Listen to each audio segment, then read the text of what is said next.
in Nigeria. Start your day with Business Day.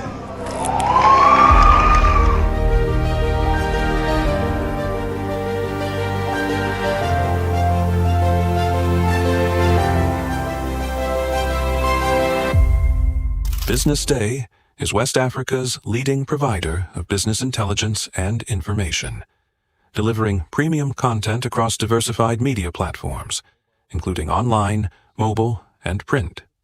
Since its inception in 2001 with a weekly newspaper production, BusinessDay has expanded its reach to provide exclusive content accessible through print, mobile, and online channels. Our premium offerings are further enriched with syndicated content from esteemed sources like the Financial Times, The Economist, and the Harvard Business Review. At BusinessDay, our mission is clear: to be the foremost provider of business and financial content, empowering readers to make informed decisions in Nigeria and Africa.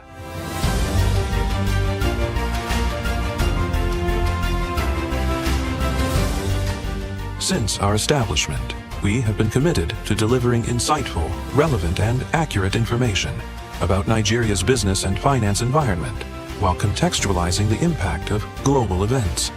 We monitor the stock market, analyze the companies driving it, and report on government policies and their economic implications. For being consistent in organizing these CEO forums for almost the last 14 years, I think this was a commendation, and I think something that will encourage them to continue. From decoding market trends to dissecting economic shifts, we offer actionable investment ideas and serve as a compass for decision makers navigating complexity. Beyond headlines, BusinessDay fosters discussions on critical economic issues through impactful conferences and events. These platforms bring industry leaders together to share narratives that drive innovation and spark meaningful dialogues. Our events galvanize connections, bridging the gap between inspiration and achievement. For businesses seeking visibility, our strong digital presence offers unparalleled opportunities, with millions of followers across social media and a dynamic website attracting visitors from within and outside Nigeria. BusinessDay is the ideal platform to boost visibility for your products and services.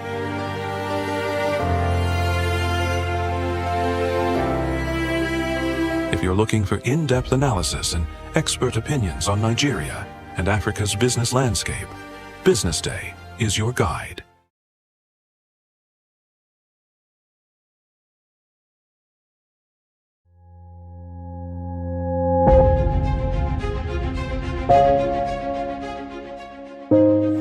Good morning and welcome to the BDTV Breakfast Show. I am Bethel Obajabi. My name is Elizabeth Musa.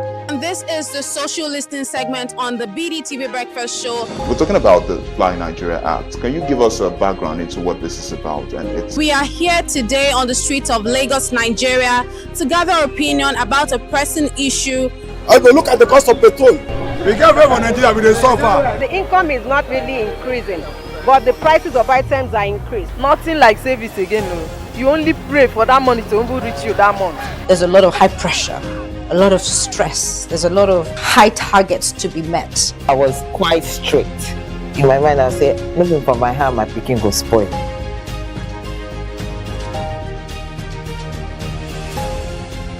To allow all banks and all the players in the space 15% inflation target achievable in 2025.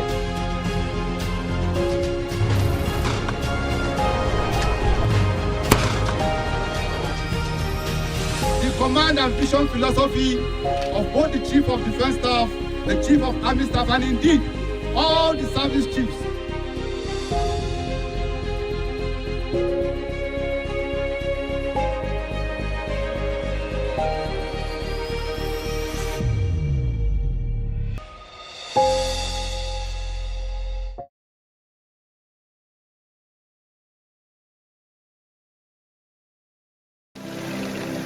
They say money never sleeps. Wake up to clarity, insights, and the stories driving business in Nigeria and beyond. From the heartbeat of small and medium enterprises to the pulse of national economic policy. This is where business meets perspective. With expert guests, real-time analysis, and stories that matter to you. We go beyond headlines to bring you the full picture. Join us every morning as we break down the numbers, decode the policies, and spotlight the people shaping our economy. This is Business Money.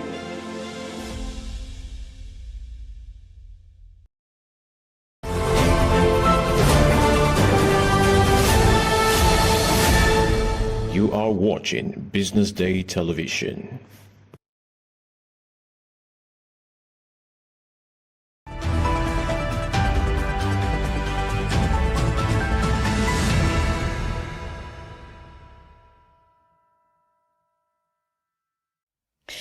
And now you've just tuned in to the Breakfast Show on Business Day Television. It's actually a very beautiful Thursday morning, and we have enough packed up to keep you going. Thank you for joining us. I am Destiny Momo. Right now on the Breakfast Show, we have the headlines banter. From the headlines banter, we move straight to our newspaper review segment. From the newspaper review segment, we bring to you Business Morning. From Business Morning, you will also be opportuned to watch our Big Story segment. And from the Big Story segment, we go into social listening, where we bring you events as it's happening around the social media space. Right now on the headlines banter, I am not alone as usual. I'm joined with my colleague Onyeka Valentine.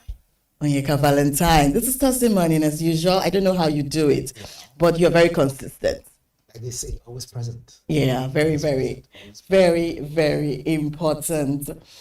Well, on the headlines banter this morning, we're talking about Christians, Muslims are victims of terrorist attacks in Nigeria, and this was said by Pope Leo. And still in the banter this morning, we'll look at the insecurity bedeviling our nation as our President Tinubu postpones the G20 trip and the AU-EU trips, respectively. And then moving on to Total Energies also buys 50% of Nigeria's OPL 257 from Conoil. And Meta activator to Africa, the world's longest open access subsea cable system. Now, this much more of what we have for you on the headlines banter. And moving on to the top story on the headlines banter today, where it is said that Christians and Muslims are victims of terrorist attacks in Nigeria. And this was said corrected by Pope Leo. As a matter of fact, we're just talking about this before we started the show, right, Valentine? Where you said that, especially people from the north are actually really the ones affected by this. And the scare is actually in them more than, those of us from the south and the southwest and also the southeast. But then again, you agree with me that the genocide thing is actually also happening. And the Muslims are also being attacked because the north is actually feeling this whole terrorism attack the more. Right. What do you have to say this? Because this is a very wide topic. So the thing is, no one is left out or no one is safe, really. Why have I said so? Is all it takes for terrorism to move from the north to the east and to the west, right, and engulf Nigeria, is just some hours away. It's through the road, or rather they could decide to fly. Why am I mentioning this? Is that it's not a far cry from the matter. Sure. Everyone should be hands on deck. Hands on deck. And we have moved from the point of it is Christian genocide to human beings being killed in general. Yeah. We understand that, yes, they moved into churches, like what happened in Kwara State, where armed men moved into a church and started shooting sporadically. Yeah. And had some people kidnapped from the church. They also at the same time had people killed. Yeah. We are now at a point where it's no longer smoke without fire. It is now fire for fire.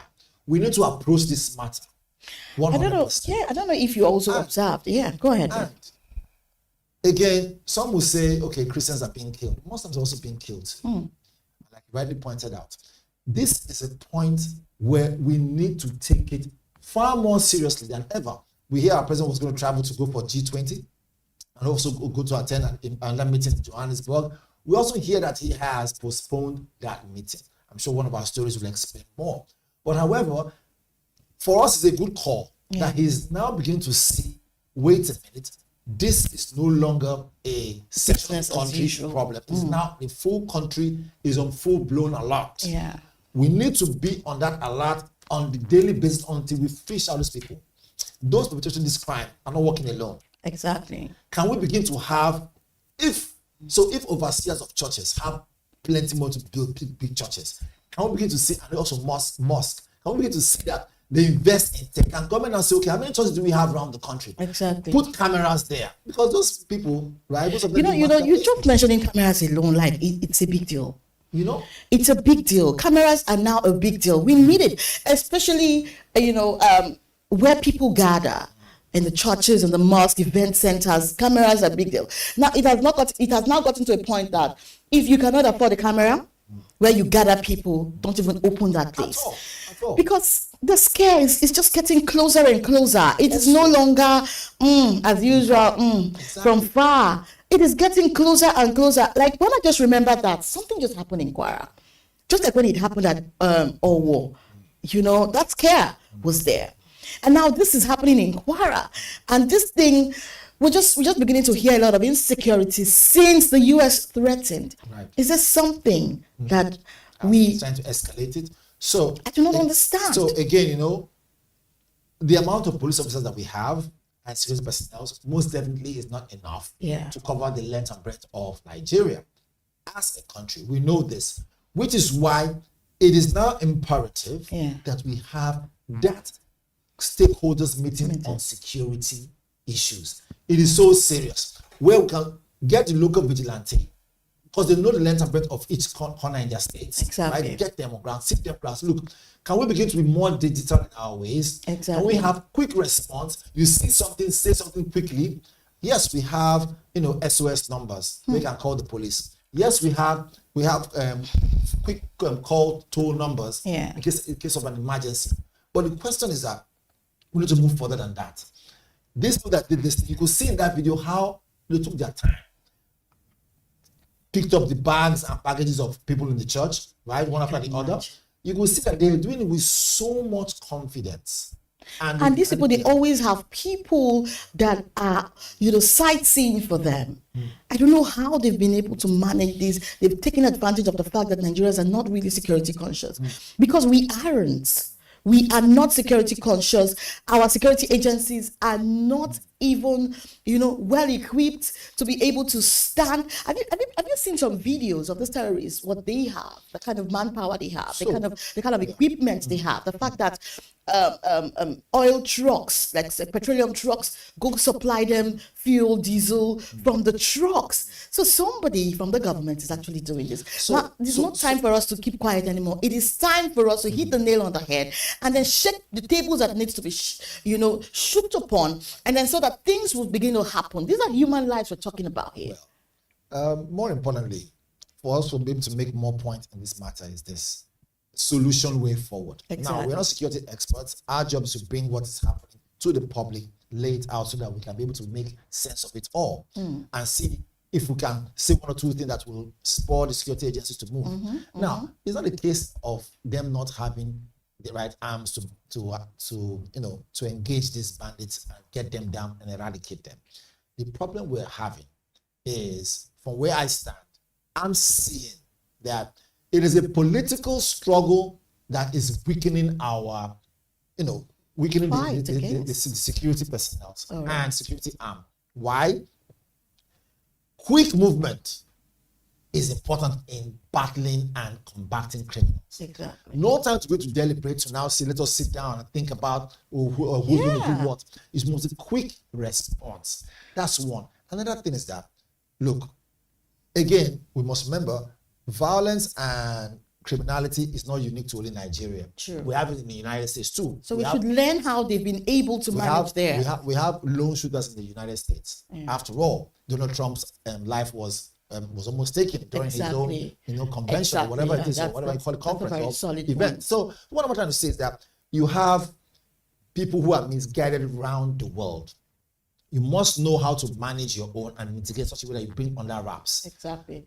So still talking about this matter, the president has postponed his G20 and EU trip still because of the insecurity issue. Insecurity, it is loud. So for the fact that we are not hearing the president address us at this time, where a lot of things have actually happened, but the fact that he even tried to postpone his trip shows that he's beginning to understand the matter on ground, even if he has not really done what he should do as a president to ensure, because just saying alone that he heard about this is not enough. What are they doing? What are the security, the security department of the nation doing? Because this is not time for our military and the ministers to be fighting over lands. This is time to secure lives and property, which is why we have a government. So it's good that, I see the passion that you're trying to, that you're pushing across with what's going on. Exactly. But we can all be passionate about it, right? And not make the point that they need to hear, which is why it's important for us to let them know and provide some solutions for them to maybe see if it's possible. What are the likely solutions here? One, begin to take security as a priority, number one. Sure. If they begin to do that, we begin to see that things will work. Then, if we cannot deal with the matter, hear me, if we cannot deal with the matter, there's nothing wrong seeking for the right international help, that will not have a motive behind it. And say, look, we are now inviting you to have a partnership with you so we can deal with these terrorists, because it looks as if some people somewhere in the government, some people somewhere in Nigeria who say they are Nigerians, are actually the ones sponsoring and giving information out. Let me tell you something. I agree with you, but because of time, right? But because of time, I would have loved for you to. I know that you have so much to say, but it's so painful seeing mothers crying over their children because of the abduction that happened in the church and also in Kebbi. But then again, I just wish this thing did just do something fast. It is now time to take a break, and when we come back, we will be doing the newspaper review segment. I am Destiny Momo, and with me is Onyeka Valentine. And they were saying goodbye from the Headlines Banter. Stay tuned for newspaper review.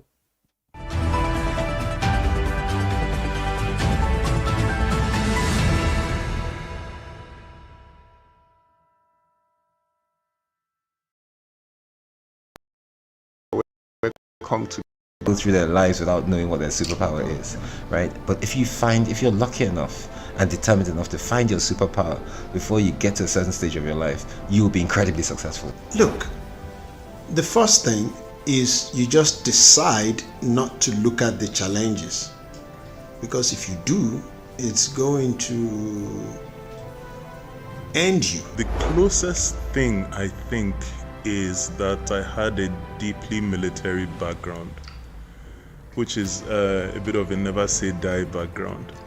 I saw an opportunity in non-interest banking, and I felt that the demand was there.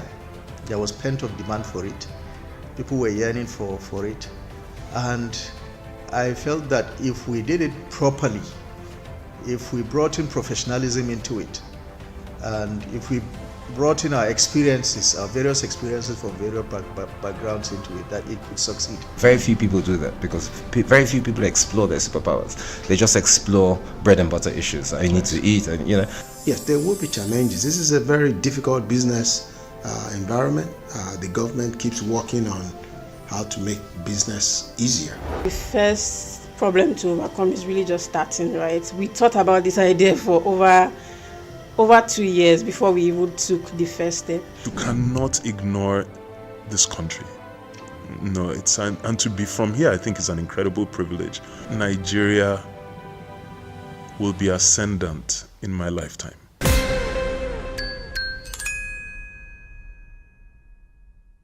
Attention business leaders. Want to make informed decisions? Join the ranks of the best with Premium Business Day. Access in-depth analysis and expert opinions to stay ahead. Subscribe now at premium.businessday.ng and unlock premium content. Plus, you get 50% off your first subscription. Don't miss out. Make smarter choices and seize new opportunities. Sign up now and elevate your business game. Visit premium.businessday.ng today.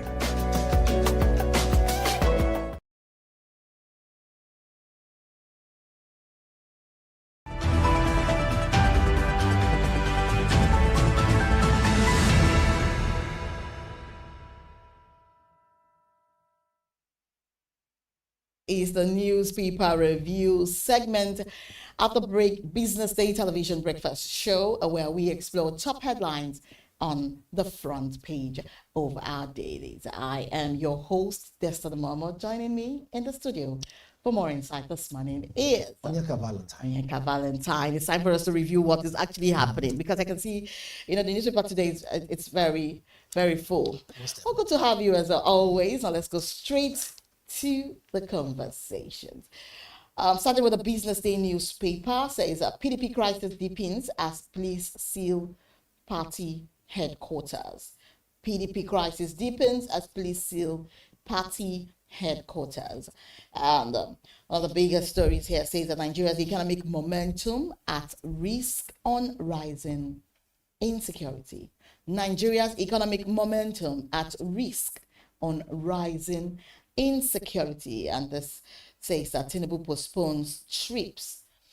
And here says a revamping Nigeria's insurance sector. Insurers set to tap capital market for fresh funds. Insurers set to tap capital market for fresh funds. And here credits to private sector slows to 18-month low as banks' risk appetite wanes. As banks' risk appetite wanes. Oh, on the Business Day newspaper today made it clear that Nigeria's economic momentum at risk on rising insecurity. We just said it here that the scare is there. Right. The scare is there. There's nobody, that is listening to what is going on that will not entertain, such fears. The reason is because it's simple. It has not really come this close. Well, again, like I said before, there's nowhere on this earth that is too safe. Not even the White House in the United States of America. Sure. Okay? Anywhere can be subject to attack.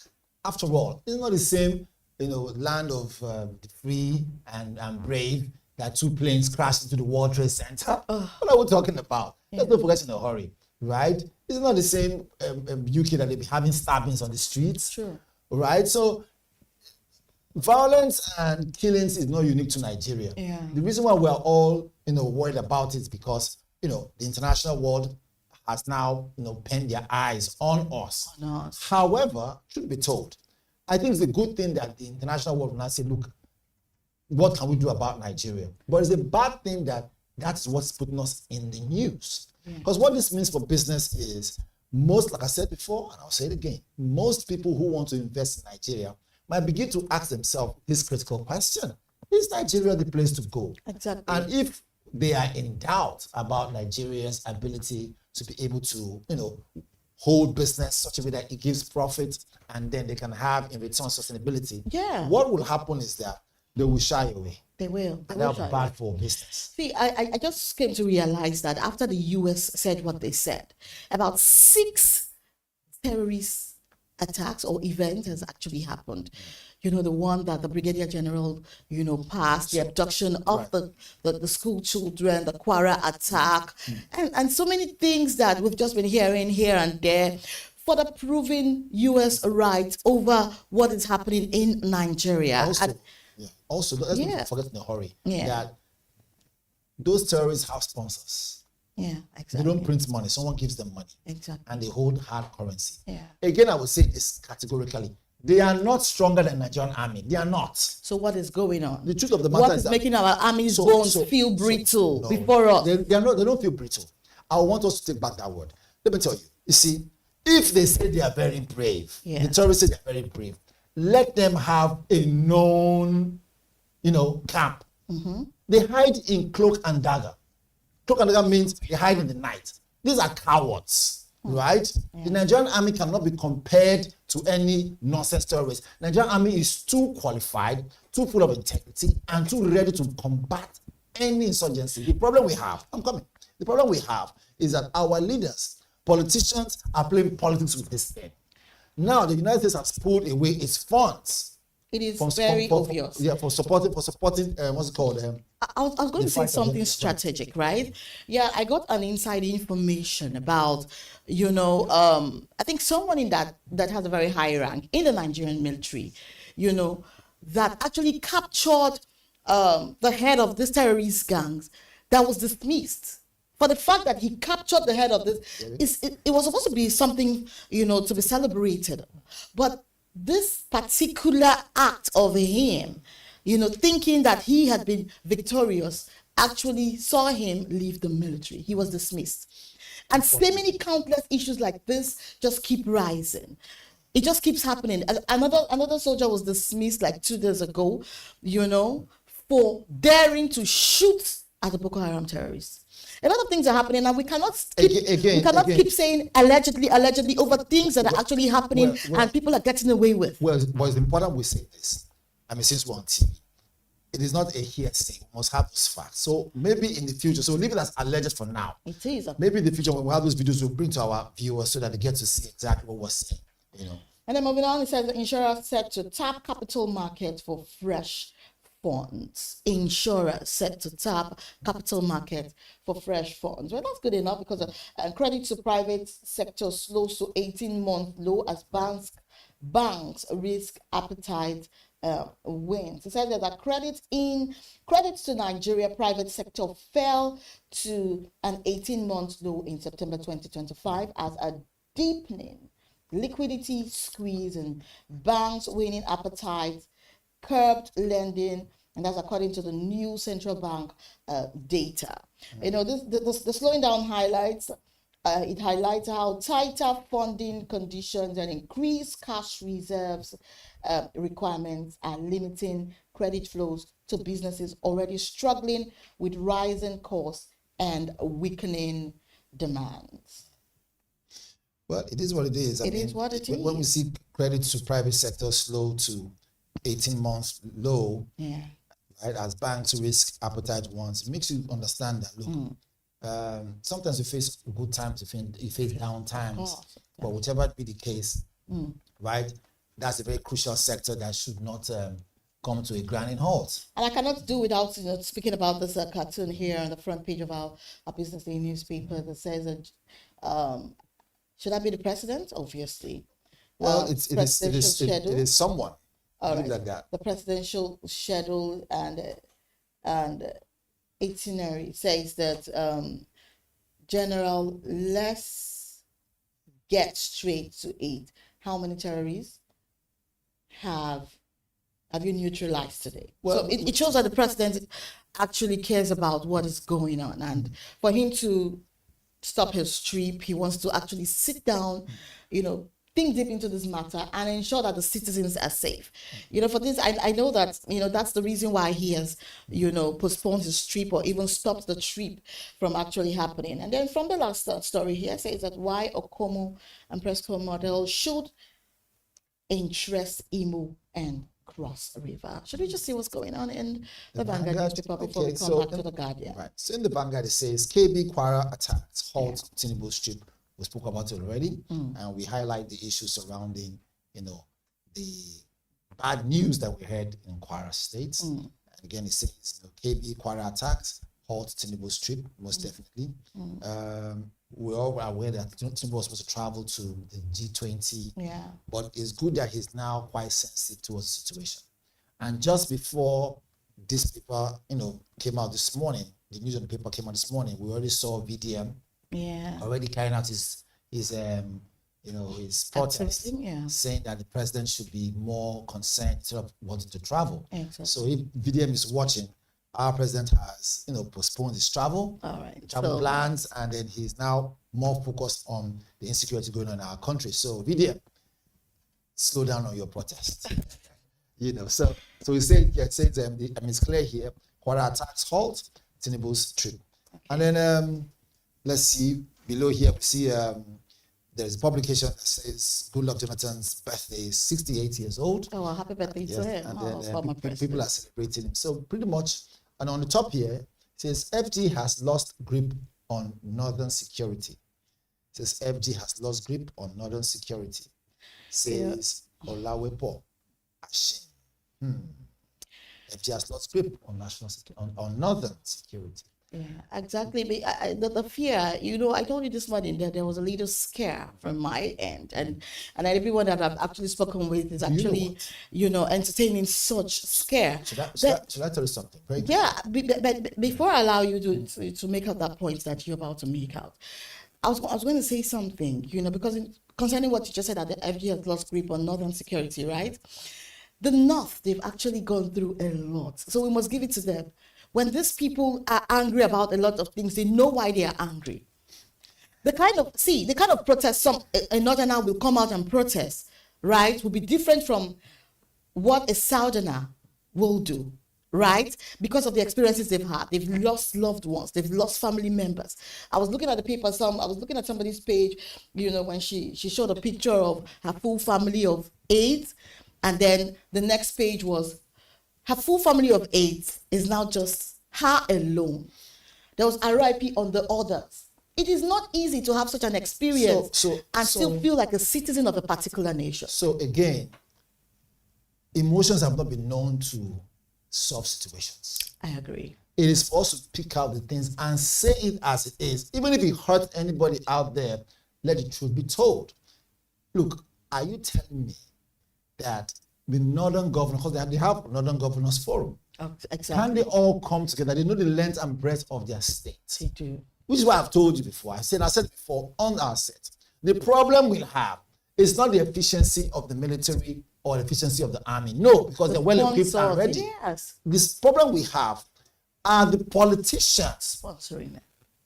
Well, that's on one end. But those who say they are politicians, who are the governors of these states, are you telling me that they can't come together and say, look, enough is enough? Go the extra we mile. know the length and breadth. They are playing politics with the lives of our young boys and girls in the military.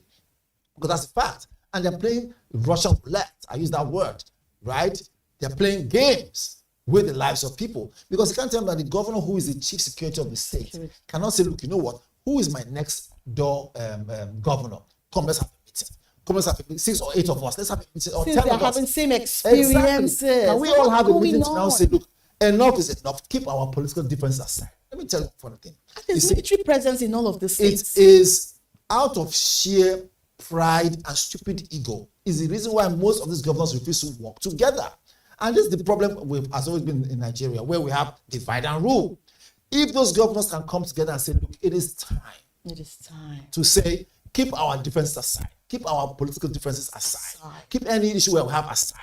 Lives are being lost. And the sooner they come together to deal with the matter, the better. If not, we could have ended up proving Donald Trump right. The whole world now back Donald Trump. And before you know what's happening, we have boots on ground in Nigeria. Exactly. There is sovereignty. Exactly. So, governors of the North, if you're listening, keep your differences aside. And now say you want to deal with this issue and deal with it decisively. And the time is not tomorrow, it is now.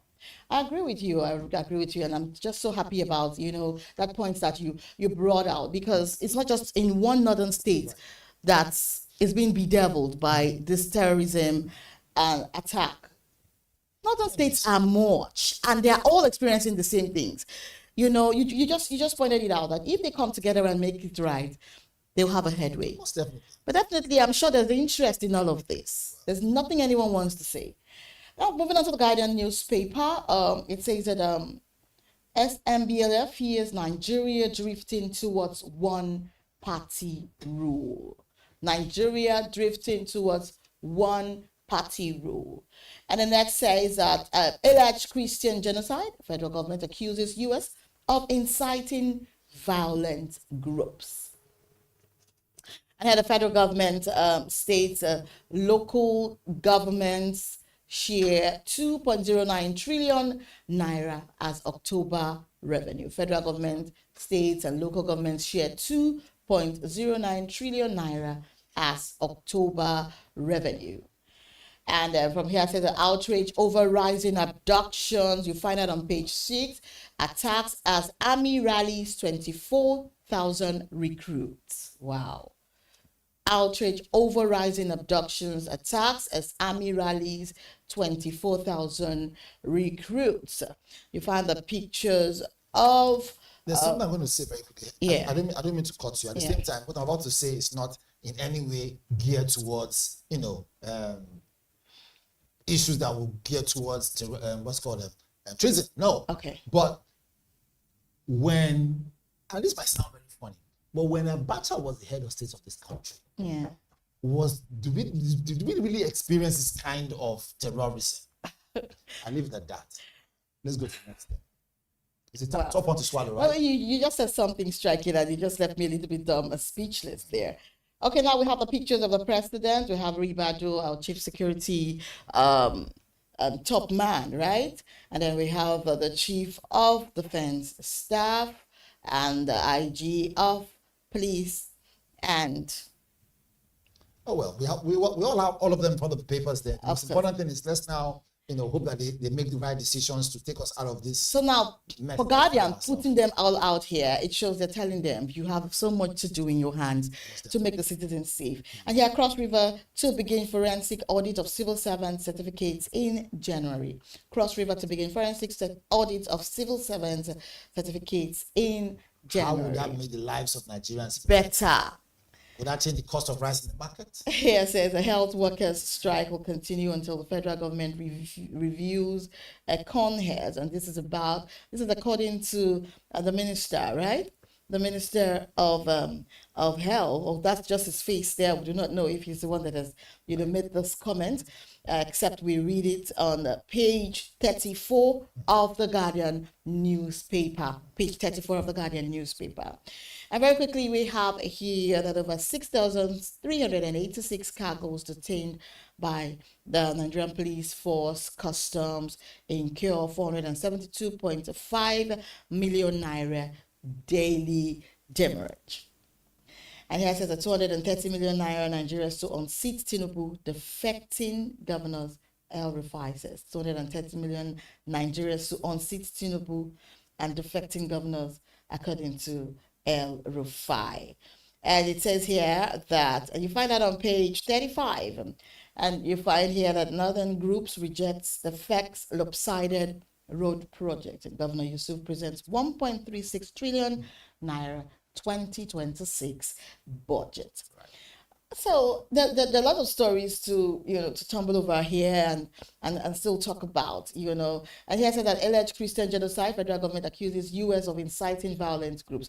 So, sometimes I was going to feel like, why did a whole lot of violence start when the U.S. threats came in?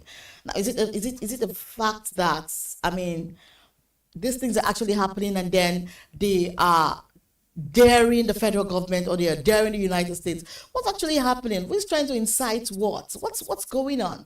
Valentine, I know you have a thing or two to bring along this path. Well, really, it is what it is. Prior to this point in time, we've always had this skirmish, always had this issue of insecurity, right? It just so happens to be that the way that we're recording them now is not the way we used to record them in the past.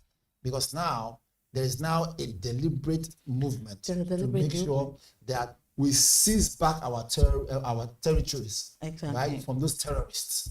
Because a lot of our territories that you could easily go, if you're a farmer, go there and farm, different areas. The Nigerian territory, right, our sovereignty, free movement of people, goods and services is now being threatened by terrorists. So the question now is, if the international world is now saying, do something before we decide to do it for you. Yeah. Right? The terrorists too, they're also human beings too. They are. In their mind, they could have said, you know what, why don't we begin to show working now? What's more problem? Right? So that way, the lacuna in the Nigerian government system, as the case may be, will begin to show even more.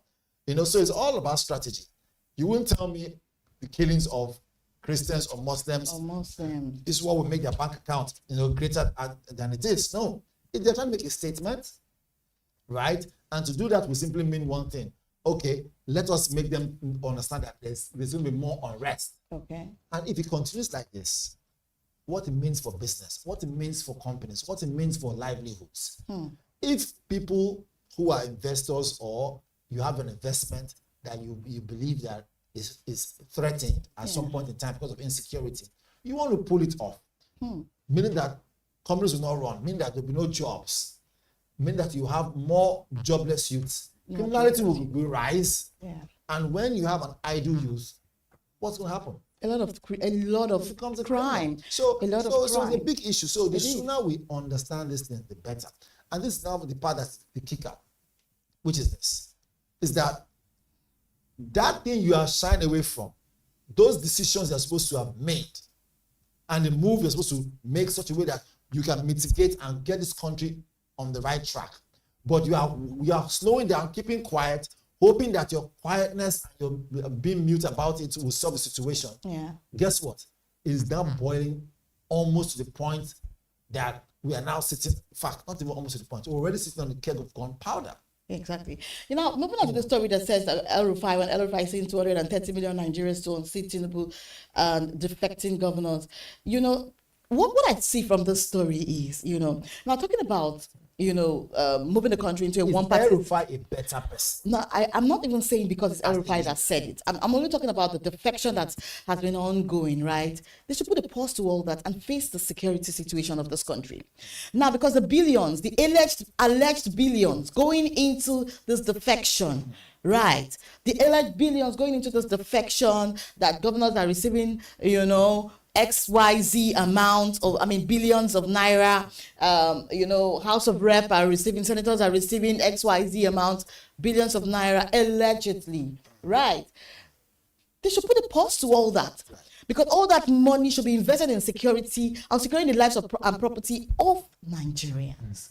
Whatever is going on, they should first of all consider the safety of the citizens, because if this land is not safe, the 2027 election, they are all on and about, might not even see the light of day. So another thing, do you know why the United States decided to pull out their funds? Because again, I don't know if you saw that video where one of the senators was asking one of the government officials, the ministers, it's asked him directly, said, the money that is being given, I think the foreign minister, yes, given as aid, Minister for Foreign where does this money find itself? Where does it finally end up? Exactly. The guy categorically said most of it ends up in the hands of terrorists, funding ISWAP, funding Boko Haram, funding Al Qaeda. Who is concluding on that? This was the meeting that he had in the United States where a senator was asking those questions. And one of the security personnel, who is more or less like consultant or whatever it is, was giving his direct answer. Now, that video is all over social media. Yeah. And it's not AI, by the way. It is not. So what am I trying to say is that if these terrorists causing havoc in our country are actually holding hard currency, this is somebody who doesn't have a job. They're well funded. And they're living well, which means that well the reason why they're doing this is so that they can take care of their own families. So they have families. Can we not track their families? Exactly. See, look, let's call it a spade a spade. The time for political correctness is over. It is over. President Bola Ahmed Tinubu, our president, needs to understand this. The time for political correctness is over. It's over. The time for that deliberation is over. I would rather prefer that I see a president now who's a dictator. Mm-hmm. If our president wears the cap of a dictator, this country will have a turnaround. Exactly, because sorry to cut you. See what Donald Trump is doing. Yeah. As much as some people don't like him, he's turning the country around. He is. Right? And he meant it by saying, look, America first at any point in time. At any point. So you want a case where the respect for America will now increase, and it's increasing. So I believe that if our president says, look, enough is enough, get into his decisive decision, forget about sentiment. Even if most of his friends who are, might be found once and guilty, lock them up. The ones who have to be, executed, execute them. Exactly. So this country can move forward. I agree with you. We will not end this. We will not end this newspaper review today. We are in that position right now. We will not end this newspaper review today without talking about health workers' strike as they plan to continue onto the FG reviews, because we need the health workers to be on ground, because a lot of things are happening to the Nigerian citizens. Safety is very, very important at this time. Now, this is where we draw the curtain on a newspaper review. I think you have the curtain of the day. Segment today. Okay. It's important to take the curtain of the day before we draw the curtain. So, thank you for that reminder. All right, now it says that once I find loan, they will know I'm a good keeper, right? And then we have different boxes, making different comments, talking about fraud, corruption, job losses, and all of that one. All come at the same time. Power positions, power struggles, and all of that one. So please, can you explain this cartoon for us? I mean, very briefly. If you look at it from the angle of we being journalists, I would say, look, first and foremost, no goalkeeper, right, can save multiple balls coming his way or her way, as the case may be, right? And you can see that the balls are coming at the same time. Exactly. So which one would he catch? Which one would be saved? Which one should be tackled? Exactly. Now, if you look at it, the reason why it's happening like this is because over time we've neglected it, right? Exactly. Issues surrounding, joblessness, surrounding fraud, corruption, power, all these problems could have been handled on time, but they allowed it to fester, thinking it would just go away. But guess what? The goals are not getting away. The question now is, will we be at the losing end or the winning end? I leave it at that. Wow, that's very interesting. And to the creator of the cartoon, I want to say that's a very creative one. As always, thank you so much. So this is where we draw the curtain on a newspaper review segment this morning. I am Destiny Momo, and I am Onyeka Valentine. Thank you, and stay tuned for Business Morning. We'll be right back.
Good morning. You're still watching the breakfast show on Business Day Television. Now, this is Business Morning segment. I am Destiny Momo. Now, let's bring to you the news in details. Pope Leo XIV has added his voice to the conversation on the killings in Nigeria, saying adherents of both Christianity and Islam are victims of terrorist attacks in the country. The Pope revealed these while addressing issues about the safety of Nigerian Christians, adding that the killings in Nigeria are multifaceted and called on the Nigerian government to take action, seeing a deepening religious freedom across the country. Nigeria has been in the news since Monday, November 3, following U.S. President Donald Trump's designation of Nigeria as a country of particular concern. The U.S. government designates countries with severe religious freedom violations as countries of particular concern. The Nigerian government, however, denied the allegation, saying ongoing violence across the country is not affiliated to religious crisis. And meanwhile, President Bola Tinubu has postponed his scheduled trip to Johannesburg, South Africa, and Luanda, Angola, as he awaits further security briefings on the kidnapped Kebbi schoolgirls and the attack on Christ Apostolic Church worshippers in Eruku, Kwara State. In response to the request by the governor of Kwara State, President Tinubu has ordered the deployment of more security men to Eruku and the entire Ekiti local government area of the state, directing the police to go after the bandits who attacked worshippers. President Tinubu was scheduled to leave Abuja to attend the 20th G20 Summit of Leaders in South Africa and thereafter proceed to Luanda to attend the 7th AU-EU Summit. And they're stopped by the security breaches in Kebbi State and Monday's attack by bandits against worshippers at Christ Apostolic Church, Eruku. President Tinubu decided to suspend his departure. A statement by presidential spokesman Bayo Onanuga says the president awaits reports from Vice President Kashim Shettima, who paid a sympathy visit to Kebbi on his behalf, as well as reports from the police and the Department of State Services regarding the attack in Kwara. And still on, and Total Energies has signed agreement with its long-standing partner, Conoil Producing Limited, to acquire from Conoil a 50% operated interest in Block OPL 257, while Conoil acquires a 40% participating interest held by Total Energies in Block OML 136. According to reports, both OPL 257 and OML 136 are located offshore Nigeria. And following this transaction, Total Energies' interest in OPL 257 will reach 90%, leaving Conoil with the remaining 10%. OPL 257 includes an oil discovery made in 2005 on PP261, a structure straddling the block, as Total Energies plans to drill an appraisal well in 2026 during its next drilling campaign, aiming for swift appraisal. Now, this transaction reportedly reflects Total Energies' strategy in Nigeria to focus on operated perimeters in gas and offshore oil and to accelerate development opportunities in Nigeria. And now to end the news, Meta, in partnership with leading global and regional telecommunications companies, has officially activated a Core to Africa subsea cable system, the world's longest open access subsea cable and the first to connect East and West Africa in one continuous loop. And spanning 3 continents and 33 countries, the system links Africa with the Middle East, South Asia, and Europe, ultimately connecting more than 3 billion people. The activation marks a major breakthrough in global digital infrastructure and a turning point for the continent's connectivity landscape. And designed, architected, and led by Meta alongside partners including Biobab and Orange, Center 3 Telecom Egypt, Vodafone Group, and YIOCC. The 2 Africa system delivers more capacity than all existing African subsea cables combined. By dramatically expanding the bandwidth and reducing the cost of international connectivity, 2 Africa is expected to strengthen internet performance for Africa's 1.4 billion people, powering faster speeds and greater reliability and improved access to digital services for households, students, small businesses, and enterprises. And now let's go on a quick break. When we are back, we'll be discussing the first topic on Business Money. Stay tuned.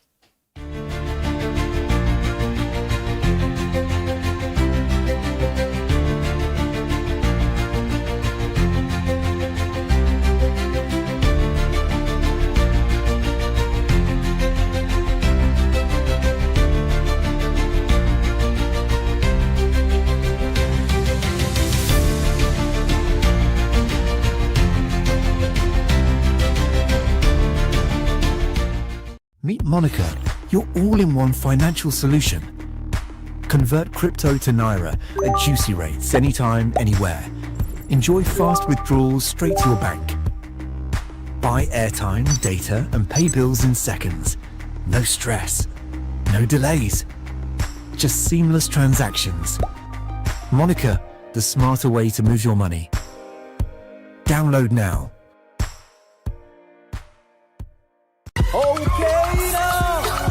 Insurance. Oh God, you are the next insurance. See as the boys the Allah. All the ladies the Allah. Ensure your car protection from accidents. Unforeseen loss, you can see them. Mistakes are meant to happen. If you don't jam the car, they'll jam yours. You beat them. Ah yes, you will get them arrested. Your plans for that day is affected. You waste your money, you waste energy. With AXA, you can be protected. Get the protection that pays today. Call 0700 AXA Mansa to get a motor insurance that pays. At Stanbic IBTC, we are here to help you grow with financing that helps you expand, expert knowledge across 20 African markets, trade solutions that open doors to 195 countries globally, and an online banking platform that works hard, because with us, there's possible, then there's more. Visit www.stanbicibtcbank.com/business for more. Stanbic IBTC. True strength. What defines it? The brilliance of a player? Or when a team comes together to win? A solo beat? Or the rhythm of many? The flair of one dancer? Or the art of a troupe? One distinct voice, or the beauty of the symphony. At FCMB Group, we build ecosystems, empower communities, and create the future. Because we believe it's not just one, but the power of the group that delivers the future we all desire. FCMB, the power of the group.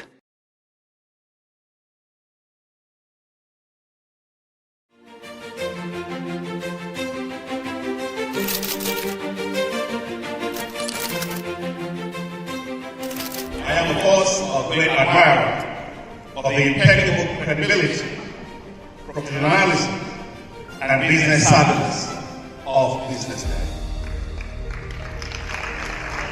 If you really mean business in Nigeria, start your day with BusinessDay.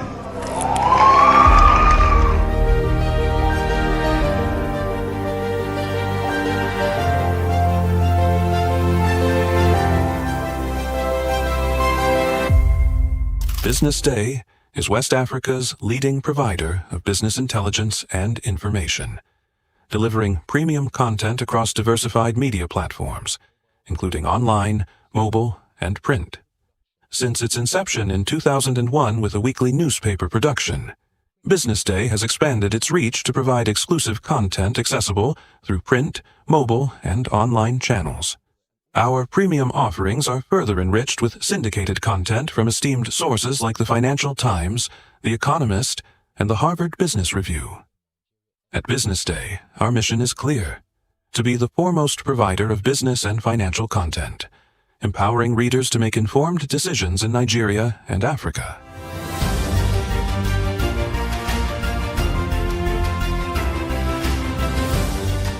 Since our establishment, we have been committed to delivering insightful, relevant, and accurate information about Nigeria's business and finance environment, while contextualizing the impact of global events.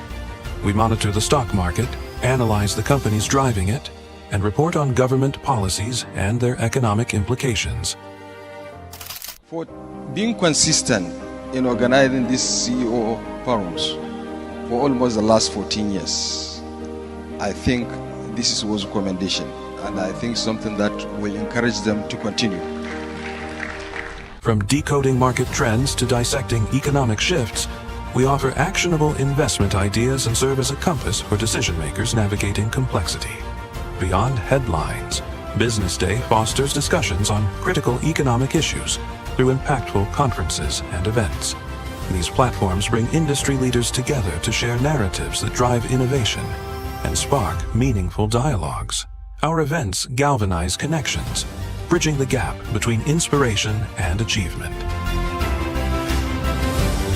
For businesses seeking visibility, our strong digital presence offers unparalleled opportunities, with millions of followers across social media and a dynamic website attracting visitors from within and outside Nigeria.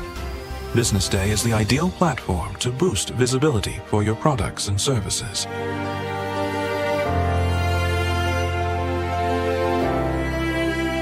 If you're looking for in-depth analysis and expert opinions on Nigeria and Africa's business landscape, Business Day is your guide.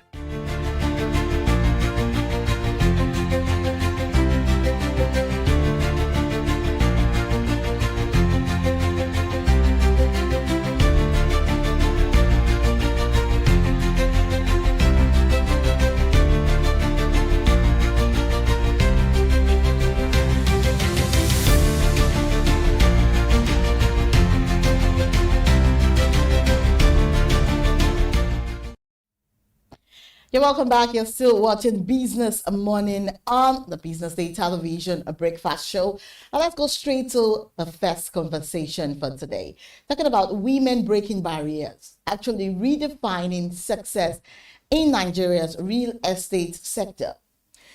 You know, Nigeria's real estate sector is witnessing a quiet but powerful transformation as more women emerge as top performers, entrepreneurs, and industry leaders.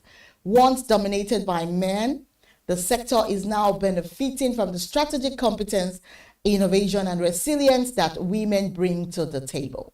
From property brokerage to large-scale development, female professionals are expanding their footprints and reshaping the future of the industry. Industry stakeholders say the shift is driven by women's strong communication skills, adaptability, and even improved access to specialized training. Many female realtors now hold certifications in estate management, valuation, and real estate investment analysis, and skills that position them competitively in a fast-changing market.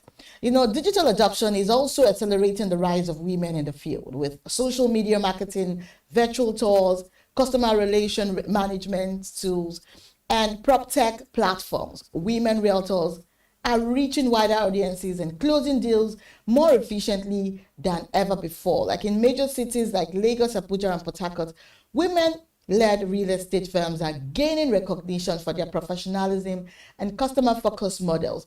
Now, these firms are active in segments like affordable housing, luxury shortlets, apartments, property management, and development consultancy, offering services that blend innovation and attention to details. And now joining us is Dr. Taiwo Anjorin. She's the lead consultant and managing director of Castle Bricks Development Limited. Good morning, Dr. Taiwo. Good morning. So good to have you join us here on Business Morning on the short notice. All right, sir. Moving on industry growth and participation, how would you describe the evolving role of women in Nigeria's real estate sector as of today?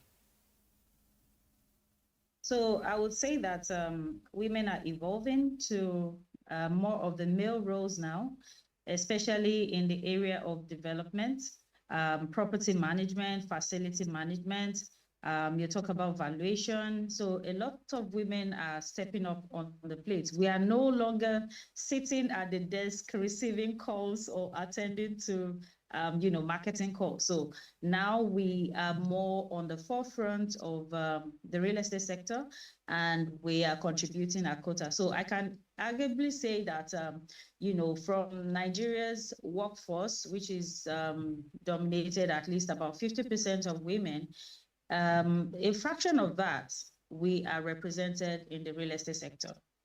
So we are no longer sitting behind the desk. We are out there on the field. All right, that's very correct. So now, what unique strengths do women bring to real estate, and how do these strengths actually influence market outcomes? So basically, I believe women have more empathy than men, and we are also open to a risk. We are risk aware, let me put it that way. And we also think long term, especially when it comes to real estate. We think long term. We have this mindset that, okay, we are creating generational wealth. So when a woman is talking to a client, we're talking to a prospect, or we're talking to an investor, we are thinking long term, and we have more empathy. Empathy in the sense that we try to go below the surface to actually find out what the client wants, so that we will be able to help them achieve that goal.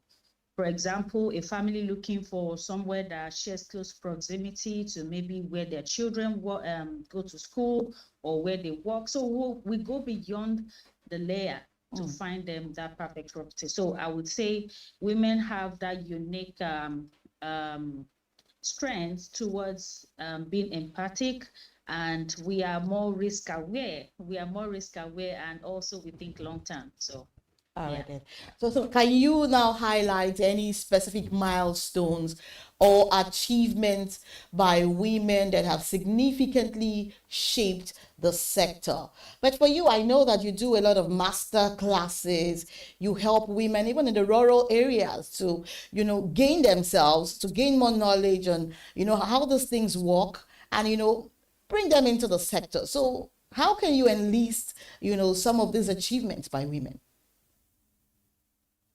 So from the training or technical aspect of it, where women tend to, we are more knowledge driven. We are knowledge driven. We want to know what's working, what's not working, what's the new thing.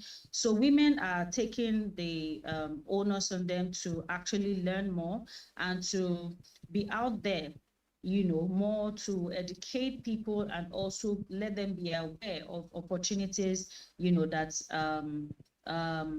the real estate sector actually offers. Because when you think about women in the African setup, you would hear people say they belong to the kitchen.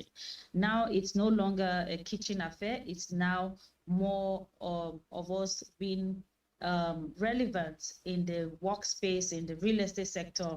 So a number of women are gaining strides with the real estate development space. I will call out the development space because we have lots of women developers right now that are breaking barriers and creating real estate communities that is well known all over the world. Even by the time you hear some names or some estate names, you'll be shocked that it's a woman that is behind those estates, that is driving those estates. Take for example, Amen Estates. Amen Estates is owned and run by a woman. Wow. And also Orange Island, the likes of names that you hear, and you'll be wondering, okay, are they owned by men? Another person I would love to also reference is Mrs. Udo Okonjo. Mrs. Udo Okonjo owns Fine and Country West Africa, and that's a luxury brand that, she defined the luxury space, basically. So if you go around and you're looking for that luxury real estate sector, she's one name that you can't ignore. Oh, yeah, wow. so we are out here delivering competence. Wow, you've spoken a lot about skills, training, and competence. And still on that though, what skills or certifications do you consider essential for women who want to excel in the real estate sector? So I'll break that into 3 segments. There's a technical skill, there's a business skill, and there's a character skill.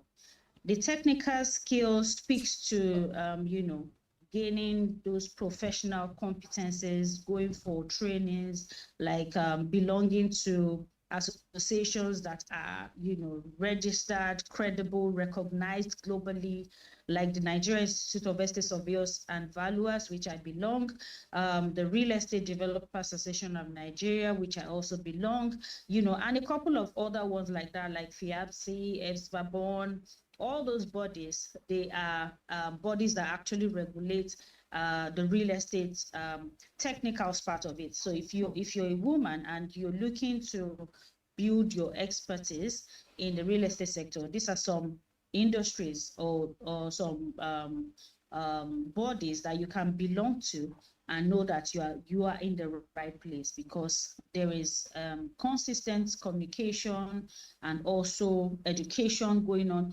within those bodies, so you can participate in a number of them.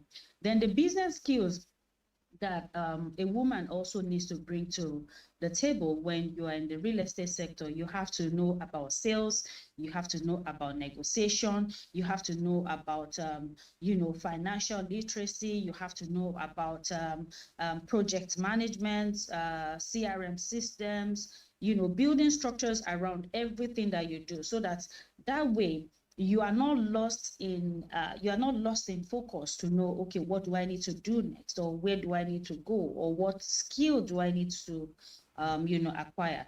So by the time you get those business skills, which you can even get by reading books or going to taking some professional courses. There are some courses that you can even take with Lagos Business School. There are courses you can take from other professionals that have gone ahead, and they have programs or trainings around those skills that you're trying to build. Then on character skill. Character talks to like your integrity, your resilience, your competence, consistency. So you have to build those character skills, because it's those character skills that will take you in the long haul. When you face challenges or you have issues you have to contend with, these are the things that will speak for you. Integrity, for one, is one key skill you must build in this industry, because you don't want to be shoved aside. You still want to stay in the game, because many years down the line, I'm 25 years in business right now. Many years down the line, some clients will still call you that dealt with you like 4, 5, 10 years, 15 years back. They will still come reach out to you. So all of these competencies, the technical competence, the business competence, and also character competence are things, characters or tributes that every woman that wants to play in the industry should have. Okay, then, sir, how important is continuous professional development for women navigating the industry's competitive landscape? How important is it? It is not negotiable. Like, you have to keep learning. You have to keep growing. You have to keep expanding your knowledge base. Knowledge is infinite. It's not static. Like now we are talking about the ESG, that's the SDG goals and all of that, sustainability and everything. We're talking of innovations that people are bringing into the industry. There is a tech part. So are you tech savvy? Are you embracing technology? So all these things, it's not negotiable. Like, for you not to think of continuous training or educating yourself is not negotiable. So you must part-time. In fact, I like to put it this way: I'm not more knowledge driven than theory driven. When I say knowledge driven, I'm looking for what's the new thing, what's happening globally. What technology are people deploying right now? How are they building faster? What can they do to make the work faster, better, and even giving quality input to the industry? So I believe continuous education is not negotiable. It's very sacrosanct. Let me put it that way. Thank you. Oh, wow. So then what gaps still exist in training opportunities for women, especially in technical fields like valuation, development, or even construction management? Do you think women still fit into that part of the whole real estate sector? Of course. Like I said earlier, building competence goes beyond just saying I sell real estate. Selling real estate is one part. Anybody can sell real estate. Anybody on the street can, because real estate is more about matchmaking. Yeah. Someone has a land, there is a buyer, and you bring the two of them together, you close that transaction. But it goes beyond that. It goes beyond that. So if you want to play in an industry that is advancing so fast that people are looking for solutions. For example, we have over 20 million housing deficits in Nigeria. How can we meet those deficits? How can we ensure that we are on the forefront of meeting these numbers? So you need that you need to do that continuous learning. You need to go for trainings. If you have to register with a professional body, for example, like Naives or like Redan or FIAPSI, anyone that is tailored towards where you are going. Also project management, so you want to take those professional exams. Yes, you might have to read, you might have to be hands-on, you might have to go to sites, you might have to actually see this thing come to play. Okay, wow. Taking it away from the theory, you're going to the site to actually see how do they project manage a project from start to finish. How do you do property valuation? For example, are you doing the valuation for probate? Are you doing it for purchase? Are you doing it for different? Valuation is vast. So you want to have an idea about all these things. So also there is international certification. Just like I said, PMP is one of it.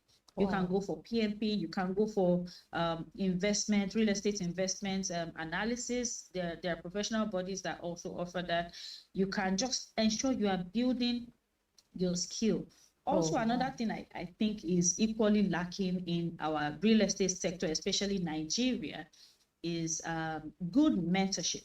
Good mentorship. Wow, good There is mentorship. really no, how would I say it, women-centered mentorship program specifically targeting the women, So if there are groups, in fact, many are coming up like that. I'm more passionate about women getting the requisite knowledge and expertise on real estate, starting even from selling properties, from marketing, negotiation, and also development. So women need to step up more, especially to train the ones that are coming behind us, because we don't want to be phased out, right? Exactly. We don't want to be phased out. So when I started Well the said. real estate market, Exactly. when I started the real estate masterclass for women, Yeah. a lot of men were like, "Oh, why are you not doing men? We want to join too." And I'm like, Exactly. no, my focus is more to women. Exactly. So when we have those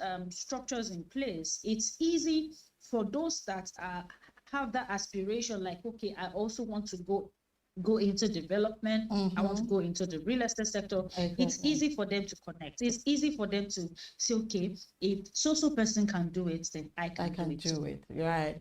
Thank you so much, Dr. Taiwo and Jorin, for giving us so much insight. It's been a whole lot of knowledge.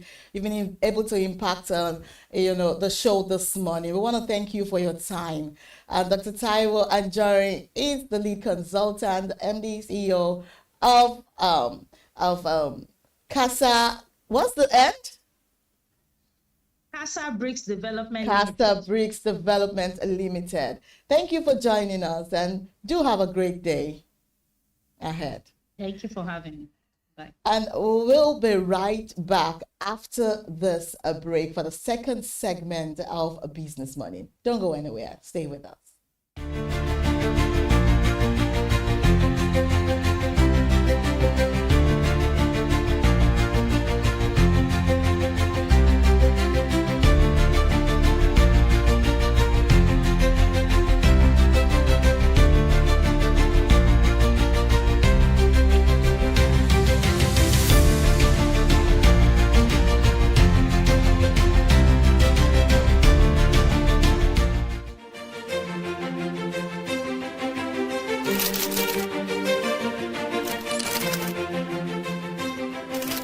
am, of course, a great admirer of the impeccable credibility, professionalism, and business savviness of BusinessDay.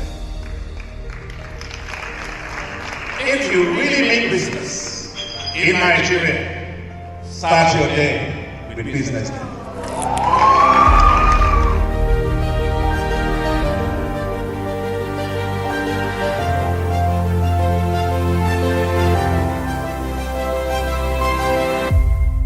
BusinessDay is West Africa's leading provider of business intelligence and information, delivering premium content across diversified media platforms, including online, mobile, and print.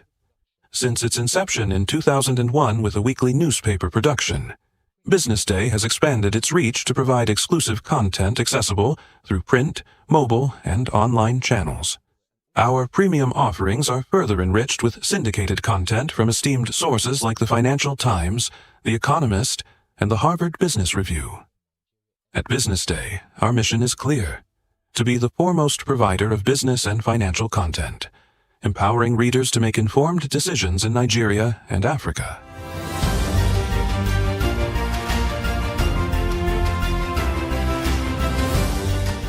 Since our establishment, we have been committed to delivering insightful, relevant, and accurate information about Nigeria's business and finance environment, while contextualizing the impact of global events. We monitor the stock market, analyze the companies driving it, and report on government policies and their economic implications.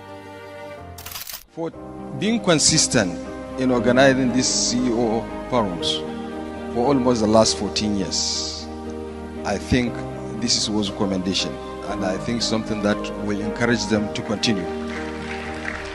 From decoding market trends to dissecting economic shifts, we offer actionable investment ideas and serve as a compass for decision makers navigating complexity. Beyond headlines, BusinessDay fosters discussions on critical economic issues through impactful conferences and events. These platforms bring industry leaders together to share narratives that drive innovation and spark meaningful dialogues. Our events galvanize connections, bridging the gap between inspiration and achievement. For businesses seeking visibility, our strong digital presence offers unparalleled opportunities, with millions of followers across social media and a dynamic website attracting visitors from within and outside Nigeria. BusinessDay is the ideal platform to boost visibility for your products and services.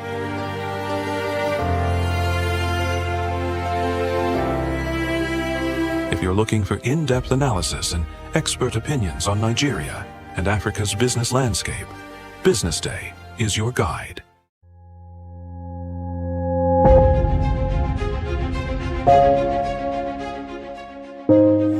Good morning and welcome to the BDTV Breakfast Show. I am Bethel Oladabi. My name is Elizabeth Musa. And this is the social listening segment on the BDTV Breakfast Show. We're talking about the Fly Nigeria Act. Can you give us a background into what this is about?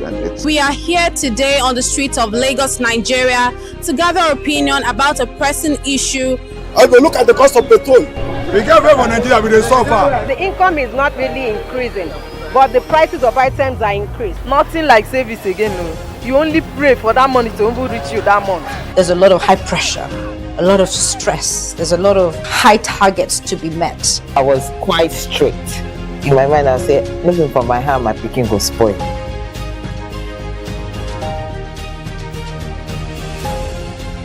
To allow all banks and all the players in the space 15% inflation target achievable in 2025.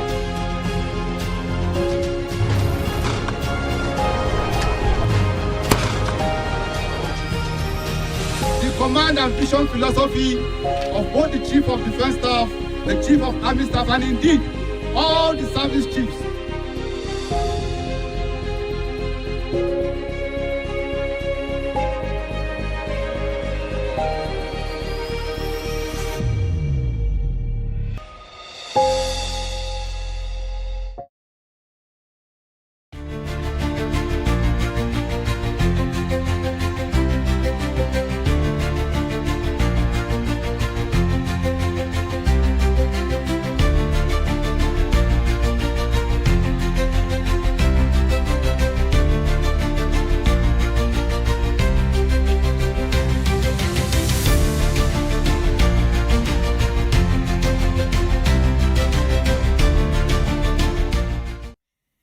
Welcome back to Business Morning segment. This is the second conversation stage. We're talking about Ladies on Wheel Association of Nigeria. Now, here's a professional. We're talking about the Female Drivers Association as the champions of safety, empowerment, and economic inclusion.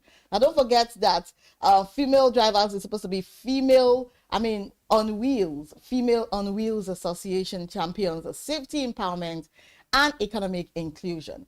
Now, Nigeria's transport landscape is witnessing a gradual but significant shift as the Female on Wheels Association continues to challenge stereotypes and push for greater inclusion of women in commercial and professional driving roles.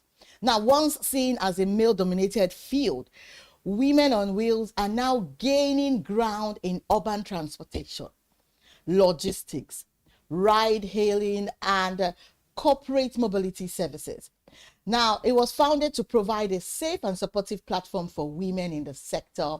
The association has grown into an influential voice advocating for professional training, improved working conditions, and even more opportunities for female on wheels across the country.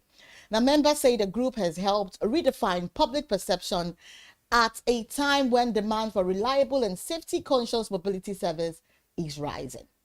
Now, according to the association, its objectives go beyond driving. It focuses on economic empowerment, ensuring women have access to income, generating opportunities in transportation through ride-share partnerships, delivery services, school shuttle operations, and private chauffeur engagements.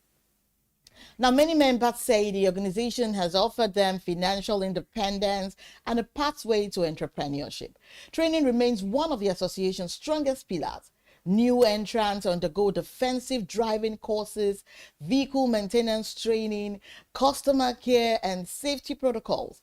And these are skills that help women thrive in both personal and corporate transport roles. Now, the group also partners with safety organizations to promote harassment-free environment for female drivers navigating busy city routes.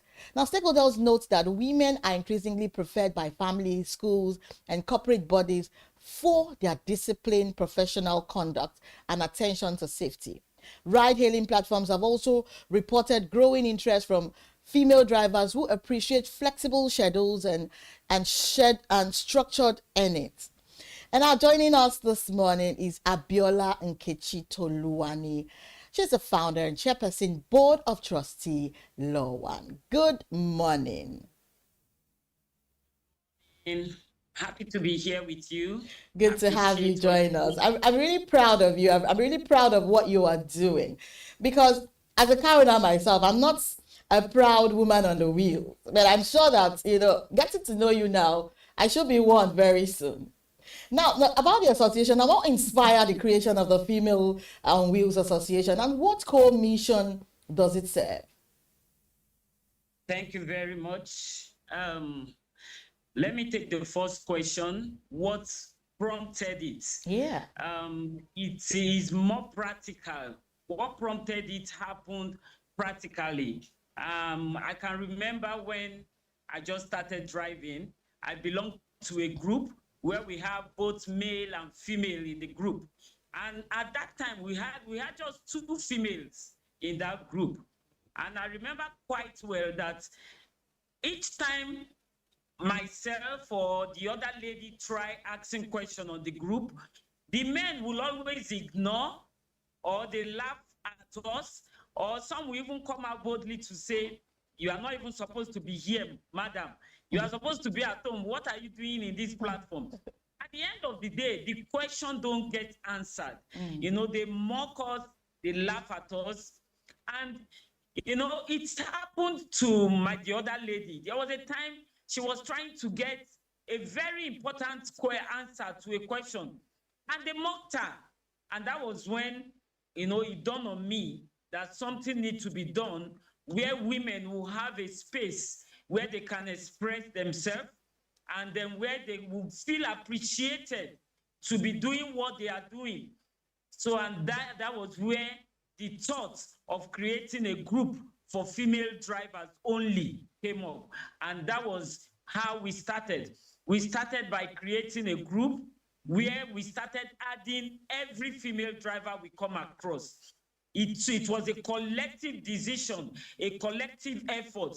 When we go driving and we see any female, we add them to the group, and before you know it, it became a big and large group. And you know, in the nearest years, like after 3 years, you know, this was in 2018. Then in 2020, we registered the association. So apart from that, apart from the fact that one of the core value of creating this female platform is to stop intimidation and to get all the females together so they will be able to express themselves. Apart from that, we also know that these women in this sector, they need empowerment. And if we don't get them together, we will not be able to get opportunities for support from the government, from organizations. So that also is one of the reasons why we decided to, you know, make sure the association is registered and we're able to bring women together, you know, for inclusion, for togetherness, for sisterhood, to make us feel welcomed. You know, so those are some of the reasons, core reasons why the association was bettered. How much is your membership base today?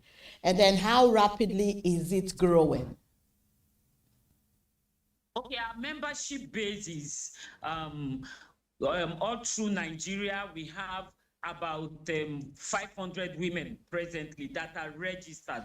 And you know, because of the nature of this work, we don't have so many women in this line of profession. It is male dominated, but we are growing rapidly. We're doing all within our power to make sure we establish the association in any state where we have female drivers operating. The pace at which we are increasing is rather slow, but it is not an hindrance, and we're not discouraged because we are creating more awareness. We are making sure we go, you know, like this opportunity that I just got with you now. Each time we have such opportunity, we make sure we try to talk about the association, and we know through mediums like this, we get more awareness. Okay. So to me, the association is growing at the right pace. All right, now talking about gender and safety issues, what safety concerns do female drivers face on Nigerian roads that male drivers may not experience as often? Okay, thank you very much. Gender-based violence is one of the basic challenges that female drivers face.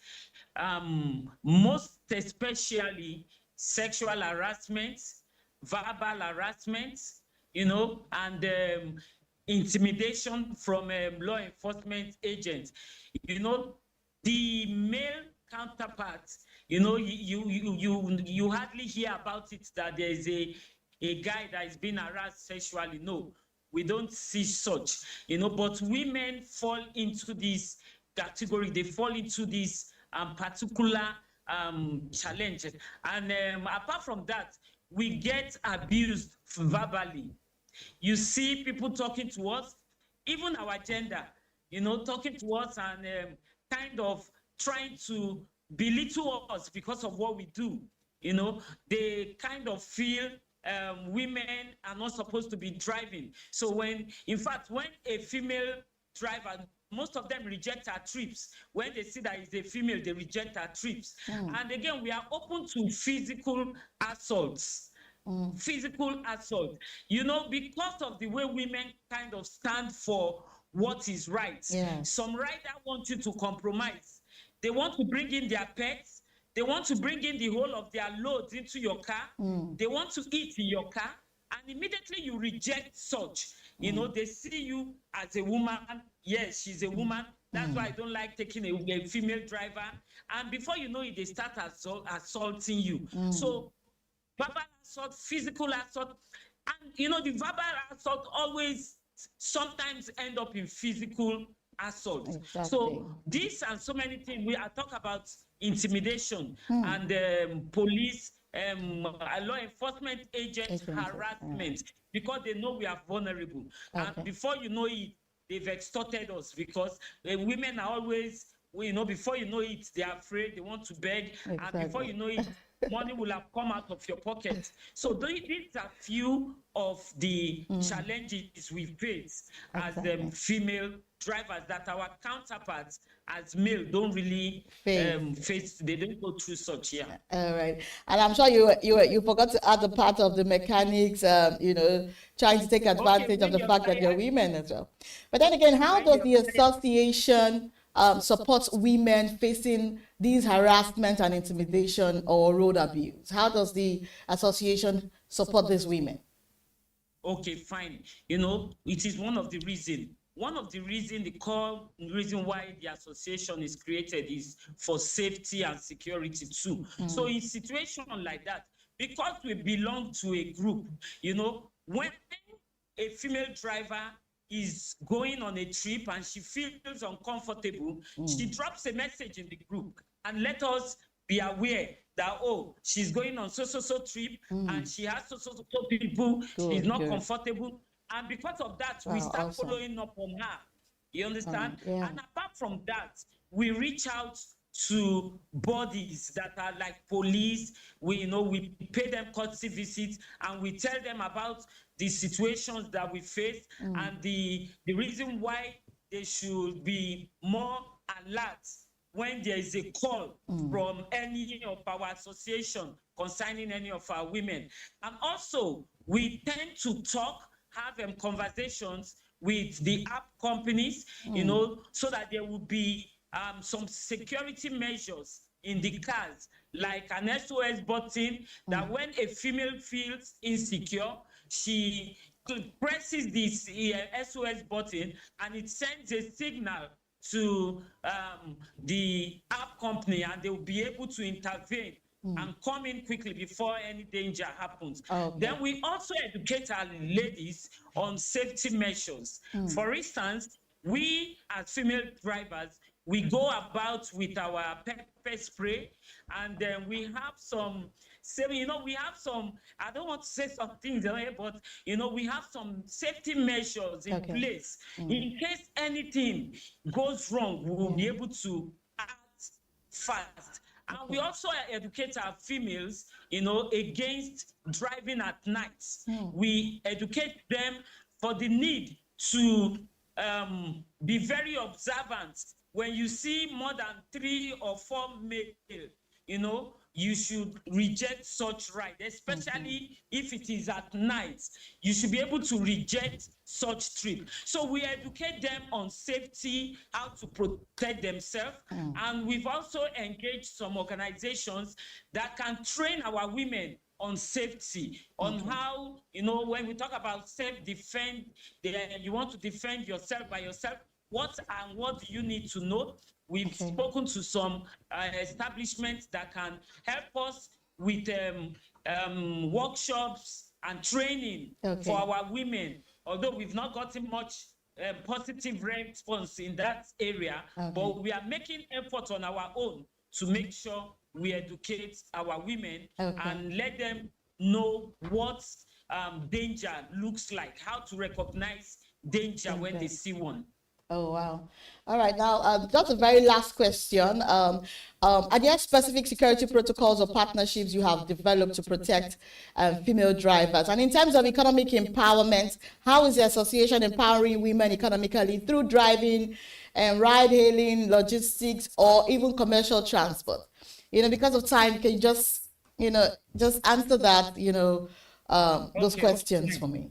Okay, fine. When you talk about how the association is what they are doing, to empower the female drivers. Yes, we are doing a lot. We know the challenges of our members, and we go all out to try to look for solutions. For instance, we empower the women with car loans. We help them, we connect our women with banks that give them car loan, because many of the women don't have cars. And this is the main thing they need for the business. Exactly. So we connect them with banks. And then apart from that, we try to organize trainings that will train them to be entrepreneurs. Because apart from driving, our women can still do other things. So we organize training. That was why we are affiliated with the ANWBN, the Association of Nigerian Business Women Network. Is a coalition of almost 80 different associations. So in this place, they train us on how to be entrepreneurs and how to navigate into trading and every other services apart from driving. And apart from that, we also help to secure soft loans that they can use to start businesses. And we also connect with health facilities for HMOs, because health is wealth. If you are not in good health, you will not be able to drive as a female. So these are one or two of few of the empowerments that we procure for our ladies on Ladies on Wheel. All right. I'll just want to leave you at that. But what advices do you have for female drivers and all of that? There should be something specific you need to tell us about, this whole thing, because you're very experienced in it. So before we let you go, what do you have to say on that? Okay, what I want to say to the female drivers, both to those that are already in it and those that are looking forward to be joining the female drivers, I want to say, don't be intimidated. Don't look at the fact that the profession is male dominated. Don't let that intimidate you. I want you to come in and join the female drivers, the Ladies on Wheel Association of Nigeria, where you will be received as a sister, you'll be encouraged, and all that you need to navigate in the streets of Lagos in Nigeria. We will be able to train you, we'll be able to talk to you, we'll be able to educate you, and you will have the courage to forge out, to go out there and do what you need to do. Because when you go out there and hustle through driving, you will add to what you earn. No matter what you're doing, driving is also a side hustle that will increase your earning, and it will help you to be able to meet up with your numerous demands. So the message is, don't be intimidated by the number of males out there. Come out and join us, and you will know when you join, you will know that there are benefits in being a female driver. Oh, very well then, Lady on Wheels. Thank you so much for joining us this morning. We've been talking to Abiola Nkechi Toluwani. She's the founder and chairperson, Board of Trustees, Lowan. Thank you so much for your time, ma'am. Thank you so much. And do have a great day. And always continue, to do well for the women and the Ladies on Wheels. Thank you so much and have a great day. I appreciate you, well. I appreciate you. Feel welcome. The BDTV. Yes. Thank you very much for what you're doing. The sky is your limit. Thank you so much. Have a great day. Thank you. Thank you. And this is where we draw the curtain on today's edition on Business Money. Stay tuned for a big story coming up after now.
watching Business Day Television.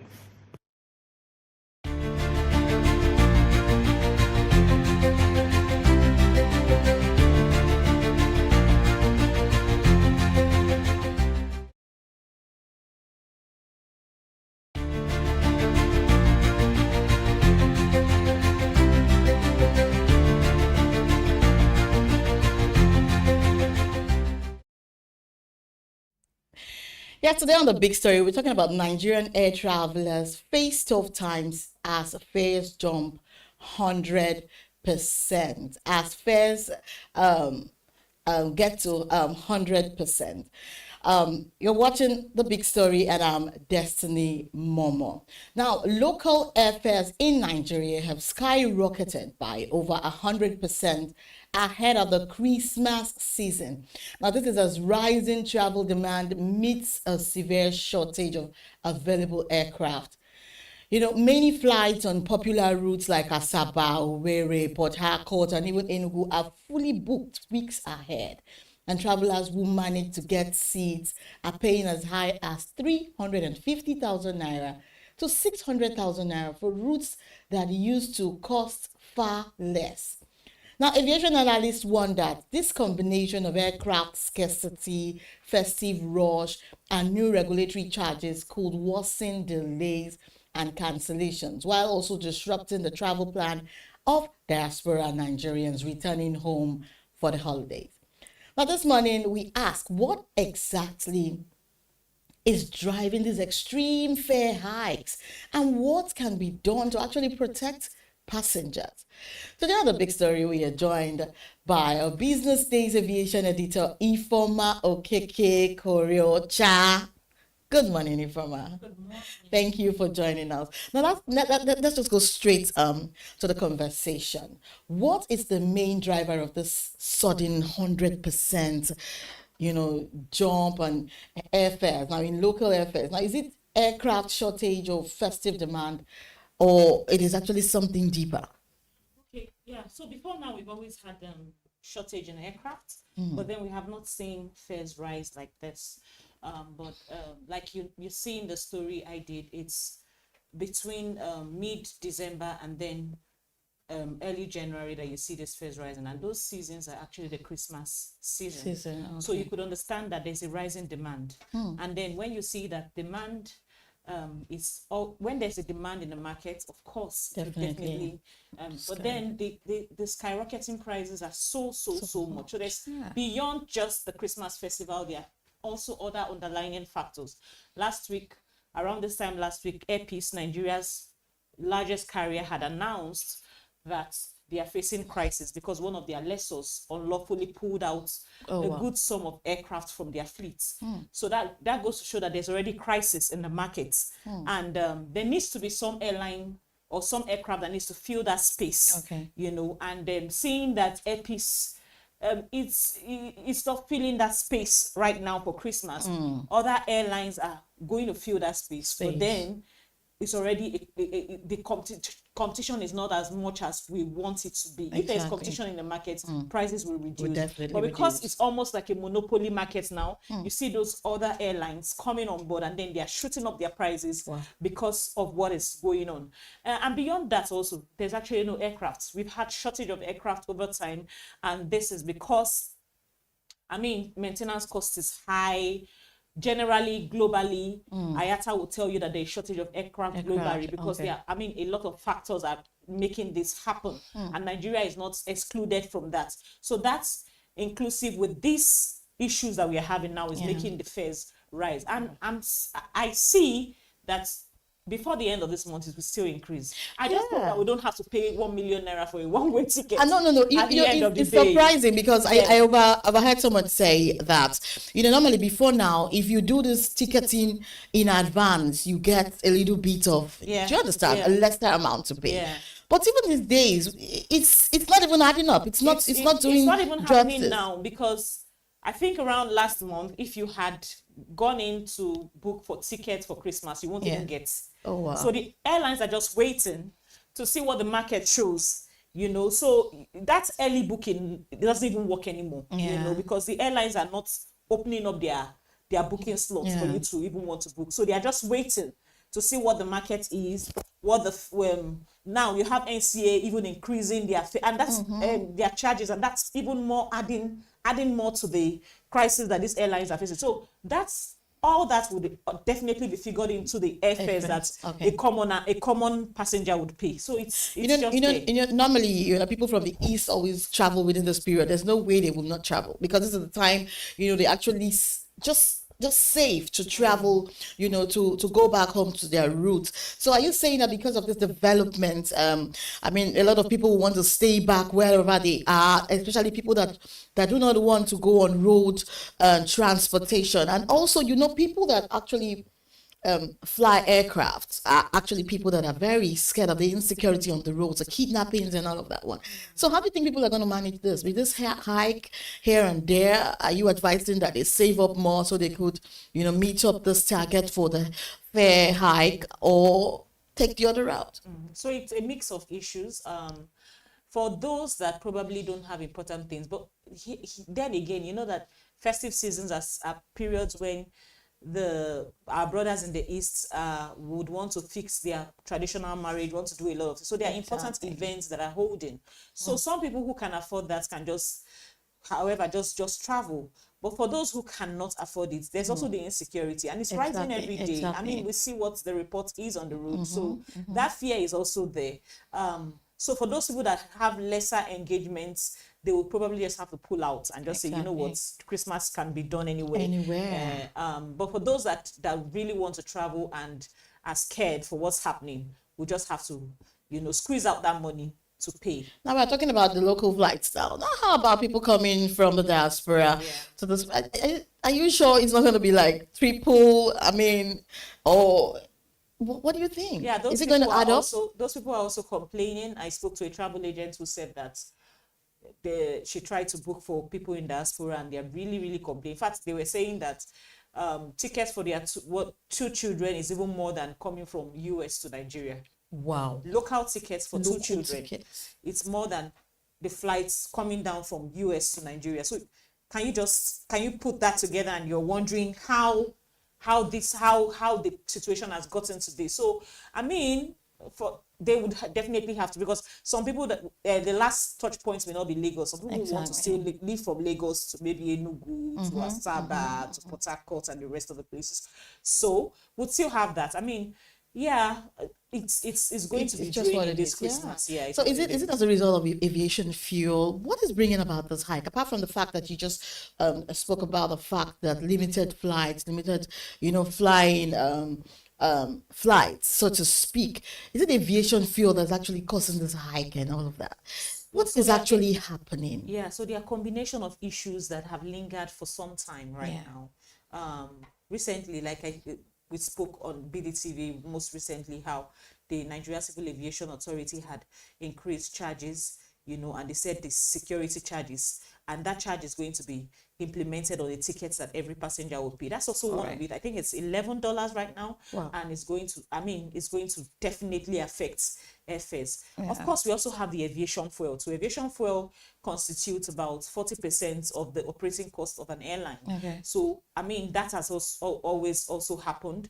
There are reasons why aviation fuel will continue to increase, cost of trucking those fuels to the airports and all that, and so that has also been a challenge. Then we have the multiple charges that are, you have navigational charges, you have parking space, or many charges that airlines would have to pay.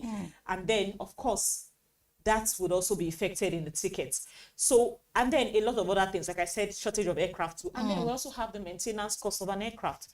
Maintenance cost keeps increasing. Now, what causes maintenance cost to increase? Forex. We don't have, you pay for tickets in Naira, and then almost everything you buy, as much as even the tires and the nuts in the aircraft, is paid with dollars.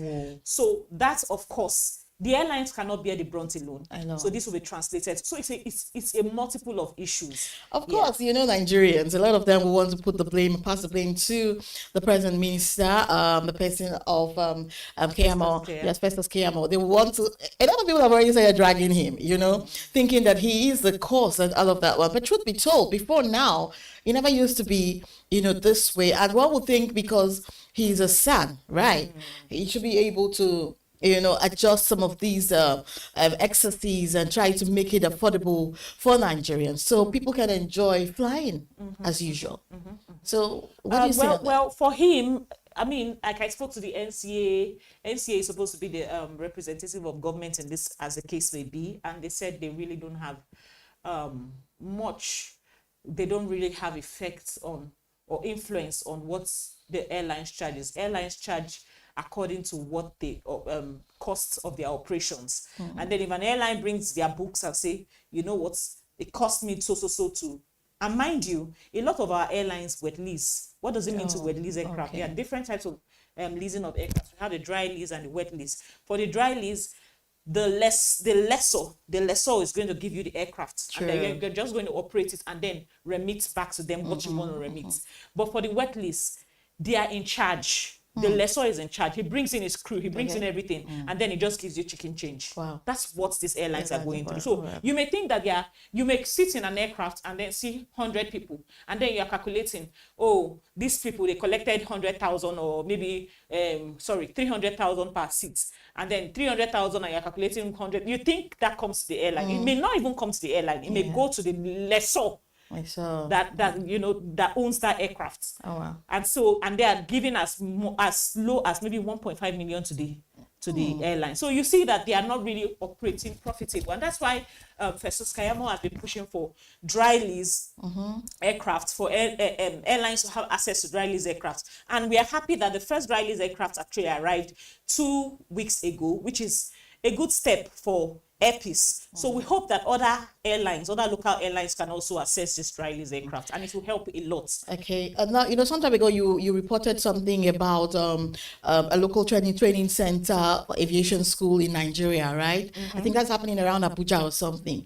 Yeah, so we have a spring up of aviation schools here and there, right. But then the capacity still is not there. A lot of them don't have pilot training. A lot of them just have limited. Yes, a lot of them are not licensed for some certain kind of. Because I was going to say that if we have a school like that here, then we already have local professionals being trained here.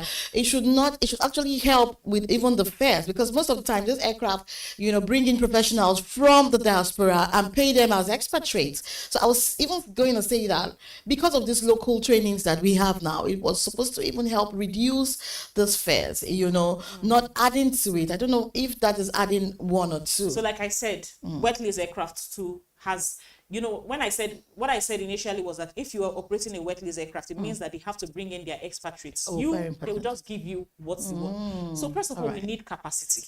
If we have aircrafts that are owned or dry leased by for our local carriers, you would see that the fares will really reduce. This wet lease aircraft arrangement is killing us. Exactly. It is, and it is in fact, I would say that it's more than 50% reason why fares would not drop in Nigeria. Wow. So it's a big issue. If you go to the Lagos airport, you will see a lot of aircrafts lie there. Yeah. They are not operating. Why? Because they don't have the money to even take those aircraft on maintenance.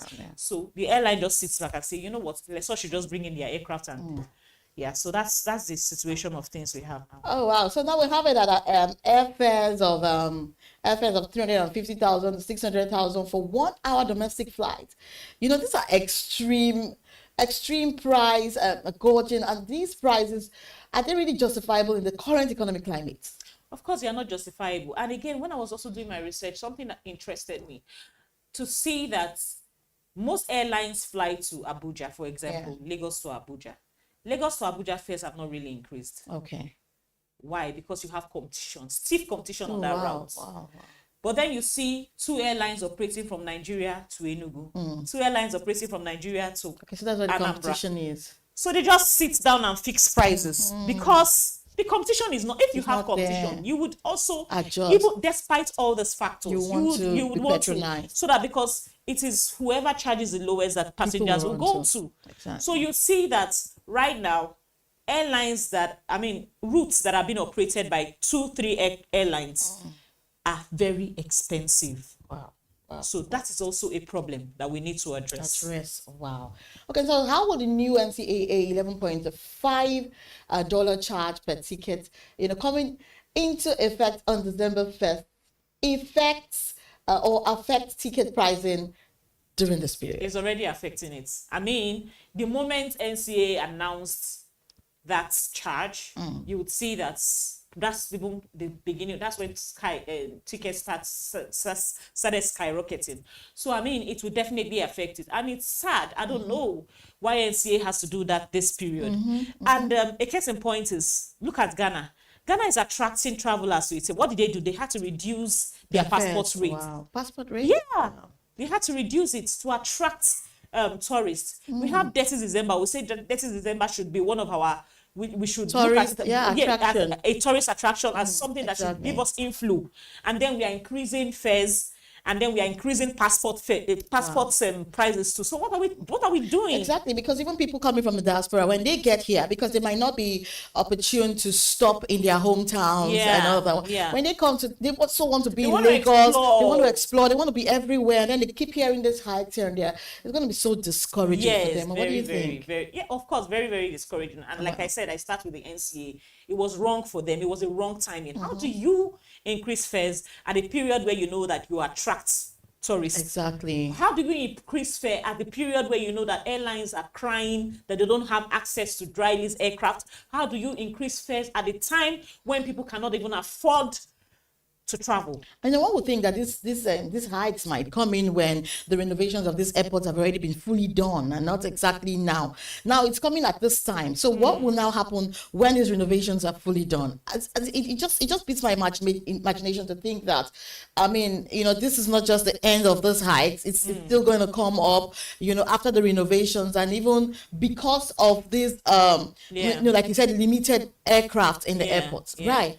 And of course, you're very right, because already 2 days ago, the KEAMU and the presidency also called for investors to come invest in the airports. Wow. So when these investors come, of course, they would charge you, and that would definitely roll out to those using the to those using the terminals. Who are those using the terminals? Airlines operators.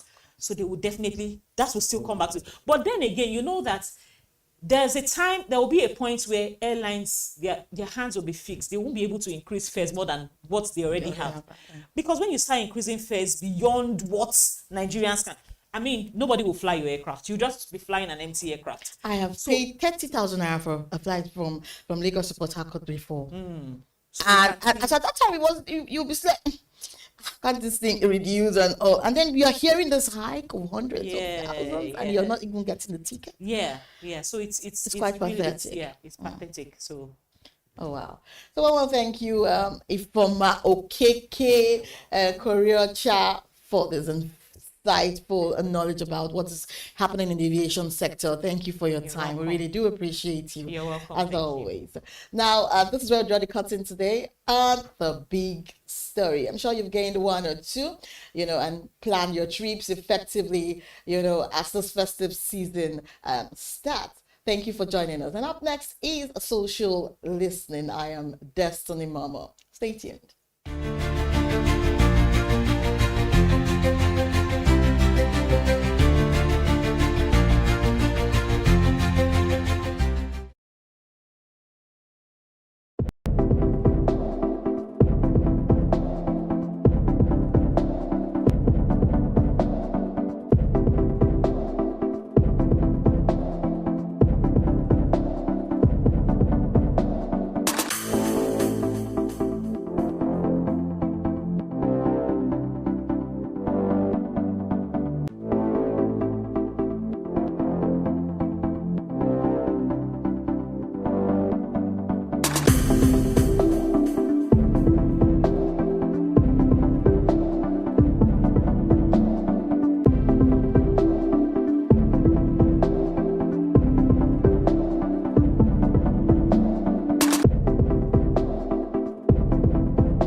Good morning and welcome to the social listening segment on Business Day Television. I am Destiny Momo, and with me as always is Onyeka Valentine. Good morning. All right, our first story is the Vice President's visit to Kebbi State following abduction of 25 schoolgirls. Kashim Shetima arrived in Benin Kebbi on the President's directive to meet with state officials, security agencies, and the families of the girls. He was said to have conveyed the President's condolences after the death of the school's vice principal and a senior military officer during the attack. He also received detailed updates on the rescue efforts, which he will relay to the President. Now, this visit coincides with President Tinubu's decision to postpone his international trips to focus on the security situation in Kebbi and Kwara states. Before we see tweets, I don't know what you see about this, Valentine, because it's good that the Vice President has actually gone to pay this condolence visit, but is this the best that can always happen, when things like this happen? Well, first and foremost, it's important that people get to show, some level of condolence. One call it feeling towards those who are grieving. Condolence visit is very important. It is actually. It has its place, showing that it simply means that look, our feeling, right, goes towards you, and of course our words are quite important. That's why the presence is also used to open that door. And of course, those people who might feel as if they're not secured will see the Vice President's position and visit as something that would boost their hope, boost their thoughts. Very important. However, if we keep on seeing visits like this, right, as the answer to terrorist attack, as the answer to kidnappers, raining mayhem on people's lives and property. Yeah. If we keep saying, okay, don't worry, we'll go and pay them a visit, and after that, and that's it, then that's a lot of people will tell you the visit is not even valid. Exactly. Because truth be told, no amount of visit will bring back the dead, right? Bring back those who have been lost. Exactly. And of course, no amount of visit will be able to, make up for. Yeah, you can. I'm trying to use a word that is. It's not okay. So let us say no amount of visit will make up for what has happened.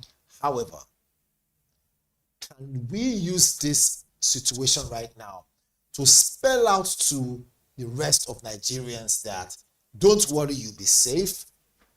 Can this visit now, kind of cement the idea of hope that actually we move into secure living, secure business or businesses? Can this be able to make everyone who is watching and listening to now say, for what it's worth, we can still go out in the evening to go relax. We can still go to feel safe. Exactly. Can we still go to place of worship? Can we still allow our children to be in boarding schools? This goes both ways. However, if for any reason this visit was designed from a political angle, it would be a big shame. It will actually.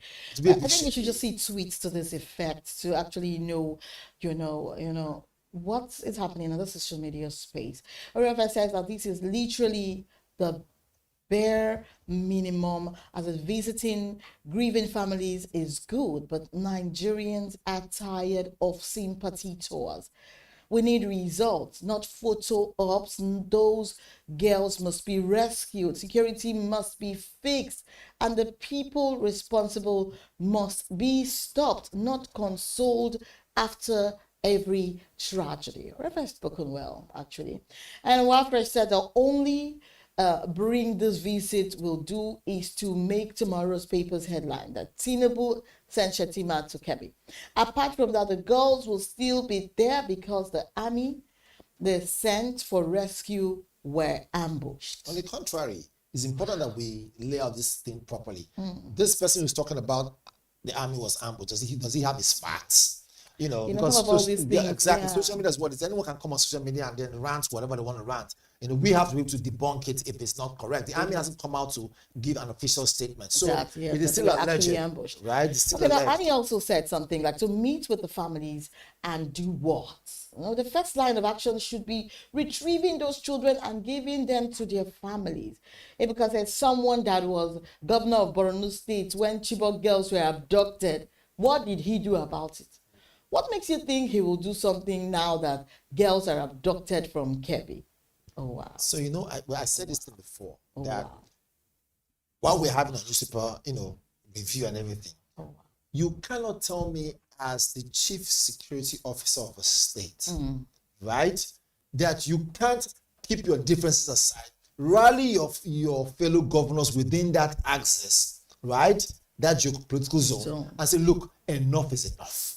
Right? Bring out results that are evident for all. Yes, then get stakeholders, get vigilante, get people who live in that area. Because let me tell you, people who live in that area, they know where these bandits come in from, and when they go out, they know. But they are afraid to talk. Why? Because those who come and secure them, right, after they talk, they don't even know if those ones obviously are the ones working with these people too. So there is a level of mistrust. It's very painful. People are unhappy. Nigerians don't feel safe. They feel unsafe, and the scare is there, and you cannot underestimate that fact. Now moving on to the second story on our social listening this morning says that Don Jazzy's online reaction to the string of violent incidents across the country. He questioned how bandits and terrorists continue to appear and disappear despite ongoing security operations. His comments came after the abduction in Kebbi and the attack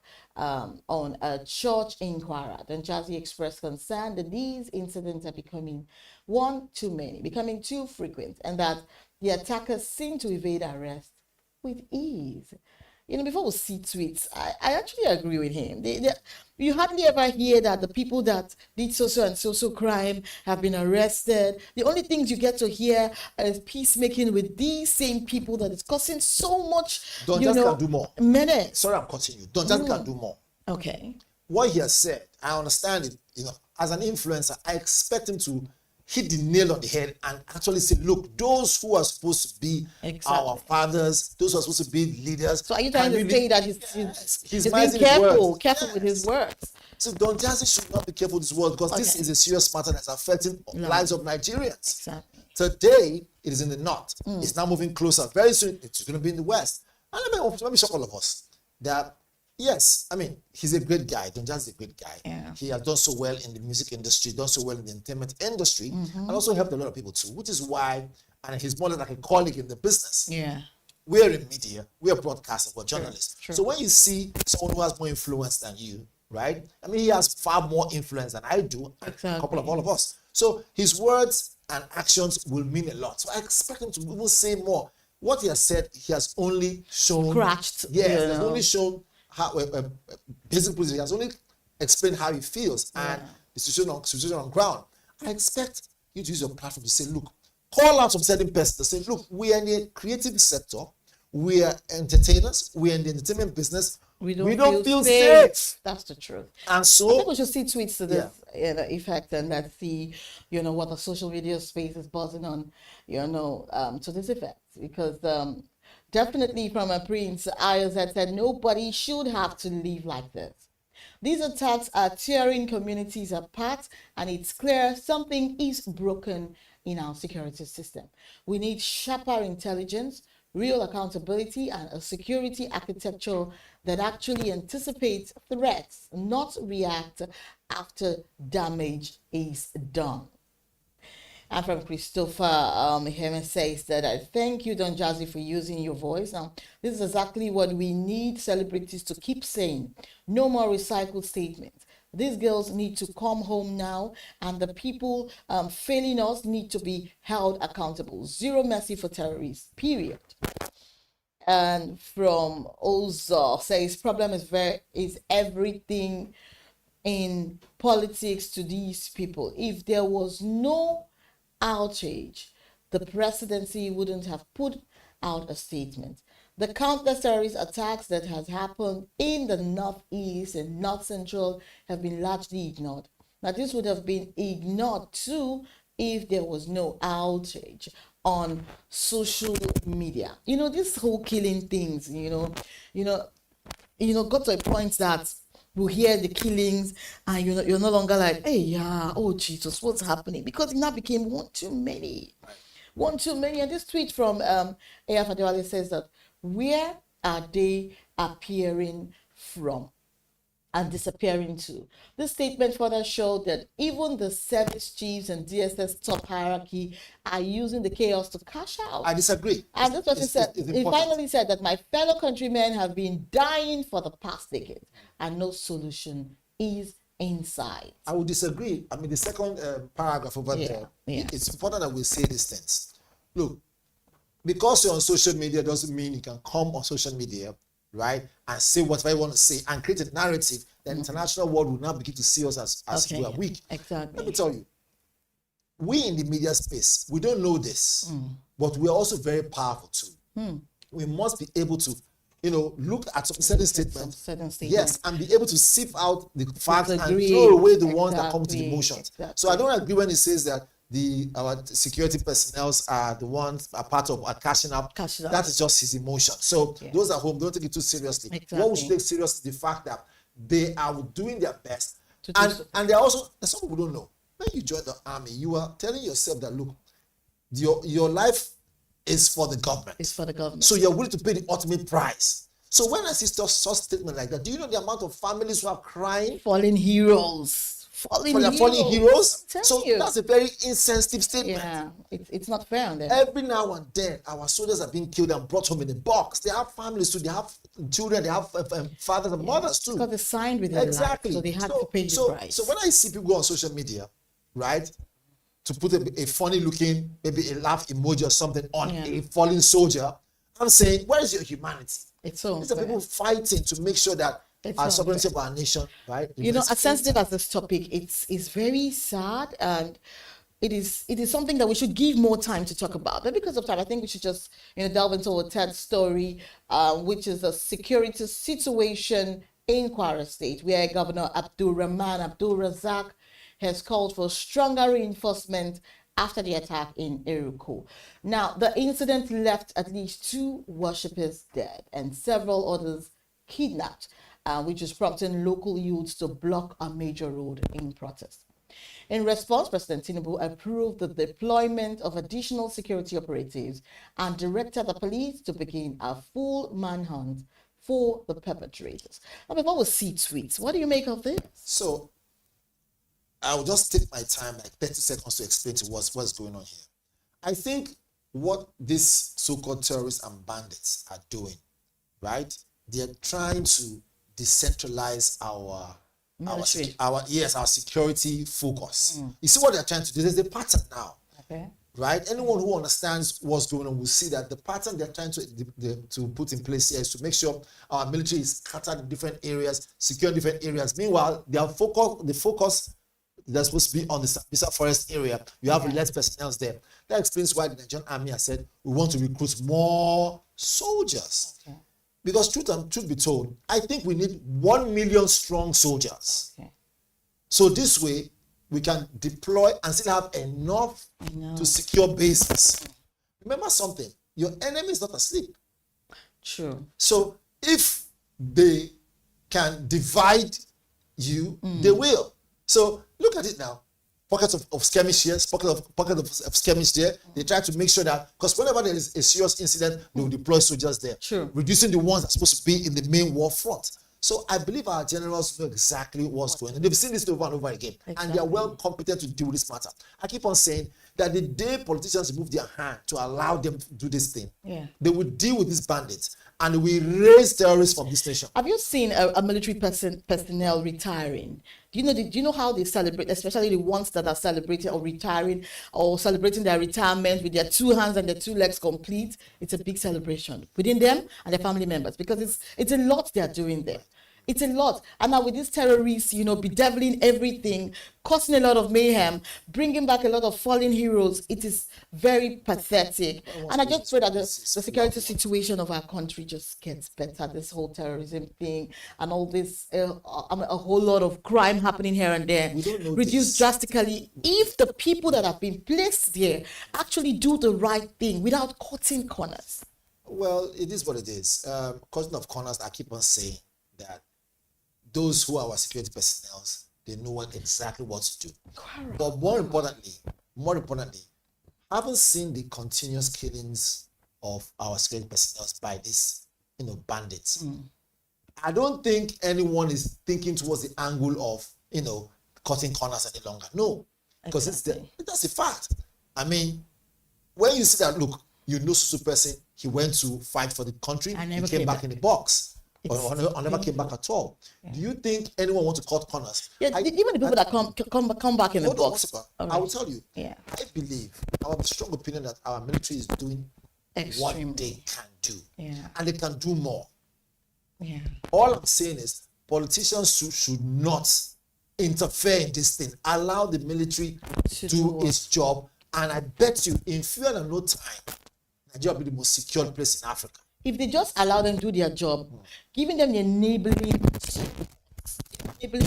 environment for this, by giving them the kind of weapons they're asking for, the kind of, aircraft they're asking for, the kind of, landed movement vehicles they're asking for, with all of these, and then showing this moral support, giving them this encouragement, a lot will come out of it. But not when they're trying to do something, there's an order from above, to lie low, to pipe low because of some political interest. I think we should see tweets to this effect. Now from ISIP says, now this is the kind of swift response Nigerians deserve. But let's be honest, urgent deployment is only the first step. We need a long-term security strategy that stops these attacks before they even happen. The people of Eruku and Ekiti local government area have suffered enough. It is time for action that bring real safety, not temporary relief. Do you know that I can tell you very quickly that there is satellite imaging that can capture the whole of Nigeria, especially those heated areas where bandits and terrorists have been operating. Capture them where they come from and where they live. Let me tell you, the United States has all this information to give to us. If they really want to help us, if the United States government really want to help us, it's not about invading or sending boots on ground against our will. All they can do is give us those information and give us those statistics and give us those data. See, furnish us with those information, just high-level information. Yeah, it's something right? we have. China can also help us too, right? Russia can help us. How can they help? Give us those satellite images real time. So that, because we don't have that level of technology. Yeah. So, but if they furnish us with those things, I keep on saying it. Our Nigerian military is more than capable to destroy them. Let me tell you one funny thing. Or not funny. Let me tell you one thing that's a fact. Yeah.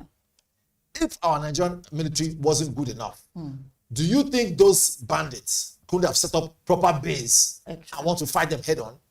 But those terrorists will not do that because they know that our Nigerian military is very powerful. The thing that is going well for those terrorists is that they operate, like I said before, under what we call cloak and dagger. Meaning to say, surprise attack, guerrilla warfare. They are not coming out one-on-one. They come out one-on-one. We'll defeat them. So what we need, if the international world wants to help us, right, give our generals and those who are in charge of fighting these insurgents, give them the real data that is necessary. And I tell you, Nigerian army that fought during Sierra Leone, brought peace to those areas, brought peace to Libya. I am very sure that they have this fact. So let's see the rest of the tweets to this effect, because I think social media will buzzing a lot right now. Mr. Allah said, why are we always reactive in this country instead of being proactive? Wait, were they expecting the guys to still stay around the area after committing such atrocities? The military needs to go after these people every day, every hour. But they are going after them. Exactly. The truth of the matter is that at some point when they want to deliver, right, some politician or politics come in to stop them from getting their job done. We already said this before, but you already said that we shouldn't give that the meat. We shouldn't allow it, to trend. But then again, Charlie said that why these government officials feel free is because these attacks are happening in the rural and not close to capitals. They feel less threatened. I wouldn't really agree with that. But it's happening in the rural. Do they not have, people in their villages? Kaladele says that this is what a respectable government should do. Prioritize guarding the place day in, day out, so the people of the area feel safe. But they can't do it alone. Like I said before, this is a partnership, right? Yeah. It's not witchcraft. You need people who live in those areas to give information quick enough so that security personnel can get there and apprehend these people. It's not like you say there's a crime in somewhere in where you stay. As someone who lives there, you should immediately alert the security personnel. So I think also, as much as we're pointing fingers at the security personnel, I'm also pointing fingers at people who live in those areas. But they should know strangers. Yes. People that are not, familiar with the area. You also hold to account those who live in those areas. Hold to account the vigilantes there. Hold to account this local security personnel or local security network to say, why are you people not giving us information real time? Exactly. If they are holding information, then they are also accomplices. I think all I have to say to this is, if the people that are bringing out these truths are being either dismissed from the Nigerian military, allegedly, or, they do one or two to them to discourage them, then that act should stop. On the contrary. Because it means that they are not even about to allow this whole terrorism issue to fizzle out. They want it to continue. On the contrary, Destiny, I will tell you, I'm not even talking about bad eggs in the military. It's not about the bad eggs. I'm talking people about that know about the truth about where to find these terrorists. They ask them to. The point right now is that these people I'm talking about are not even the people. The issue of whether army wants to deliver. The army as a whole is ready to finish its terrorists. I'm talking about the politicians who are not allowing them to do their work properly. Now, who are the politicians? Who are the politicians that are holding our military, from doing the right thing? I just said something, and I said, if you are the what's called again, the chief security officer of your state as a governor, and this often is happening in your state, whether it's Benue, whether it is in Kwara, whether it's no matter where it's happening in those areas, are you telling me?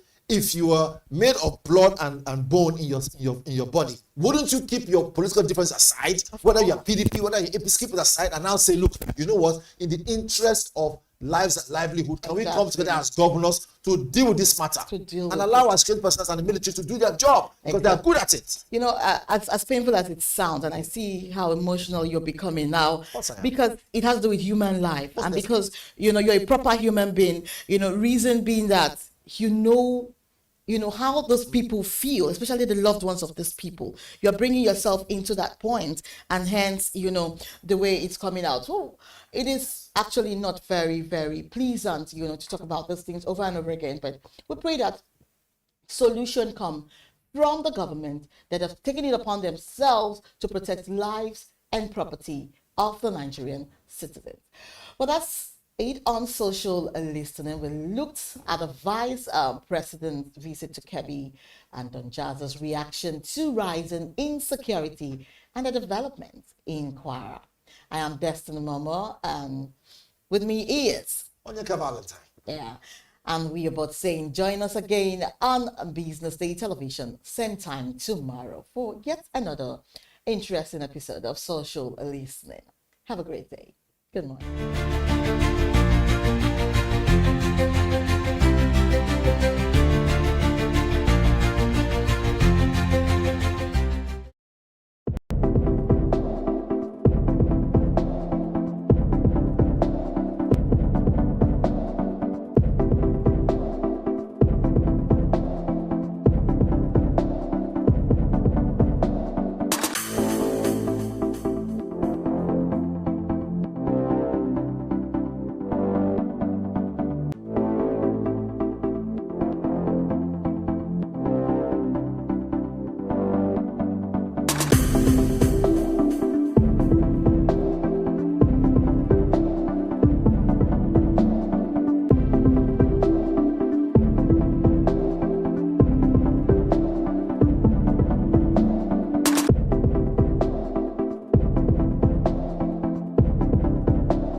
Good morning and welcome to the Business News Hour.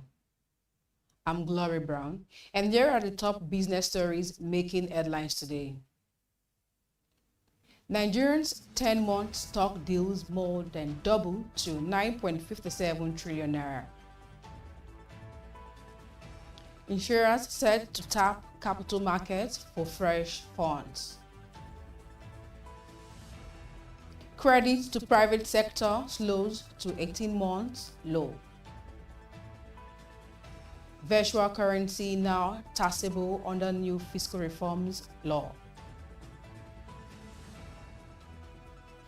Now let's begin with the news in Nigeria, where investors' participation on Nigerian Exchange Limited surged in the first 10 months of 2025, with total transactions climbing to 9.57 trillion naira, more than double the 4.47 trillion naira posted in the corresponding period of 2024. The recent domestic and foreign portfolio participation report released by NGS shows that the market recorded its strongest activity level, driven by heightened interest from pension fund administrators, high net worth investors, and a steady rise in retail participation. Foreign portfolio investors traded 2.03 trillion naira during the period, representing a 172.4% increase from the 744 billion naira recorded a year earlier. Domestic investors remained the dominant force, accounting for 7.54 trillion naira in trades, up 102.4% from 3.73 trillion naira in the same period.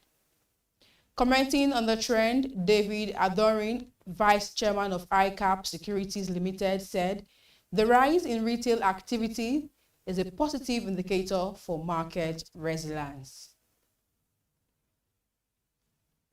Moving on, Nigerian insurance companies are laying the groundwork that will enable them to access fresh funds from nation's capital market in order to comply with the new minimum capital requirements.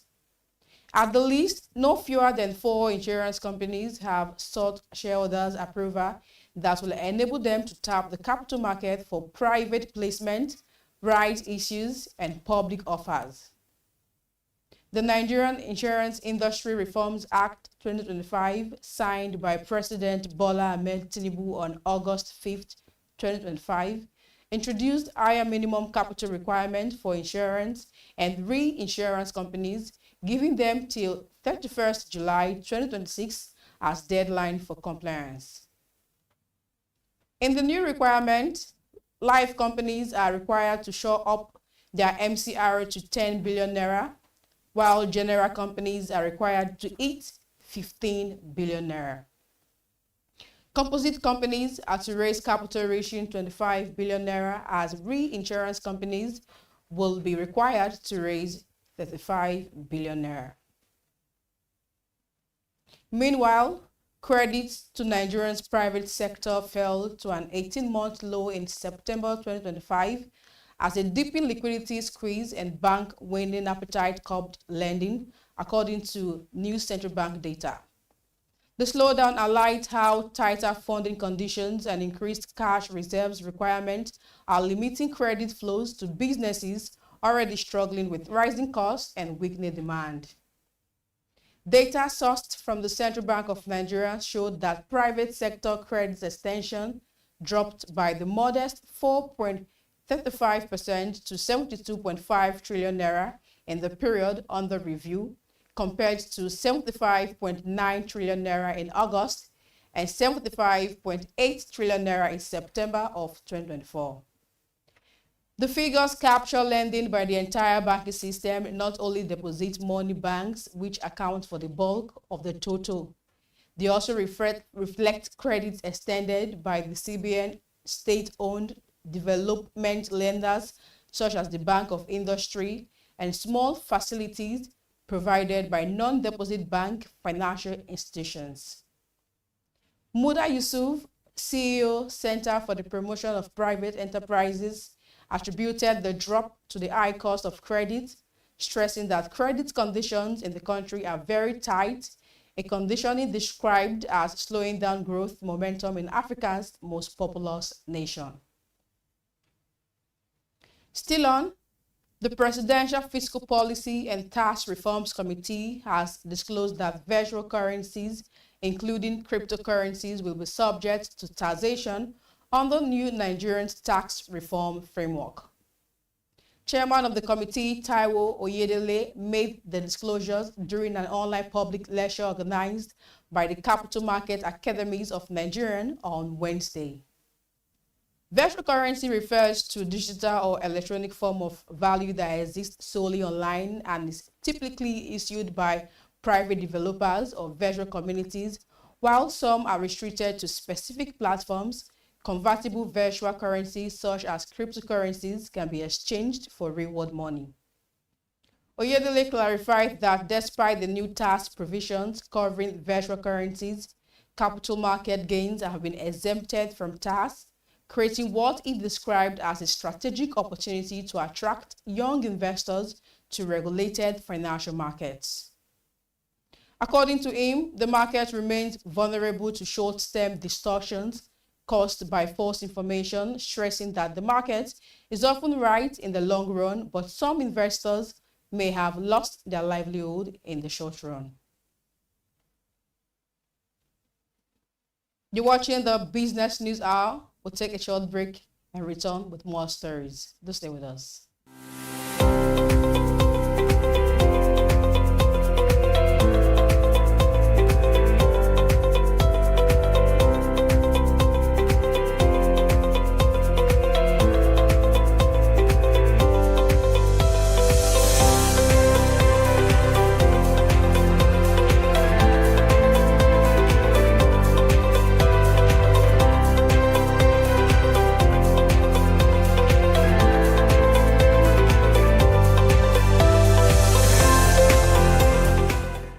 Meet Monica, your all-in-one financial solution.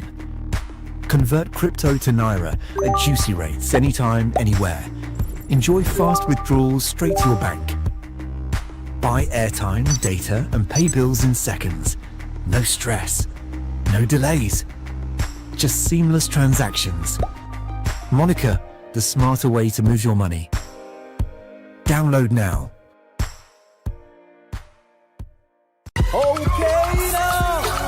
Insurance. Oh God, you are the next insurance. See as the boys the Allah. All the ladies the Allah. Ensure your car protection from accidents. Unforeseen loss, you can see them. Mistakes are meant to happen. If you don't jam the car, they'll jam yours. Will you beat them? Ah yes, you will get them arrested. Your plans for that day is affected.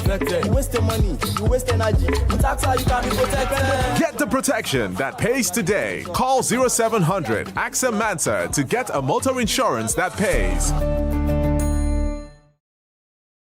At Stanbic IBTC, we are here to help you grow with financing that helps you expand, expert knowledge across 20 African markets, trade solutions that open doors to 195 countries globally, and an online banking platform that works hard, because with us, there's possible, then there's more. Visit www.stanbicibtcbank.com/business for more. Stanbic IBTC. True strength. What defines it?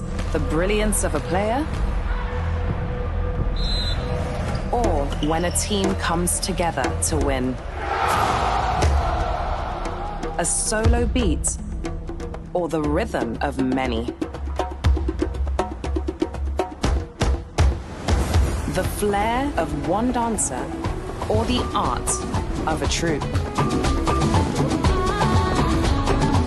One distinct voice, or the beauty of the symphony. At FCMB Group, we build ecosystems, empower communities, and create the future. Because we believe it's not just one, but the power of the group that delivers the future we all desire. FCMB, the power of the group.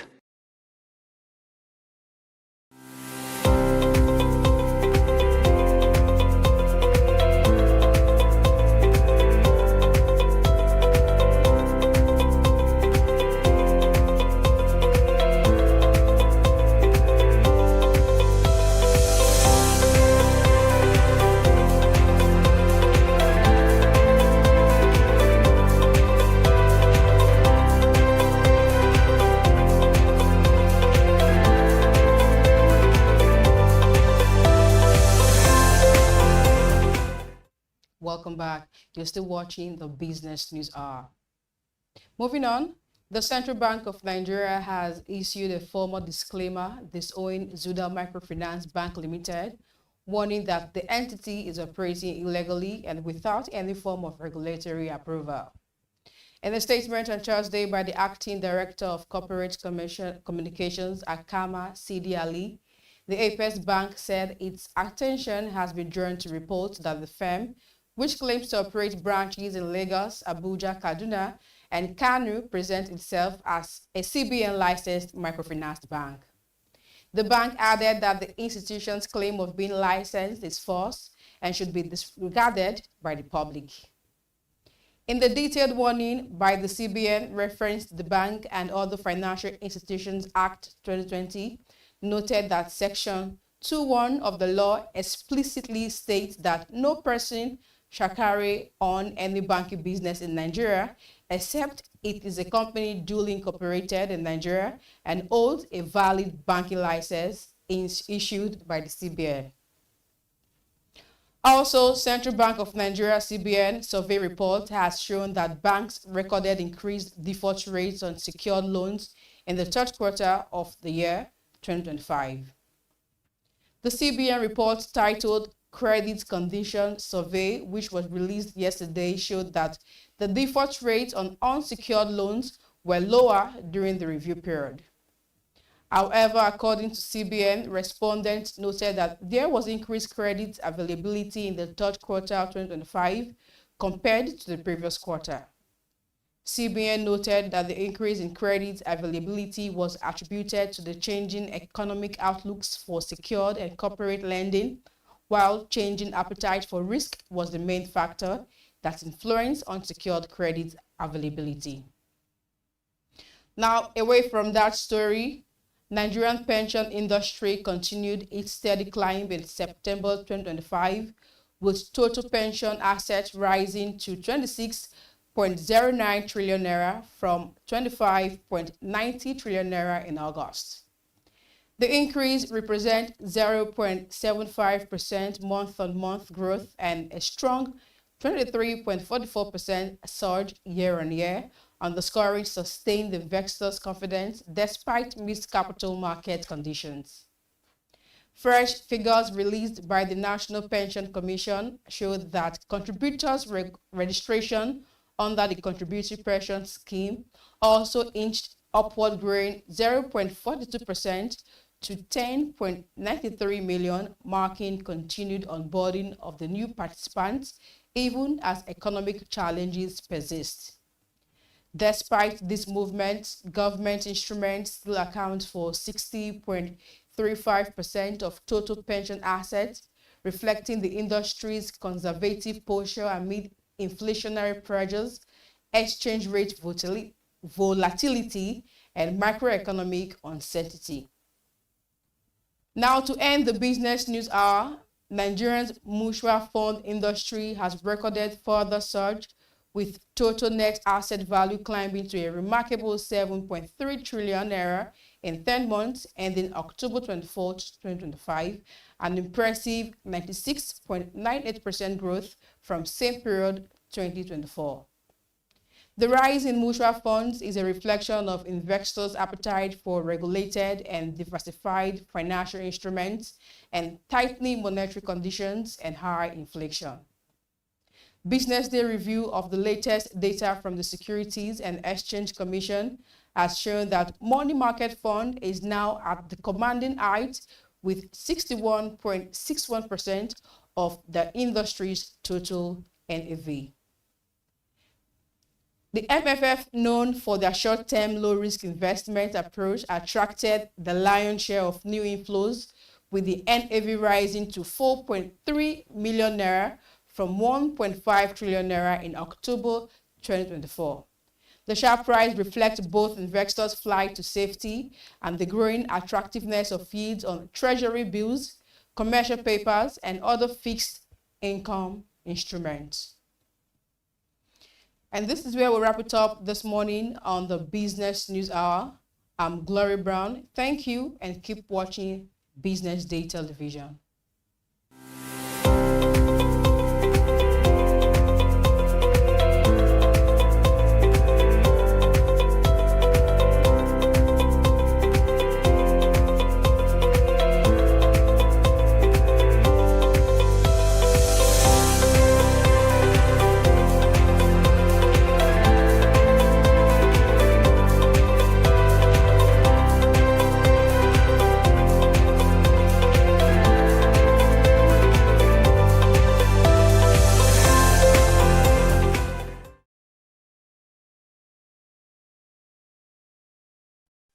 From clean power to digital innovation, Schneider has continued to power the growth of Nigeria's electricity and energy sector with some of the best and forward-thinking solutions across the continent. And today, Schneider is celebrating 25 years of impact here in Nigeria. And today, it's all about innovation, it's all about automation, and it's all about sustainability. Join me as I walk you through the conversations we'll be having right here today. My name is Elizabeth Musa, and this is where innovation happens. I just heard here that we are deploying 100 megawatts solar across different states. And I think that conversation should be had basically with the discourse if we are going to make such investments viable. So I think that brings before the fact that more needs to be done in terms of collaboration. At the heart of this year's event is a powerful theme: competitive advantage through automation and sustainability. For Schneider Electric, it's not just a slogan, it's a reflection of how the company has evolved over 25 years in Nigeria, helping industries improve efficiency and build smarter, more resilient systems. In terms of automation and sustainability, these are probably two of the most important topics for businesses, not just in Nigeria, not just across Africa, but globally, right? We had seen the increased use of automation right from what we call Industry 3.0, and they started happening around the 80s with a lot more automation. And the idea behind the use of automation is, first of all, to drive efficiency, to drive reliability and accuracy in business operations, and ultimately to produce, for people to produce more, and to also do that at a lower cost. So automation was meant to drive efficiency, increase production, and also lower costs. But the second topic, which is sustainability, is something that has now become very important, maybe in the last 20, 30 years, particularly. Right, organizations and industries are now very, very conscious of how their activities impact the environment. Right, so a lot of the global organizations have committed to net zero, net zero goals, and we are talking to them and helping them achieve these goals. Some of the sectors that we cover, and most of the sectors actually have some kind of environmental impact. And what we are then doing and working with this sector is to ensure that we're supplying products that are environmentally friendly, products that are not contributing any parts, that do not have any negative impact to the environment, even in the process of production, right? And when you look at Schneider Electric, we've been named the most sustainable company in the whole world for the past 2 years by Time Magazine. So it's not something that we preach, it is something that we practice. And that is why our customers, our partners trust us. And that's why they continue to rely on us for sustainable solutions. So for us, automation and sustainability are key topics that are pertinent to our customers today, that are important to industries today, and will continue to remain relevant. From manufacturing to energy, experts here agree that digital transformation is no longer a distant dream, it's a daily necessity.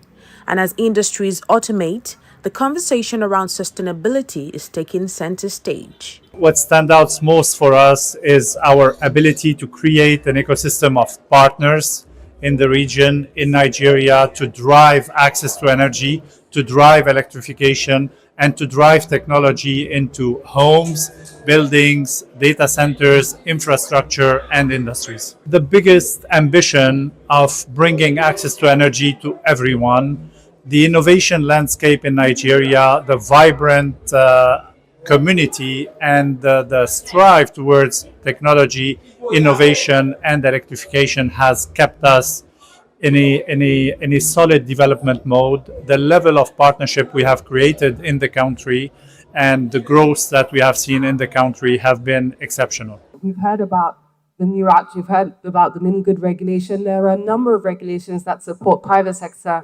investment and participation in the decentralized renewable energy space or interconnected mini grid space.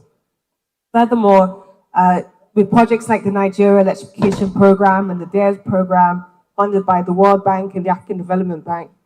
This is not free money. These are loan facilities provided by the World Bank and the African Development Bank, which we will have to pay back. That is, a significant step in the right direction in terms of understanding the need to provide incentives or grants to support private sector companies in coming in and deploying these solutions that are required to bridge the energy access gap. I think for me, it shows success and it shows that things can actually get done in Nigeria. For a business, a global international business, to be in Nigeria for that long, that shows that something is going right in our country. A lot of companies struggle with making that investment decision as to whether to invest in Nigeria or not. But if a company like Schneider Electric can do business in this country with all of the challenges that it faces and still be successful, I think that speaks a lot to the type of market and economy that we have in our country. The event also highlights the growing role of public-private partnerships in driving innovation, ensuring that policy aligns with technology and investment to deliver tangible results. What we reward is what we get. I think there needs to be a lot of more focus on our universities such that we're able to support research and development, such that these technologies are built in country. That's one way we can reduce our exposure to the necessity, you understand, of external financing, because we have the market, we have the intellect, we have the resources, and I think we can make it happen. You see, that's part of what I mentioned during the panel session, that one of the things we are missing out is the partnership between industry and our academia. I think we need to do a lot more in promoting real research that results in innovative products that can be taken to the market. So you need the enabling environment, but you need industry to work with academia, because every technology that is used probably starts from the academia and then it gets industrialized in terms of its utilization. So I think that's a bit where I think more can be done, such that we can have homegrown technology in the country. Yeah. The policies government put in place to unlock gas is very important. It will help that reliability and sustainability. The second thing is about policy around the energy transition itself. We need to be very careful in the way we set up that policy, such that it will not stifle industry, it will encourage people to come in and invest. And the last thing for me is around security. Security is a very big issue for us in the oil and gas industry. Government is to find a way to sort out the security. Schneider has been a very sustainable company, and today means a lot, given the fact that they are also celebrating their 25th anniversary. Schneider has been a partner with NLNG even before they came into Nigeria. So our first trains came into operation in 1999, and we've been partnering with Schneider on automation as we were designing those trains. So today for me is really a victory for not just Schneider but for Nigeria as a country, and for all the companies that are partnering with Schneider in Nigeria. It's victory for us today. And I do know that Schneider is going to do more going into the future. 25 years on, Schneider's story in Nigeria is one of consistency, collaboration, and commitment to innovation. As the company looks to the next 25 years, the hope is that automation and sustainability won't just be buzzwords, but the building blocks of a stronger, smarter Nigeria. It's been 25 years of innovation, of automation and sustainability here at Schneider Electric, and it was lovely to capture some of the voices and some of the people who have been a part of this story for 25 years. My name is Elizabeth Musa, reporting for Business Day Television.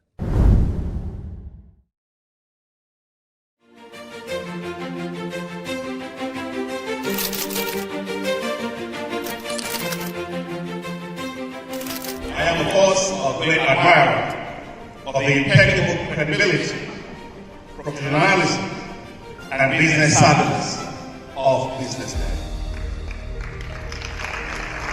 If you really mean business in Nigeria, start your day with BusinessDay.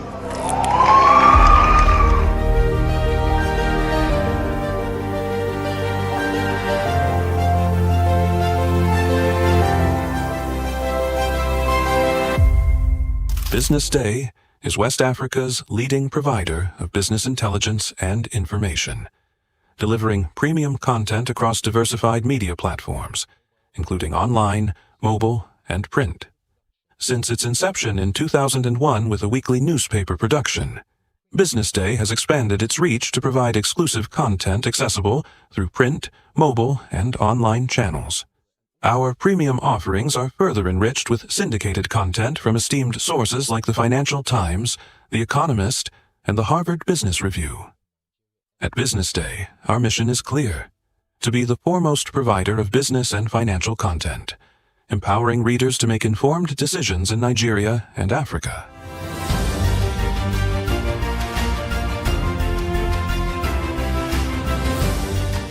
Since our establishment, we have been committed to delivering insightful, relevant, and accurate information about Nigeria's business and finance environment, while contextualizing the impact of global events.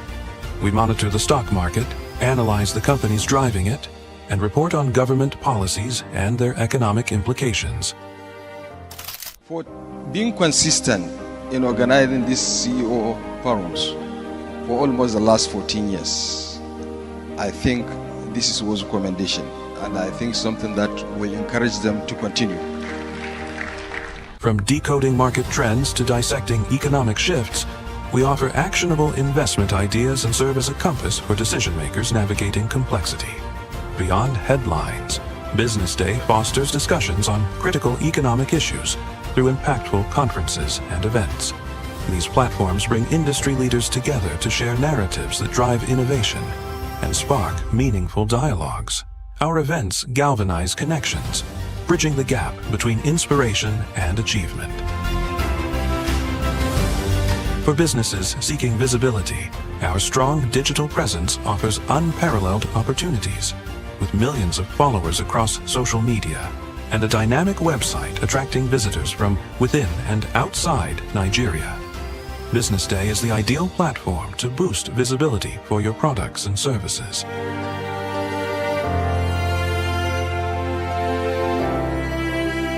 If you're looking for in-depth analysis and expert opinions on Nigeria and Africa's business landscape, BusinessDay is your guide.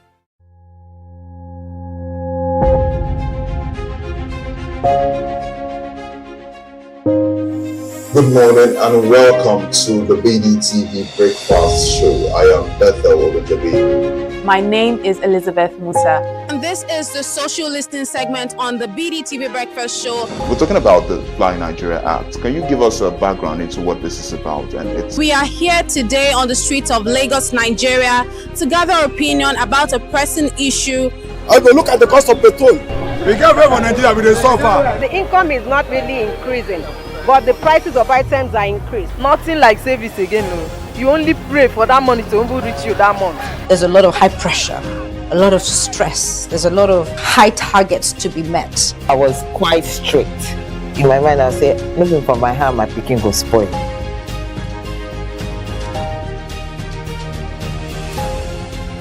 To allow all banks and all the players in the space 15% inflation target achievable in 2025.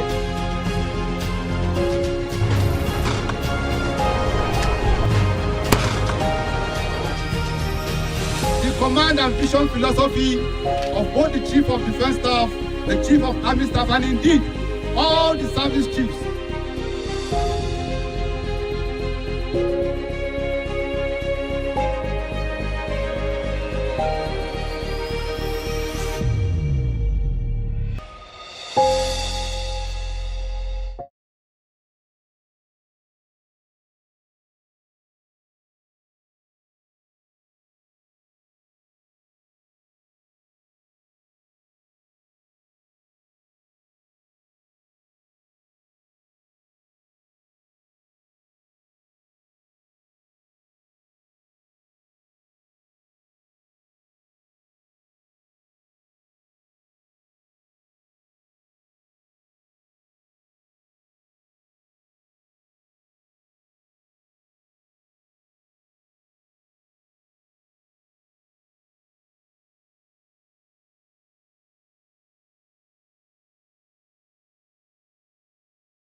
are watching Business Day Television. You're welcome to The Big Story. My name is Deborah Eze. Nigeria's small and medium enterprises are some of the most creative, resilient, and resourceful in the world. Our fashion, music, technology, and innovations are celebrated globally. Yet back home, many of these businesses operate far below their true capacity. Factories run at 30%, local producers struggle to compete with cheaper import, and supermarket shelves are stocked with foreign alternatives, while homegrown brands fight for visibility. The big question is, why are Nigerian SMEs still stuck at a fraction of their potential? And what will it take to unlock full productivity? Today on Business of Big Story, we are joined by someone who has spent years helping entrepreneurs build systems, structure, and sustainability. Adeola Olanio, founder and business system architect at adeolanio.co. Adeola, thank you for joining us. Thank you very much for having me. All right, let's start with the big picture. From your experience working with SMEs across Nigeria, why do so many businesses operate below capacity despite having strong talent and creativity? Okay, thank you for that question. So most Nigerian SMEs are not just short on talent. What they basically lack is structure, and people are doing good work. That's just the truth. But the businesses don't have clear processes or predictable systems or the right tools to support the talent. So everybody is working hard, but the business isn't working smart. So the solution is basically to start with simple systems. Write down how you produce. No matter how small your business is, you need to write it down, document, write down how you produce, how you sell, how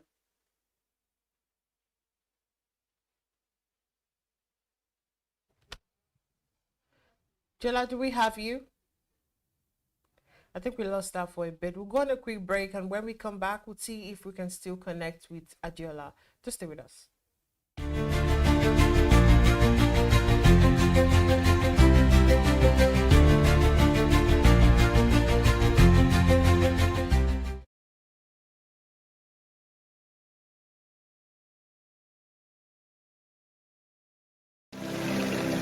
They say money never sleeps. Wake up to clarity, insights, and the stories driving business in Nigeria and beyond. From the heartbeat of small and medium enterprises to the pulse of national economic policy, this is where business meets perspective.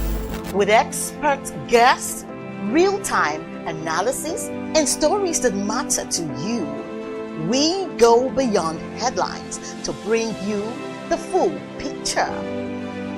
Join us every morning as we break down the numbers, decode the policies, and spotlight the people shaping our economy. This is Business Money.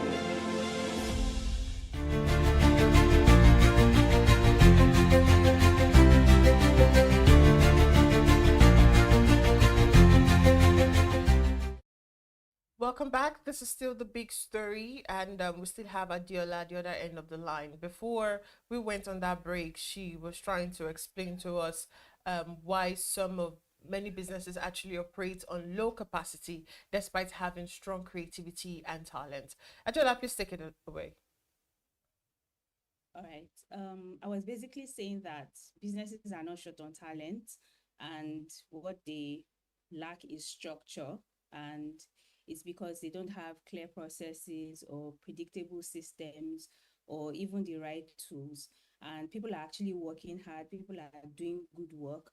And what it basically entails is you need to, no matter how small your business is, you need to write down, document. You need to write down how you produce, how you sell, how you deliver your products. You also need to use basic tools. There are basic tools for things like inventory, for how you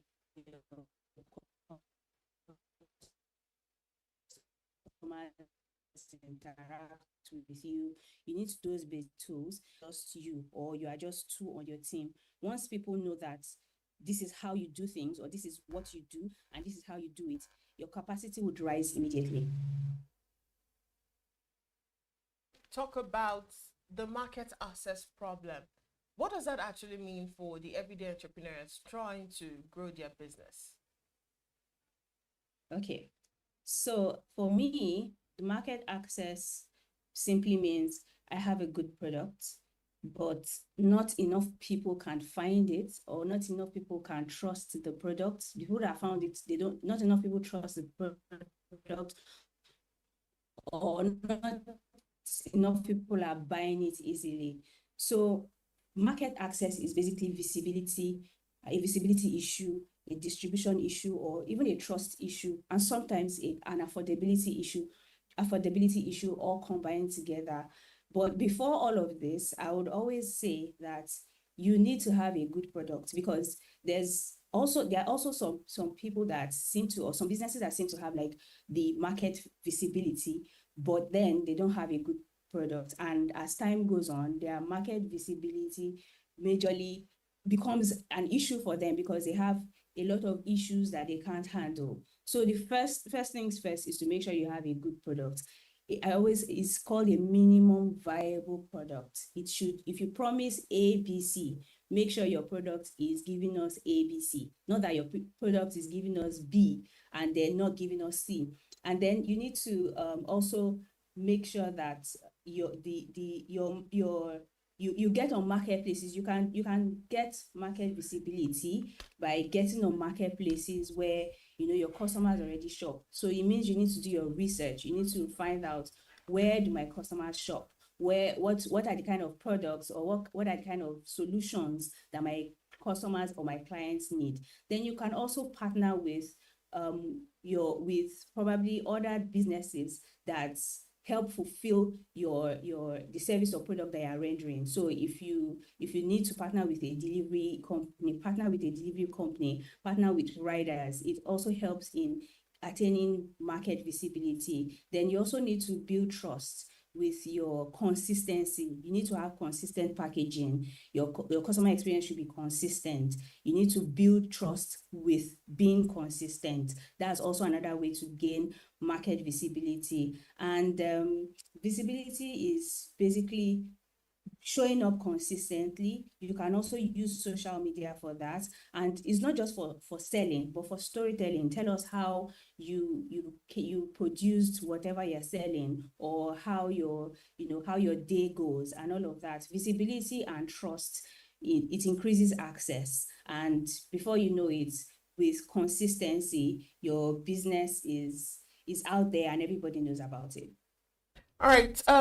Many SMEs, they complain about struggling to compete with imported goods. I mentioned that in my intro. So what structural or systemic gaps makes local products less competitive?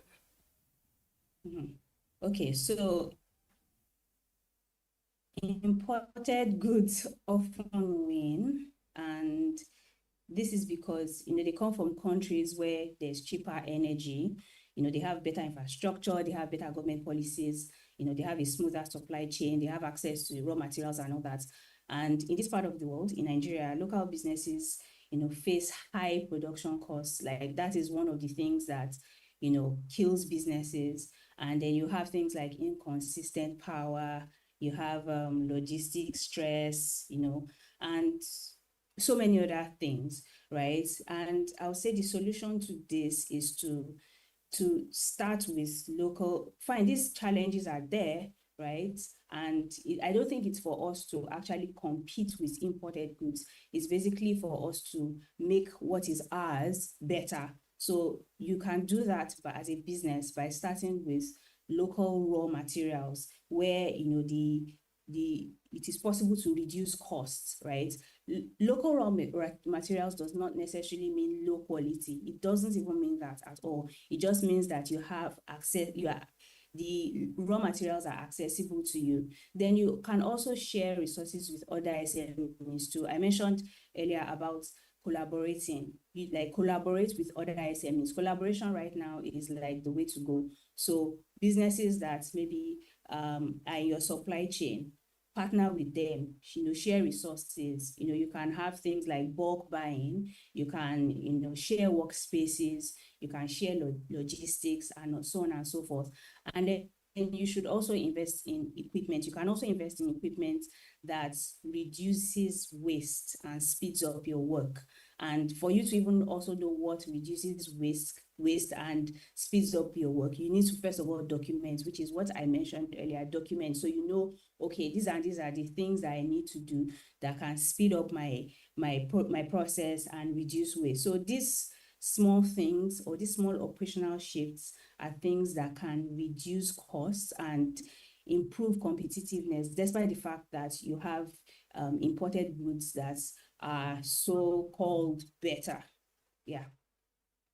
All right. Technology has become a key part of business growth. What kind of tech solutions or digital infrastructure do Nigerian SMEs need to scale effectively?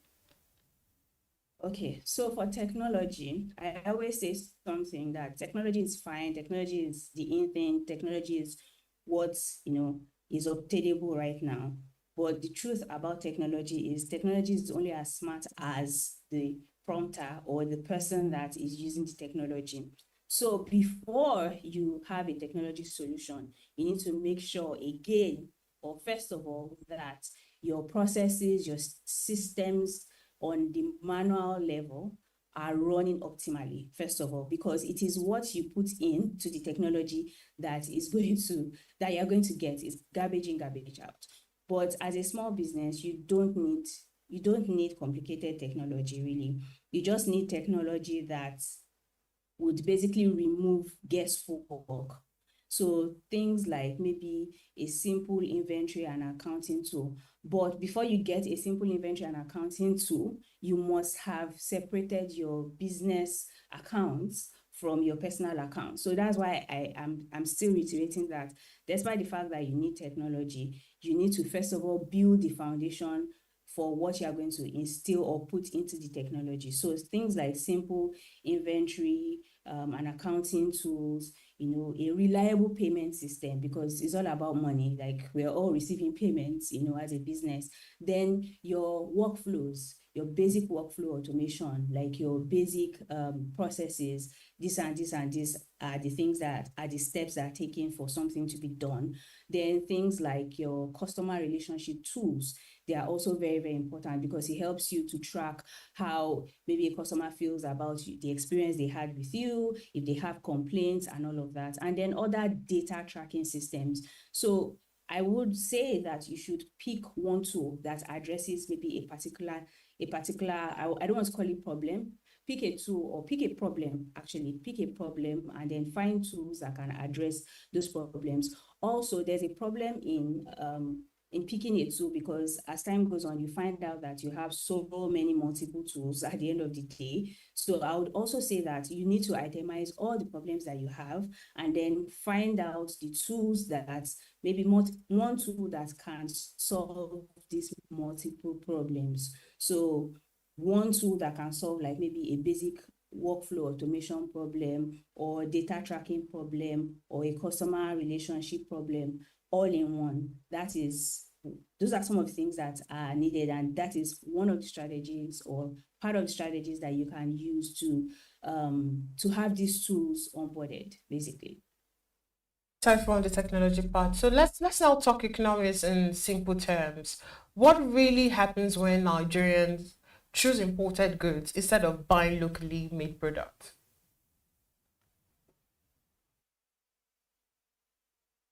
Okay, so in simple terms, money leaves the country quickly. That's what it is. Money leaves the country quickly, and for an economy to thrive, we don't want the money to leave the country. So local businesses will lose sales. They'll produce less because they are losing sales.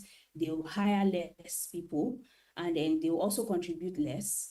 And before you know it, it has weakened, the entire value chain. So this is a big problem, and SMEs must make their products visible and credible. And I'll emphasize on credibility so as to avoid this, because when Nigerians prefer imported goods, like it just shows that we're not going to be making anything as businesses internally, and it's not going to help our economy. It's not even going to help our future as individuals and even as a country.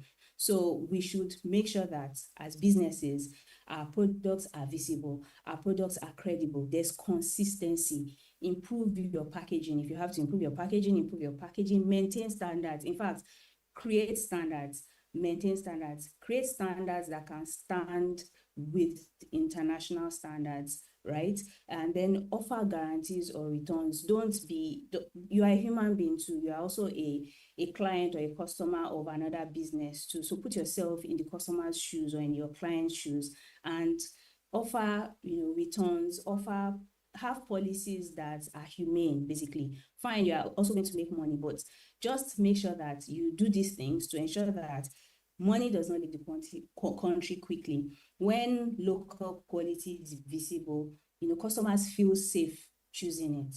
So yes. Research actually shows that every naira spent on local products can circulate through the economy multiple times before leaving. So how impactful is this multiplier effect for job creation and also GDP growth?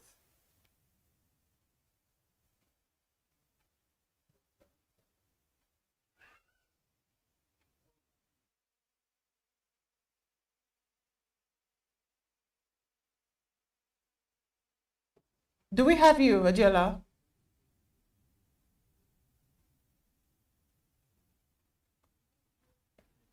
I think we lost her again for a bit. Well, we'll go on a quick break. When we come back, we'll see if we can still connect with Adiola. Just stay with us. Welcome back. This is still the big story, and we still have Adiola Olaniyan with us. Adiola, finally, before I let you go, what is your message to Nigerian entrepreneurs who feel discouraged by competition, low demand, and the pressure of imported goods? Okay, so as a Nigerian, I will actually be giving this, this encouragement to my fellow Nigerians, and it is, don't judge your potential by the challenges around you.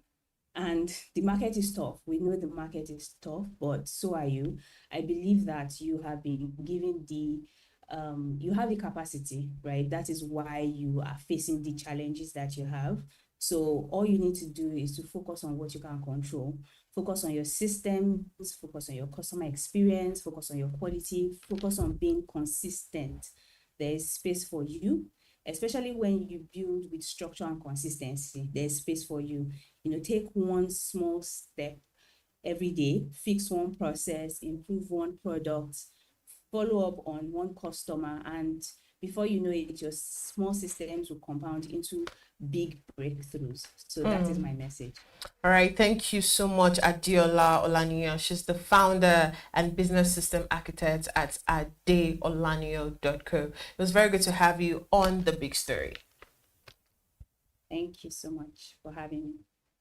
All right, the breakfast show continues with the social listening segment. Just stay with us.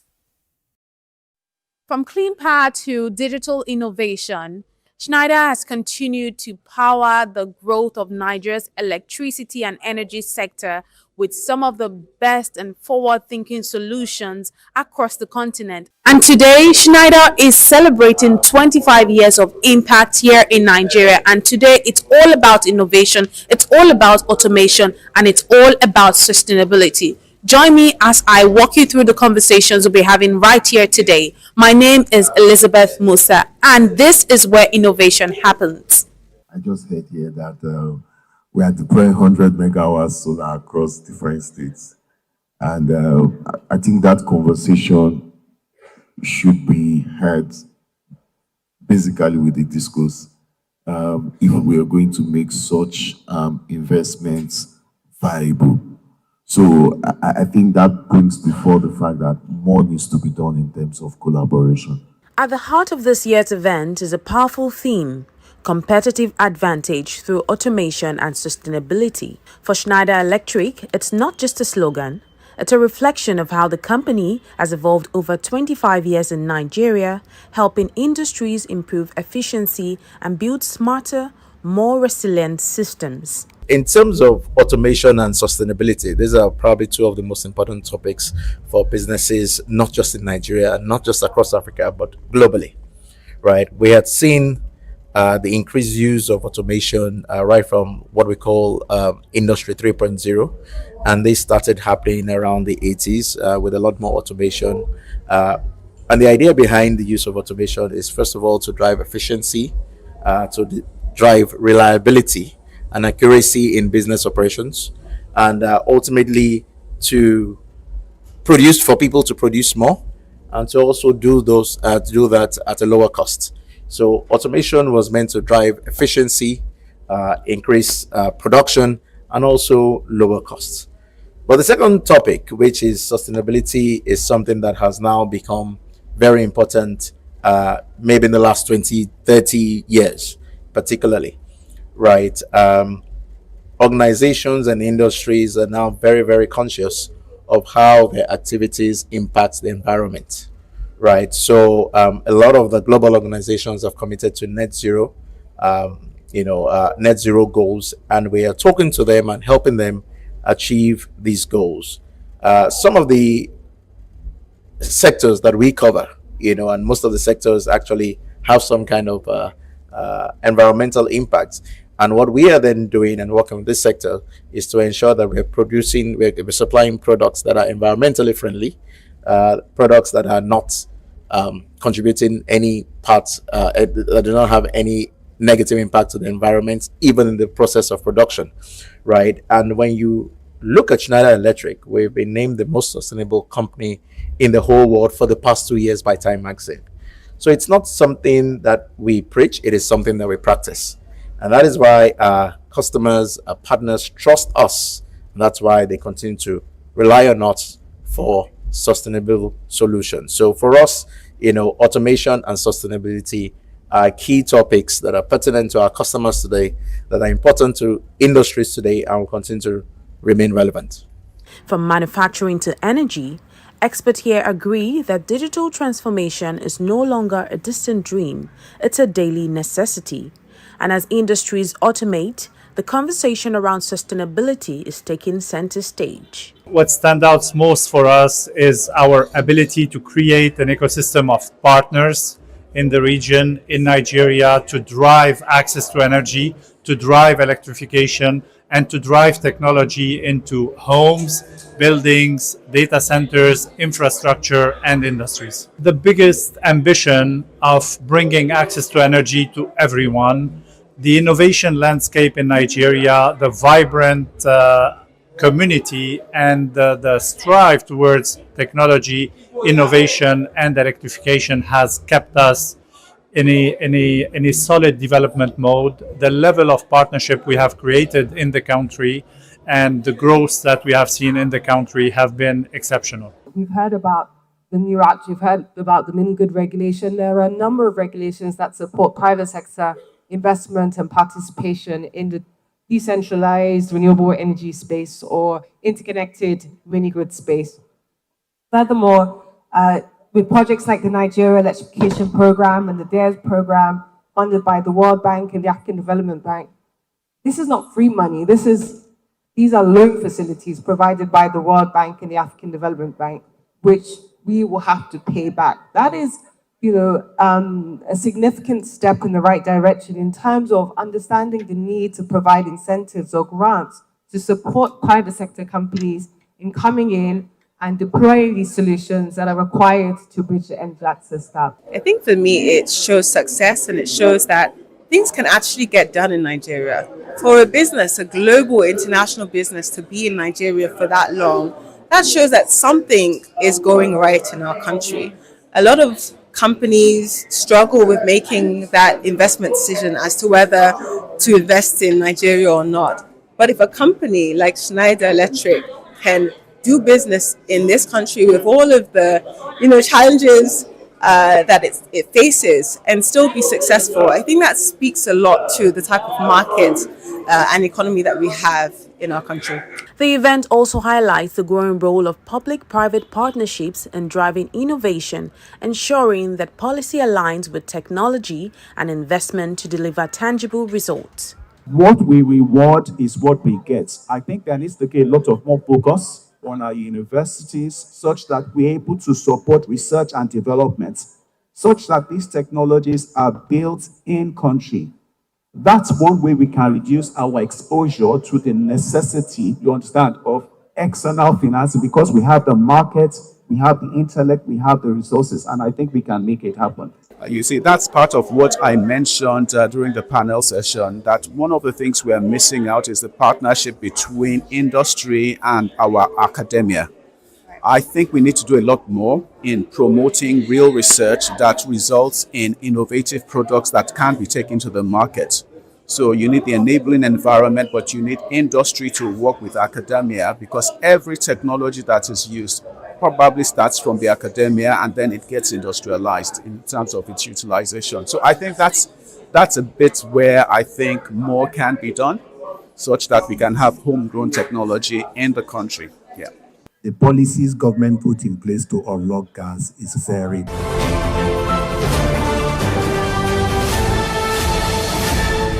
You are watching Business Day Television.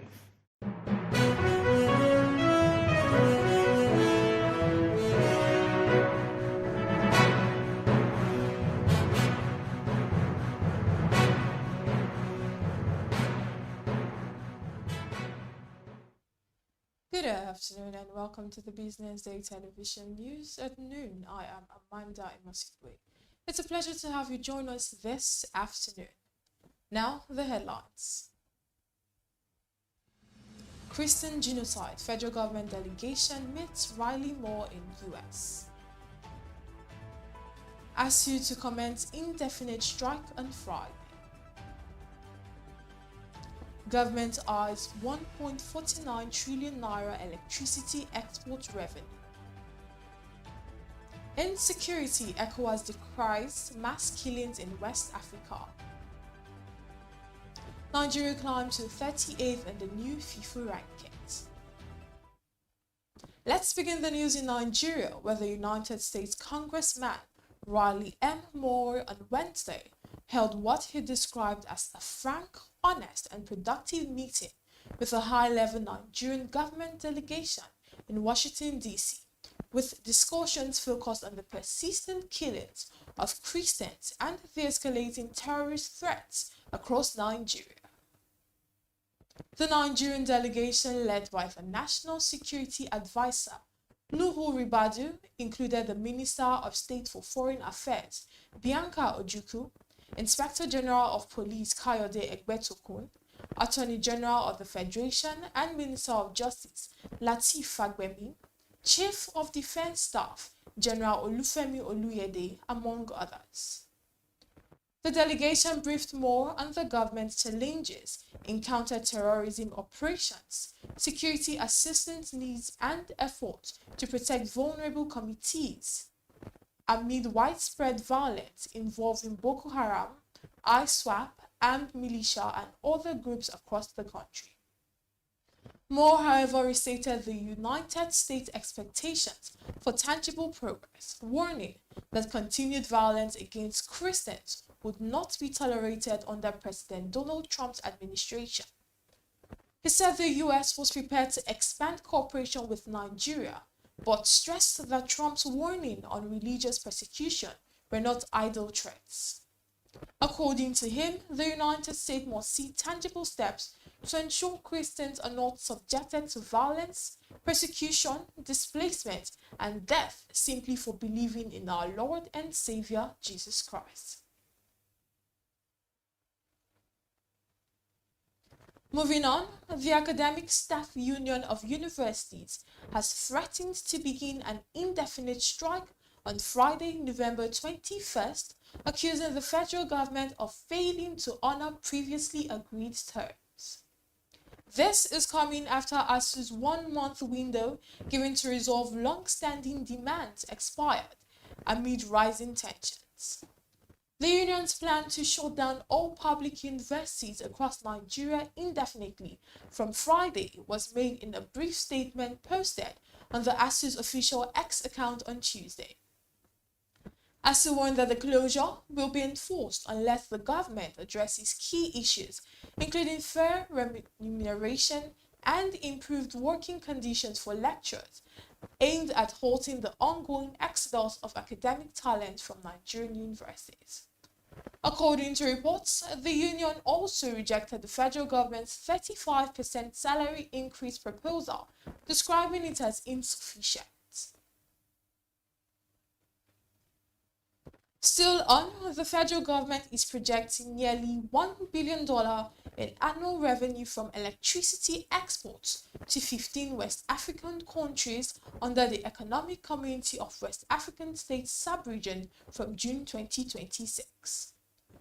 The earnings are based on what a full 600 megawatts export capacity is capable of generating at the prevailing regional tariff, as Nigeria pushes towards full participation in the West African power market following a landmark grid synchronization exercise carried out this month.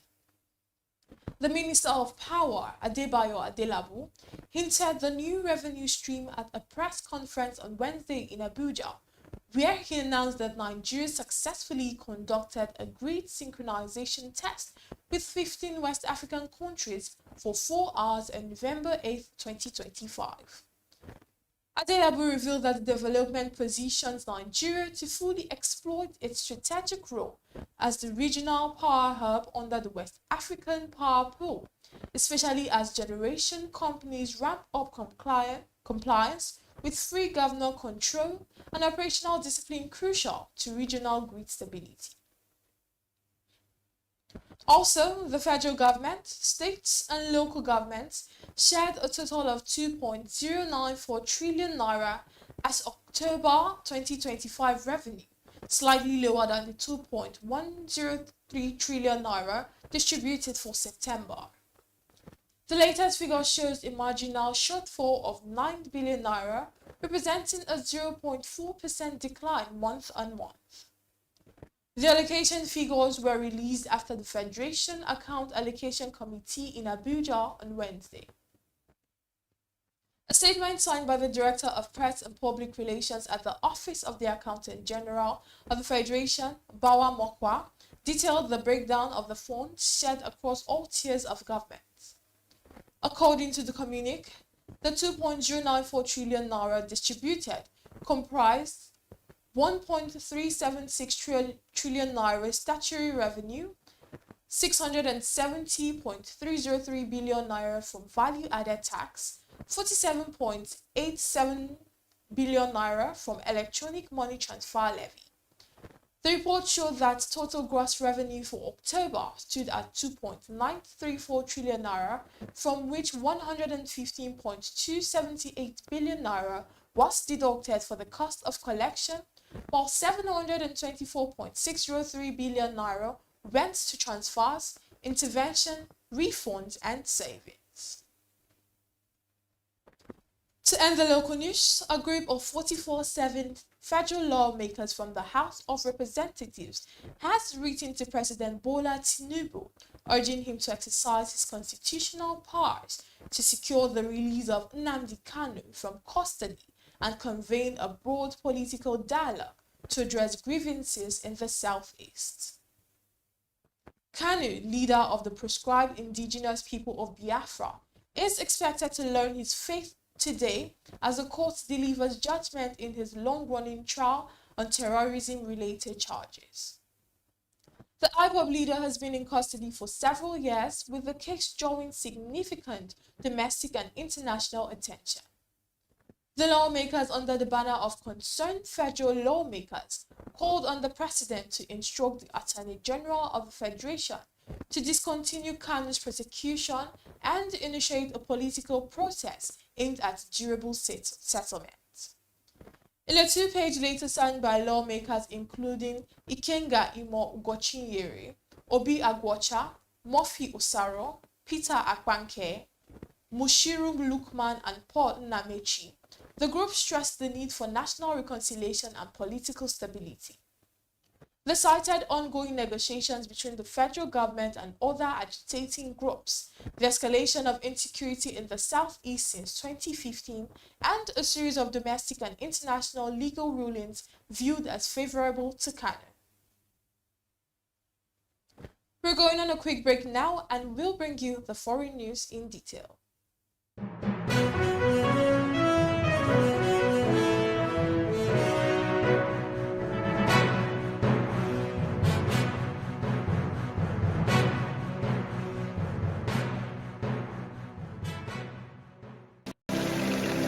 They say money never sleeps. Wake up to clarity, insights, and the stories driving business in Nigeria and beyond. From the heartbeat of small and medium enterprises to the pulse of national economic policy, this is where business meets perspective. With expert guests, real-time analysis, and stories that matter to you. We go beyond headlines to bring you the full picture. Join us every morning as we break down the numbers, decode the policies, and spotlight the people shaping our economy. This is Business Money.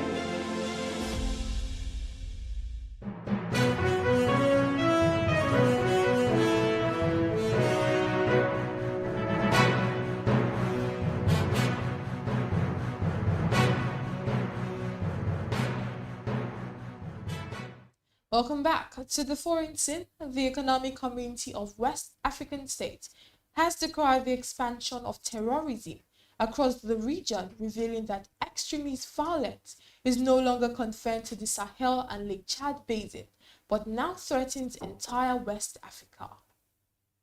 Speaking at a United Nations Security Council briefing in New York, the president of the ECOWAS Commission, Aliou Omar Touray, revealed that early warning data from the bloc shows 450 terrorist attacks and more than 1,900 deaths recorded in 2025 alone. The Commission president added that the extremist groups are shifting tactics by launching what he described as economic warfare, targeting fuel supply lines and obstructing trade routes. In his words, these groups are deliberately restricting fuel and crippling trade across the sub-region, aiming to destabilize economies, weaken states, and exacerbate humanitarian crises. In response to the worsening threats, ECOWAS says it is fast-tracking the deployment of its long-planned standby counter-terrorism force. According to him, the bloc will begin by deploying 1,650 personnel, with plans to scale the mission up to 5,000 troops with support from regional partners and international allies.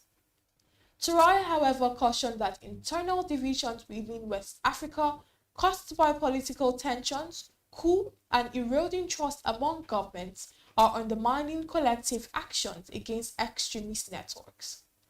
The president noted that fragmented efforts and mutual mistrust have continued to hinder effective cooperation within the sub-region.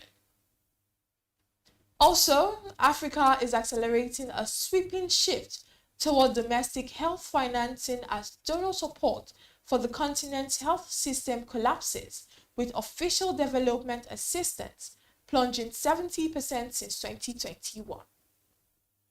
Confronted with rising outbreaks, severe funding gaps, and mounting global uncertainties, African governments under the leadership of African Centers for Disease Control and Prevention are moving to strengthen self-reliance through a new health security and sovereignty agenda that aims to end decades of dependence on foreign aid. The new framework outlined by Zan Kaseya, African CDC Director in Lancet Movement, comments marks one of the most far-reaching responses to the post-pandemic decline in global health financing. This reportedly seeks to reposition the continent from vulnerability to resilience at a time when disease outbreaks have surged by 41% between 2022 and 2024, while climate pressures are intensifying health risk. Kaseya also highlighted persistent procurement fraud, the prevalence of ghost workers, fragmented planning, and poor digitalization as structural weaknesses that continue to undermine health budgets. Now to sports. Nigeria has risen 3 places to 38th in the latest FIFA Men's World Ranking announced on Wednesday following a month of playing 2 competitive fixtures. The ranking update, which covered 149 national team outings since the previous release, reflects Nigeria's 4-1 victory over Gabon and the 1-1 draw with DR Congo that ended in a 4-3 penalty defeat in the African playoff. Despite the heartbreak of missing out on the 2026 World Cup, those results were sufficient to notch the Super Eagles up the table. Nigeria's new points total stands at 1,502.46, placing the country 5th among African nations behind Morocco, Senegal, Egypt, and Algeria. The Super Eagles, however, hold a narrow advantage over Tunisia, who are 40th on 1,497.13 points, and a wider margin over rivals such as Ivory Coast and DR Congo, which sit on 1,489.59 and 1,442.5 points respectively. To end the news, Morocco captain Achraf Hakimi claimed the CAF Men's Playoff of the Year award at the 2025 CAF Award in Rabat on Wednesday as Africa honored its standout performance of the year. The ceremony drew players, coaches, and football legends from across the continent and beyond, celebrating a year of remarkable achievements in African football. Paris Saint-Germain right back Hakimi earned the top honor after a stellar outing in 2025 in which he won the UEFA Champions League, UEFA Super Cup, French Ligue 1 and Coupe de France, and also reached the final of the FIFA Club World Cup. Hakimi becomes the first defender to win Africa's top men's award since TP Mazembe Bouanga Tchimi in 1973 and the first Moroccan recipient since Mustafa Hadji in 1998. The PSD star also helped Morocco secure their 3rd place for the 2026 FIFA World Cup, solidifying his position as the African Best Player of the Year. This is where we wrap it up this afternoon on Business Day Television News at noon. I am Amanda Imosigwe. Stay tuned for more updates.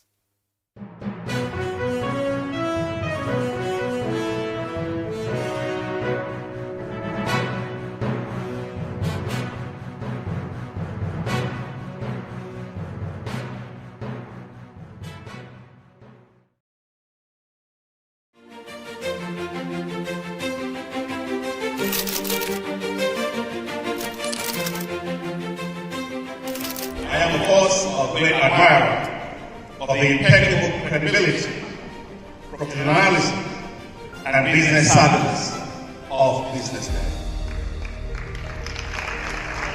If you really mean business in Nigeria, start your day with BusinessDay.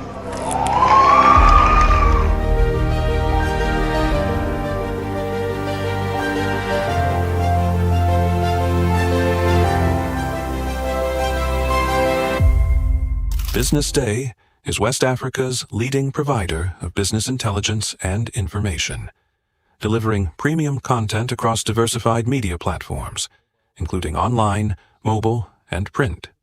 Since its inception in 2001 with a weekly newspaper production, BusinessDay has expanded its reach to provide exclusive content accessible through print, mobile, and online channels. Our premium offerings are further enriched with syndicated content from esteemed sources like the Financial Times, The Economist, and the Harvard Business Review. At BusinessDay, our mission is clear: to be the foremost provider of business and financial content, empowering readers to make informed decisions in Nigeria and Africa.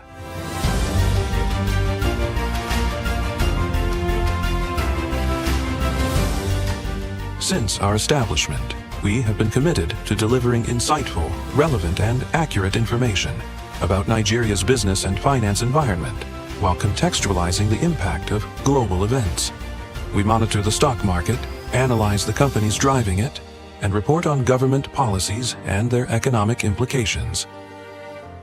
For being consistent in organizing these CEO forums for almost the last 14 years, I think this was a commendation, and I think something that will encourage them to continue. From decoding market trends to dissecting economic shifts, we offer actionable investment ideas and serve as a compass for decision makers navigating complexity. Beyond headlines, Business Day fosters discussions on critical economic issues through impactful conferences and events. These platforms bring industry leaders together to share narratives that drive innovation and spark meaningful dialogues. Our events galvanize connections, bridging the gap between inspiration and achievement.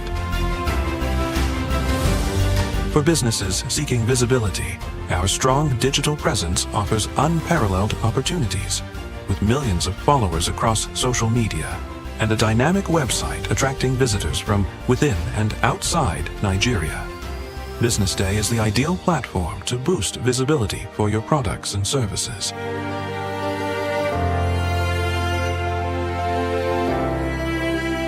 If you're looking for in-depth analysis and expert opinions on Nigeria and Africa's business landscape, Business Day is your guide.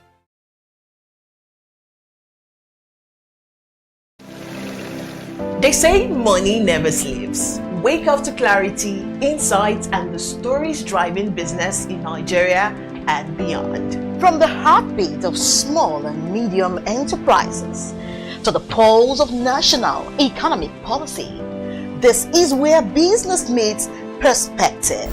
With expert guests, real-time analysis, and stories that matter to you, we go beyond headlines to bring you the full picture.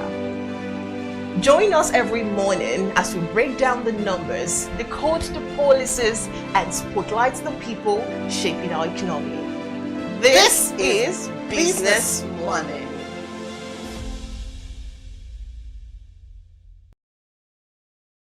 From clean power to digital innovation, Schneider has continued to power the growth of Nigeria's electricity and energy sector with some of the best and forward-thinking solutions across the continent. And today, Schneider is celebrating 25 years of impact here in Nigeria. And today, it's all about innovation, it's all about automation, and it's all about sustainability.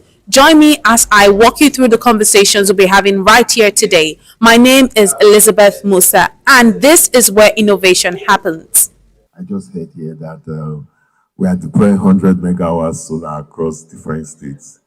And I think that conversation should be had basically with the discourse if we are going to make such investments viable. So I think that brings before the fact that more needs to be done in terms of collaboration.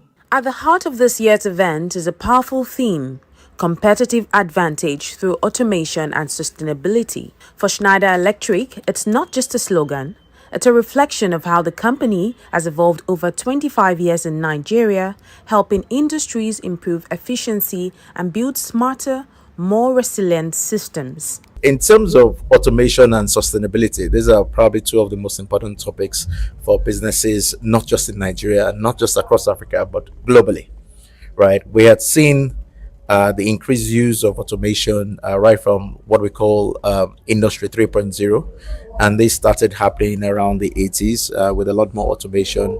And the idea behind the use of automation is, first of all, to drive efficiency, to drive reliability and accuracy in business operations, and ultimately to produce, for people to produce more, and to also do that at a lower cost. So automation was meant to drive efficiency, increase production, and also lower costs. But the second topic, which is sustainability, is something that has now become very important, maybe in the last 20, 30 years, particularly, right?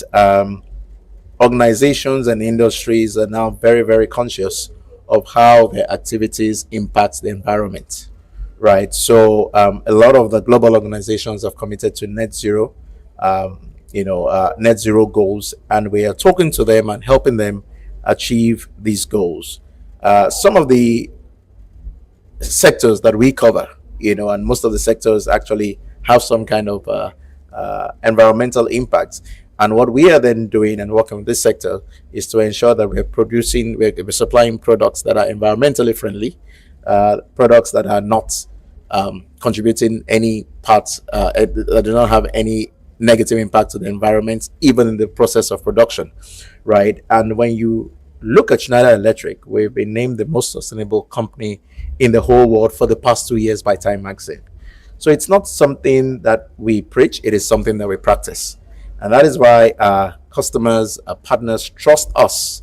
And that's why they continue to rely on us for sustainable solutions. So for us, automation and sustainability are key topics that are pertinent to our customers today, that are important to industries today, and will continue to remain relevant.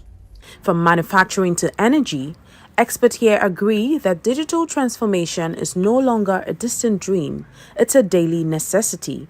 And as industries automate, the conversation around sustainability is taking center stage. What stands out most for us is our ability to create an ecosystem of partners in the region, in Nigeria, to drive access to energy, to drive electrification, and to drive technology into homes, buildings, data centers, infrastructure, and industries. The biggest ambition of bringing access to energy to everyone, the innovation landscape in Nigeria, the vibrant community, and the strive towards technology, innovation, and electrification has kept us in a solid development mode. The level of partnership we have created in the country and the growth that we have seen in the country have been exceptional. We've heard about the new act, you've heard about the mini good regulation. There are a number of regulations that support private sector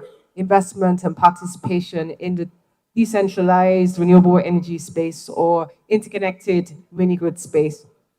Furthermore, with projects like the Nigeria Electrification Program and the DARES program funded by the World Bank and the African Development Bank, this is not free money. These are loan facilities provided by the World Bank and the African Development Bank, which we will have to pay back. That is, a significant step in the right direction in terms of understanding the need to provide incentives or grants to support private sector companies in coming in and deploying these solutions that are required to bridge the energy access gap. I think for me, it shows success and it shows that things can actually get done in Nigeria.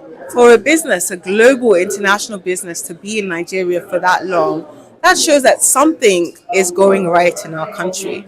A lot of companies struggle with making that investment decision as to whether to invest in Nigeria or not. But if a company like Schneider Electric can do business in this country with all of the challenges that it faces and still be successful, I think that speaks a lot to the type of market and economy that we have in our country. The event also highlights the growing role of public-private partnerships in driving innovation, ensuring that policy aligns with technology and investment to deliver tangible results. What we reward is what we get. I think there needs to be a lot of more focus on our universities such that we're able to support research and development, such that these technologies are built in country. That's one way we can reduce our exposure to the necessity, you understand, of external financing, because we have the market, we have the intellect, we have the resources, and I think we can make it happen. You see, that's part of what I mentioned during the panel session, that one of the things we are missing out is the partnership between industry and our academia. I think we need to do a lot more in promoting real research that results in innovative products that can be taken to the market. So you need the enabling environment, but you need industry to work with academia, because every technology that is used probably starts from the academia and then it gets industrialized in terms of its utilization. So I think that's a bit where I think more can be done. such that we can have homegrown technology in the country. Yeah. The policies government put in place to unlock gas is very important. It will help that reliability and sustainability. The second thing is about policy around the energy transition itself. We need to be very careful in the way we set up that policy, such that it will not stifle industry, it will encourage people to come in and invest. And the last thing for me is around security. Security is a very big issue for us in the oil and gas industry. Government is to find a way to sort out the security. Schneider has been a very sustainable company, and today means a lot, given the fact that they are also celebrating their 25th anniversary. Schneider has been a partner with NLNG even before they came into Nigeria. So our first trains came into operation in 1999, and we've been partnering with Schneider on automation as we were designing those trains. So today for me is really a victory for not just Schneider but for Nigeria as a country, and for all the companies that are partnering with Schneider in Nigeria. Is victory for us today. And I do know that Schneider is going to do more going into the future. 25 years on, Schneider's story in Nigeria is one of consistency, collaboration, and commitment to innovation. As the company looks to the next 25 years, the hope is that automation and sustainability won't just be buzzwords, but the building blocks of a stronger, smarter Nigeria. It's been 25 years of innovation, of automation and sustainability here at Schneider Electric, and it was lovely to capture some of the voices and some of the people who have been a part of this story for 25 years. My name is Elizabeth Musa, reporting for Business Day Television.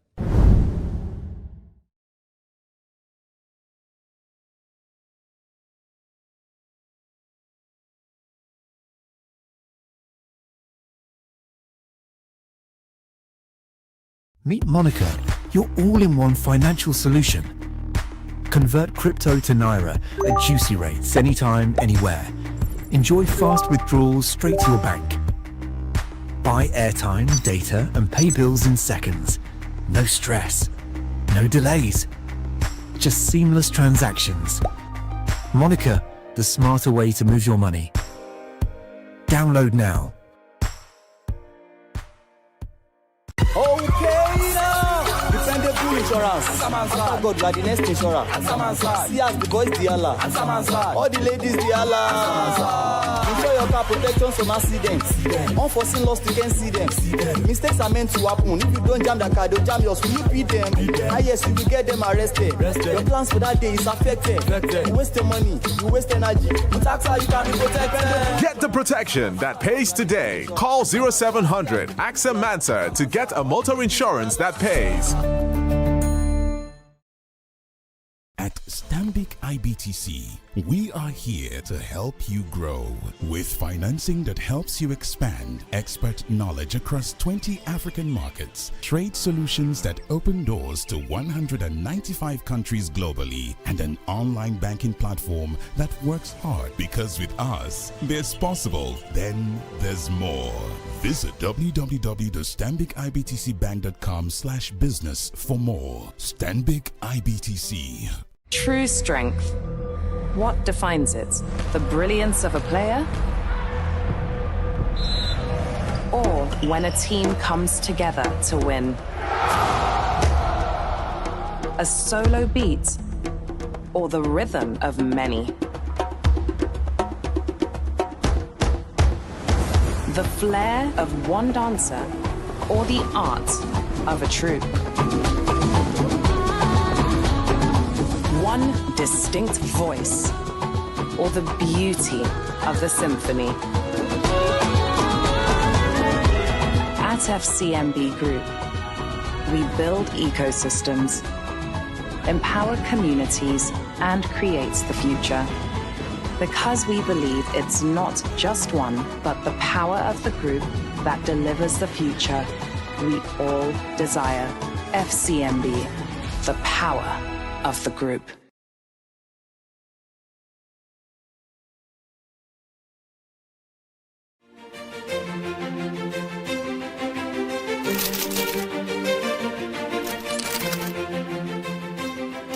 I am, of course, a great admirer of the impeccable credibility, professionalism, and business savviness of BusinessDay. If you really mean business in Nigeria, start your day with BusinessDay.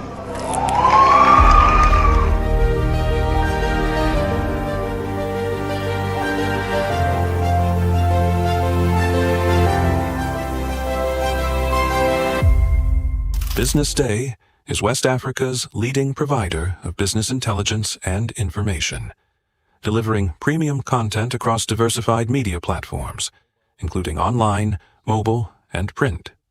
Since its inception in 2001 with a weekly newspaper production, BusinessDay has expanded its reach to provide exclusive content accessible through print, mobile, and online channels.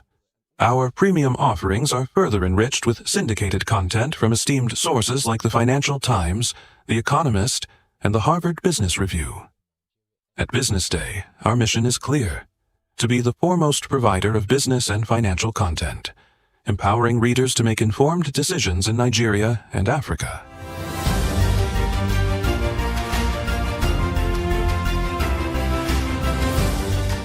Since our establishment, we have been committed to delivering insightful, relevant, and accurate information about Nigeria's business and finance environment, while contextualizing the impact of global events. We monitor the stock market, analyze the companies driving it, and report on government policies and their economic implications.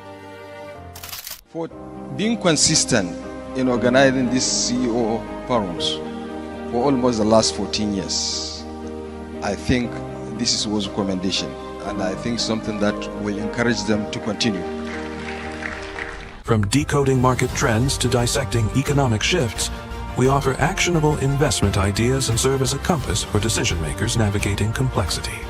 Beyond headlines, BusinessDay fosters discussions on critical economic issues through impactful conferences and events. These platforms bring industry leaders together to share narratives that drive innovation and spark meaningful dialogues. Our events galvanize connections, bridging the gap between inspiration and achievement. For businesses seeking visibility, our strong digital presence offers unparalleled opportunities, with millions of followers across social media and a dynamic website attracting visitors from within and outside Nigeria. BusinessDay is the ideal platform to boost visibility for your products and services.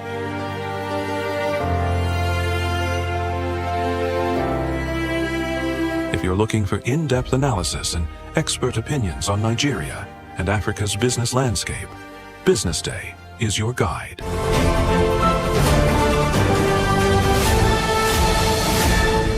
You are watching BusinessDay Television.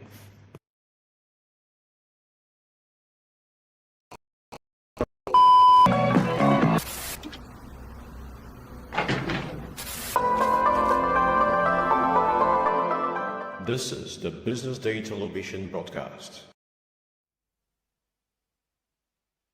That edition of our webinar, Millennial Hangouts.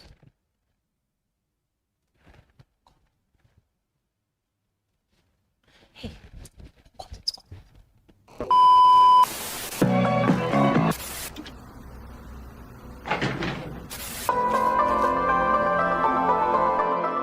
This is the BusinessDay Television broadcast.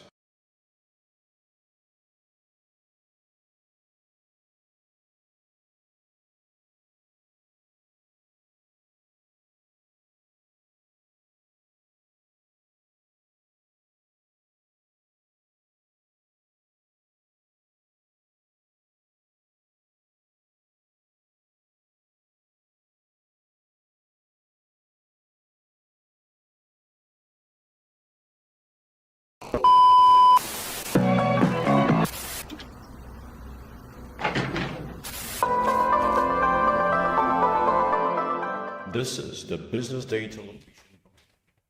Good afternoon, everyone. Welcome to another session of our Millennial Hangout. And today I'll be your moderator for today. My name is Esther Owari.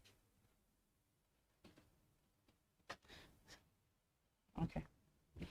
My name is Esther Owari. To all our speakers, we're sorry we're starting a little bit late. We needed to work on some things. So we're live now and we're starting shortly. So just say hello if you can hear me. Hello, good afternoon. Hello, Bamidele. Hello, good afternoon. Hello, Abraham. Hi, hello. Can you hear me? Good afternoon. Can you hear me? Please just say hello so we can quickly start. We're already running out of time. Hello, good afternoon. Hello, good afternoon, Mr. Asher. Okay, we're starting shortly. And today's topic is personal finance for millennials. Personal finance is actually a very interesting topic because most times it's very difficult for us to keep our finances because a lot of us feel like, okay, we're working, but at the end of the day, we don't even have something to show for it. And it's all about managing our finances and having financial stability, which we have come to realize that it's very difficult for millennials. Which we have come to realize that it's very difficult for millennials to maintain financial stability and security for their personal finance. So that is why today we have come to bring you speakers because we believe you all are experienced in this field and to help our millennials know how to manage their personal finances. So in no particular order, I would just want you all to briefly introduce yourself before we dive into the topic. So I'm just going to start with Ms. Bamidele. Can you please introduce yourself?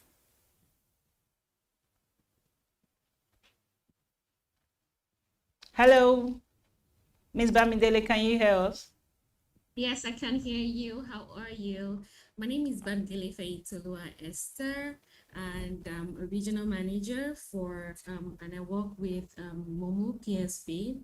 And have an 8 years experience in fintech industry, specializing in business development and strategic growth. And I'm happy to be here today. Thank you. It's nice having you on this platform today, Ms. Bamidele. Mr. Asher, can you please introduce yourself? Hi, good afternoon. I'm Asha Dene, and I lead the Work and Prosper and my EasyPay team here in Lagos. We work with small businesses to manage, their human resource and HR, while our Work and Prosper business helps particularly millennials to manage their finance and build wealth for the long term. Thank you, Mr. Asha. It's nice to have you on this platform today. Mr. Abraham, can you please introduce yourself? Thank you very much for the opportunity. My name is Abraham Duroshawo. I am Vice President at the Nigeria Sovereign Investment Authority. It is Nigeria Sovereign Wealth Fund. So what I do is managing the wealth of the entire nation, and have worked in investments and investment banking and management now for almost 2 decades, and I'm glad to be here. Thank you. Thank you, Mr. Abraham. It's nice to have you on our platform today. We hope to learn a lot from you all today. Mr. Silvanus, are you online?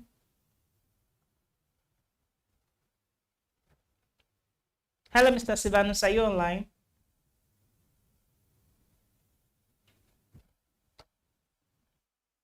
No.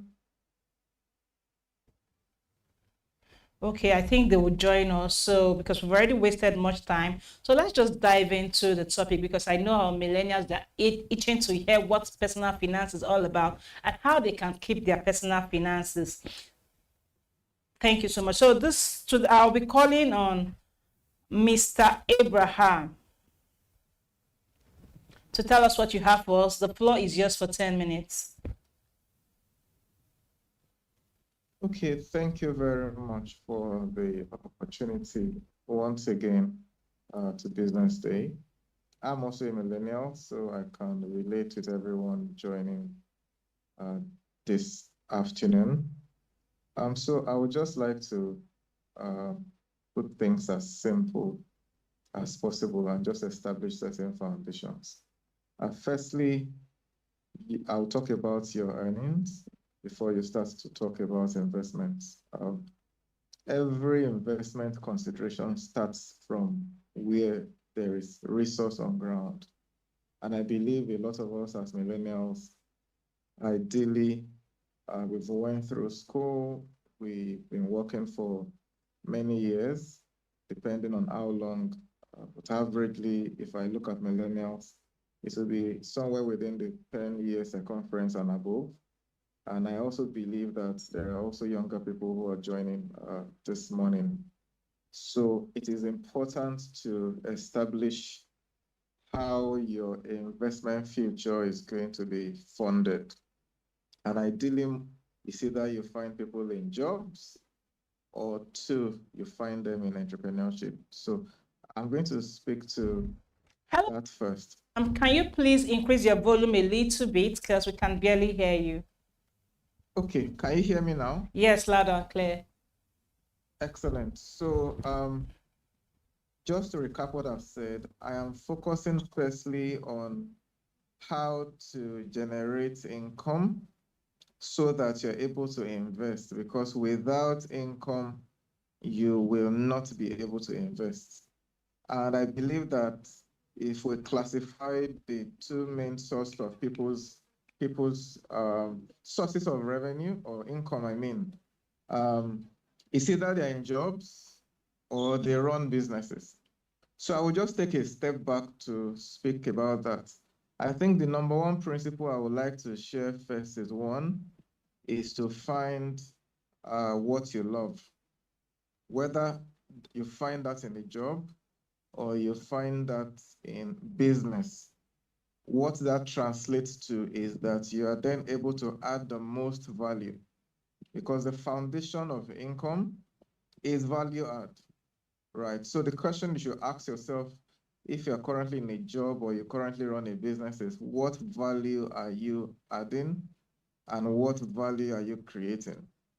So for myself, that I work for the Sovereign Wealth Fund, my job is to determine where to invest the fund under management across sectors, from healthcare to power to gas to agriculture, etc. Now, because of the years of experience I've built in investment banking and investment management, I'm able to create that value for the organization I work for, which then translates into income for me on a monthly basis if you're in salary jobs or in different structures for those who own businesses. So what value are you adding to your organization?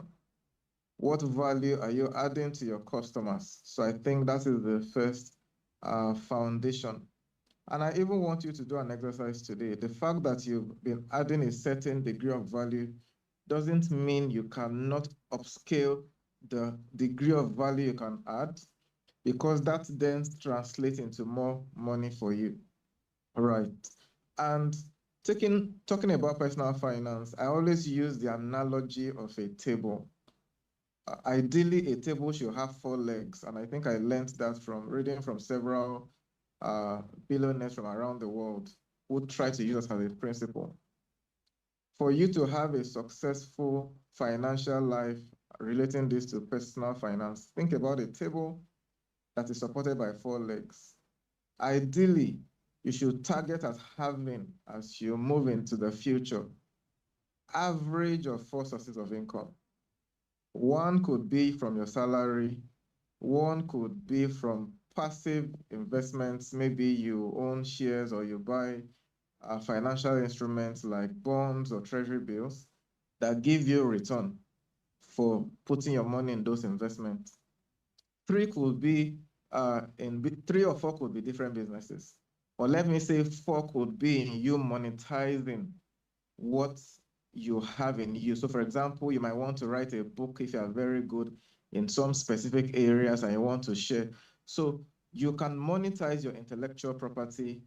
You can monetize how to speak. You can monetize how to bake.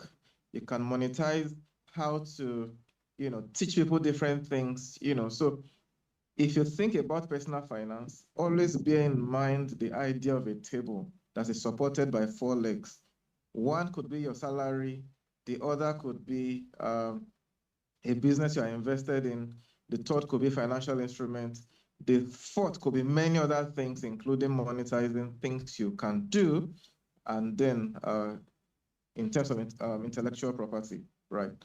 Now, still talking about the value add, there is no limit to how much value you can actually add to your organization or to your customers. So if you currently maybe sell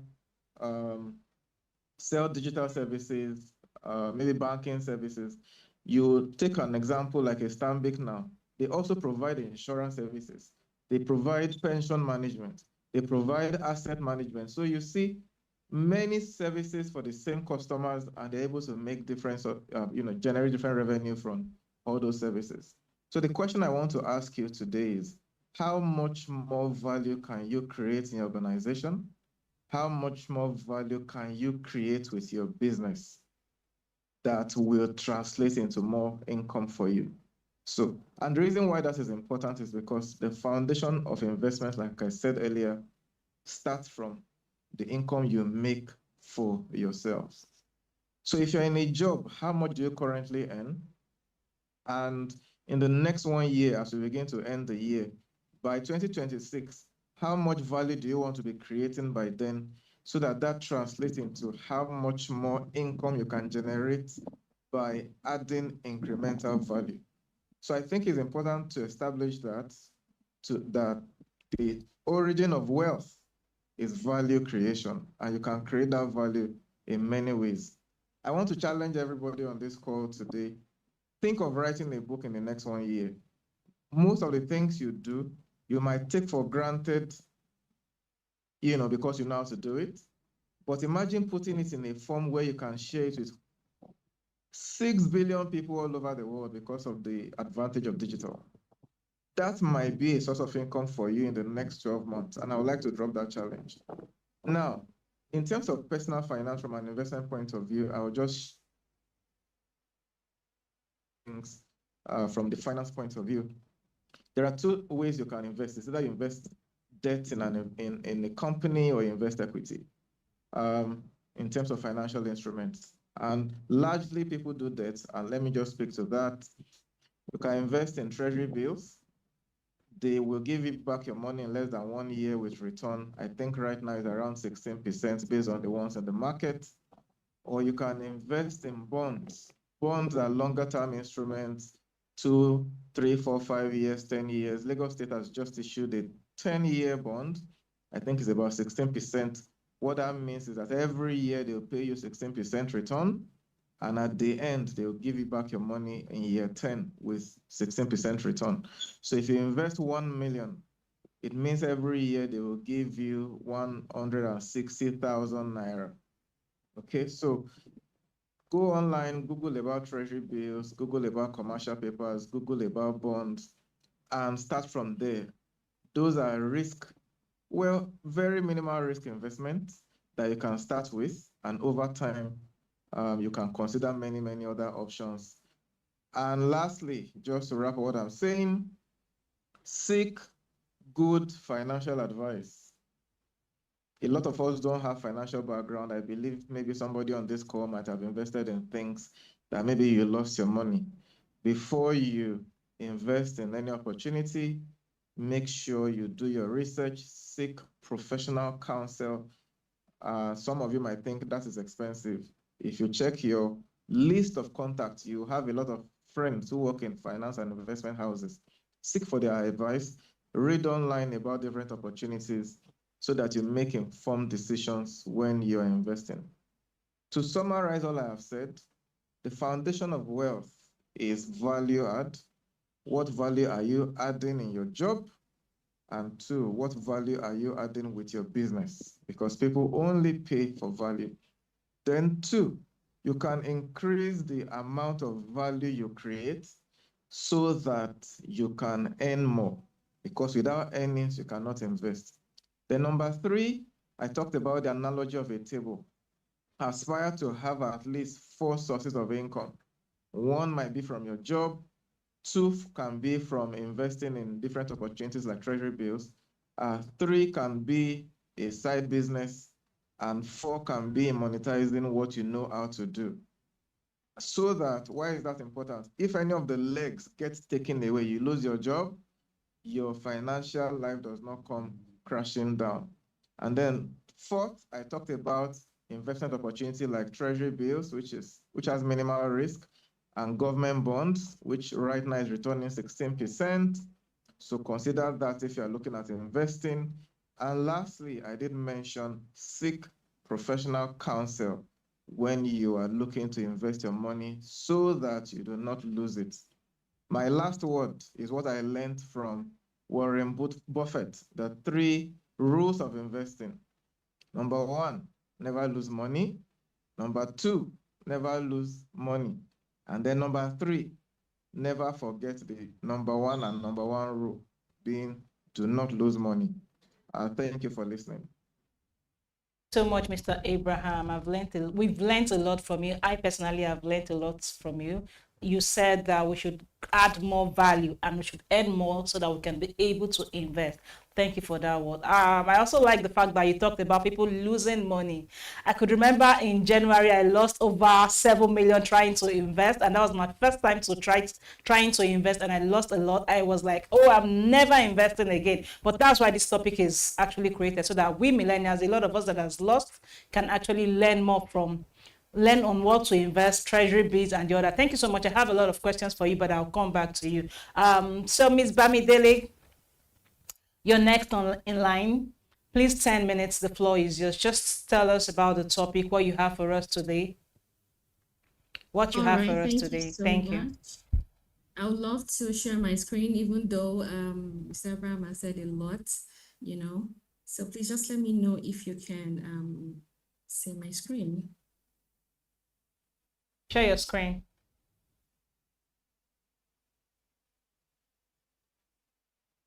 So kindly let me know if you can see my screen, please. We can see your screen.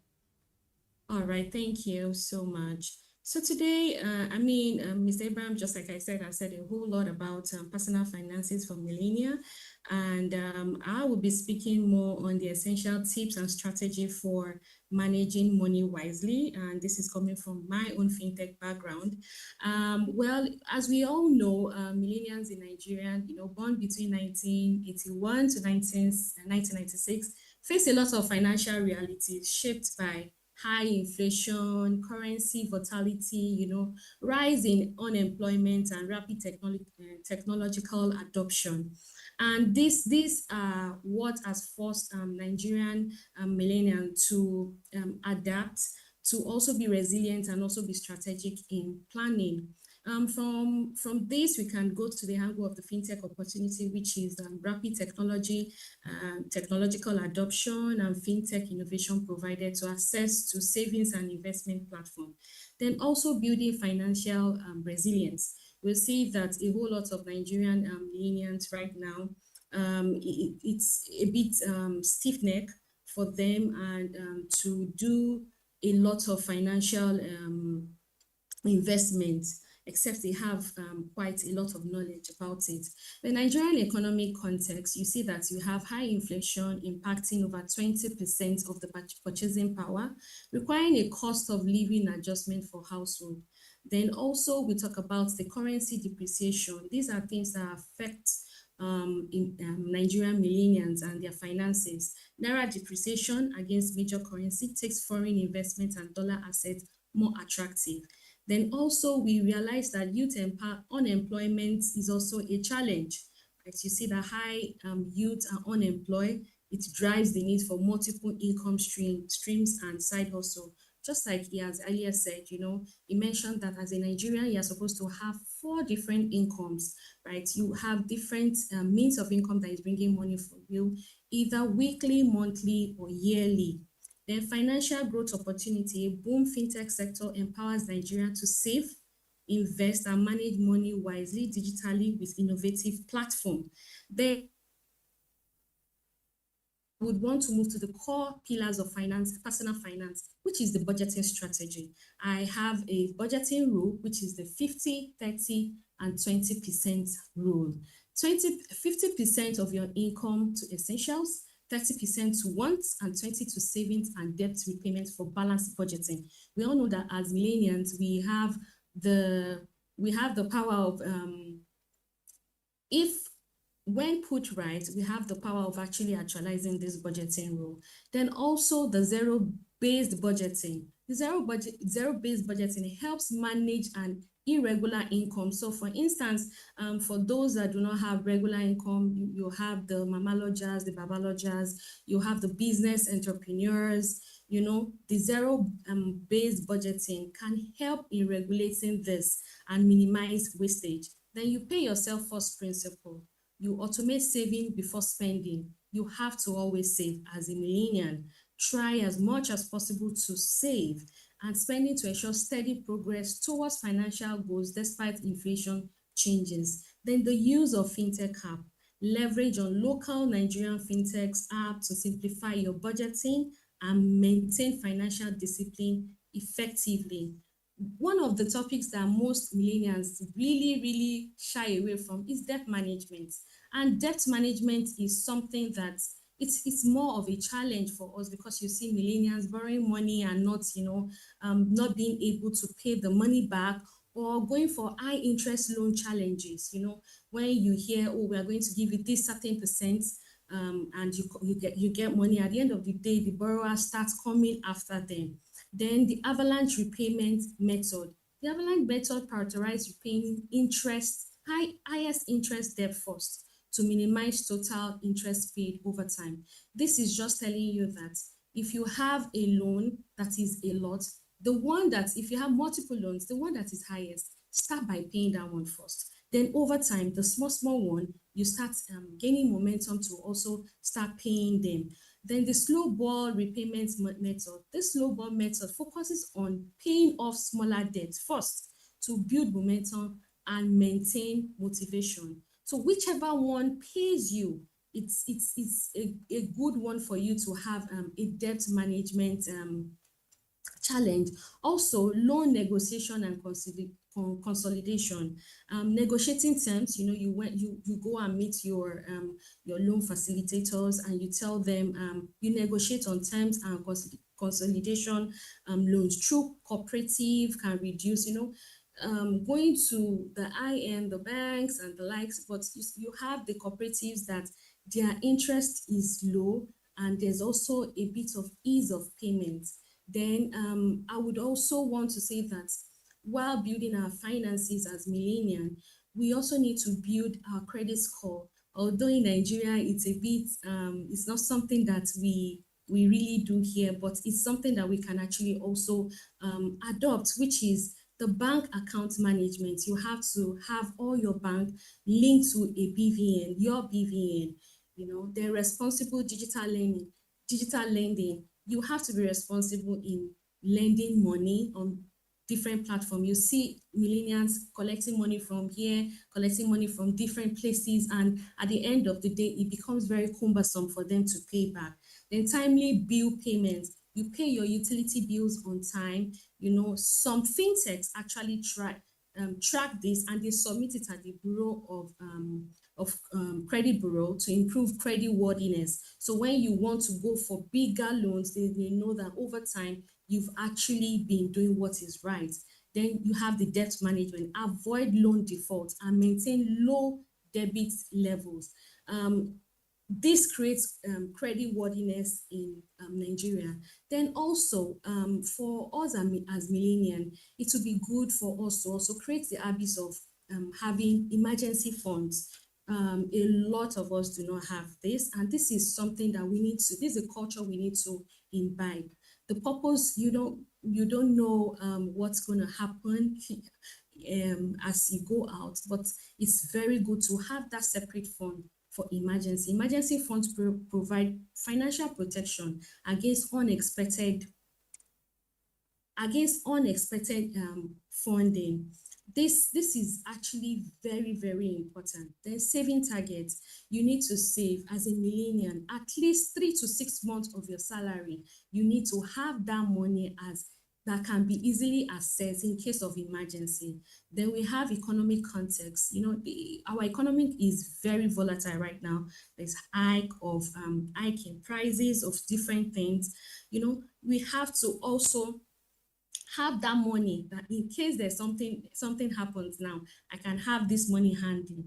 Then also, excuse me, role of fintech platform. You can also use the fintech platforms to lend, to borrow money, and with discipline, pay the money back. Then I will also briefly want to talk about investing. It's also very good for us to diversify investments. There are different options of investment in Nigeria. You have the stock, you have the fixed income instruments, you have the dollar-dominated platform for different portfolio. You have the long-term investment, you have the short-term investment. Excuse me. Also, for us as millennials, we should also try thinking about our retirement plan. It is not too late or it's not too early for us to start our retirement planning. The early start for compound interest. Begin your retirement planning early to maximize profit from a compound interest growth over time. Then also utilize your PFAs. You know, if you are working with government, if you're working with a very good structured environment, companies and all, it's also good for you to do voluntary and involuntary, you know, contribution. Then apply the 25x rule.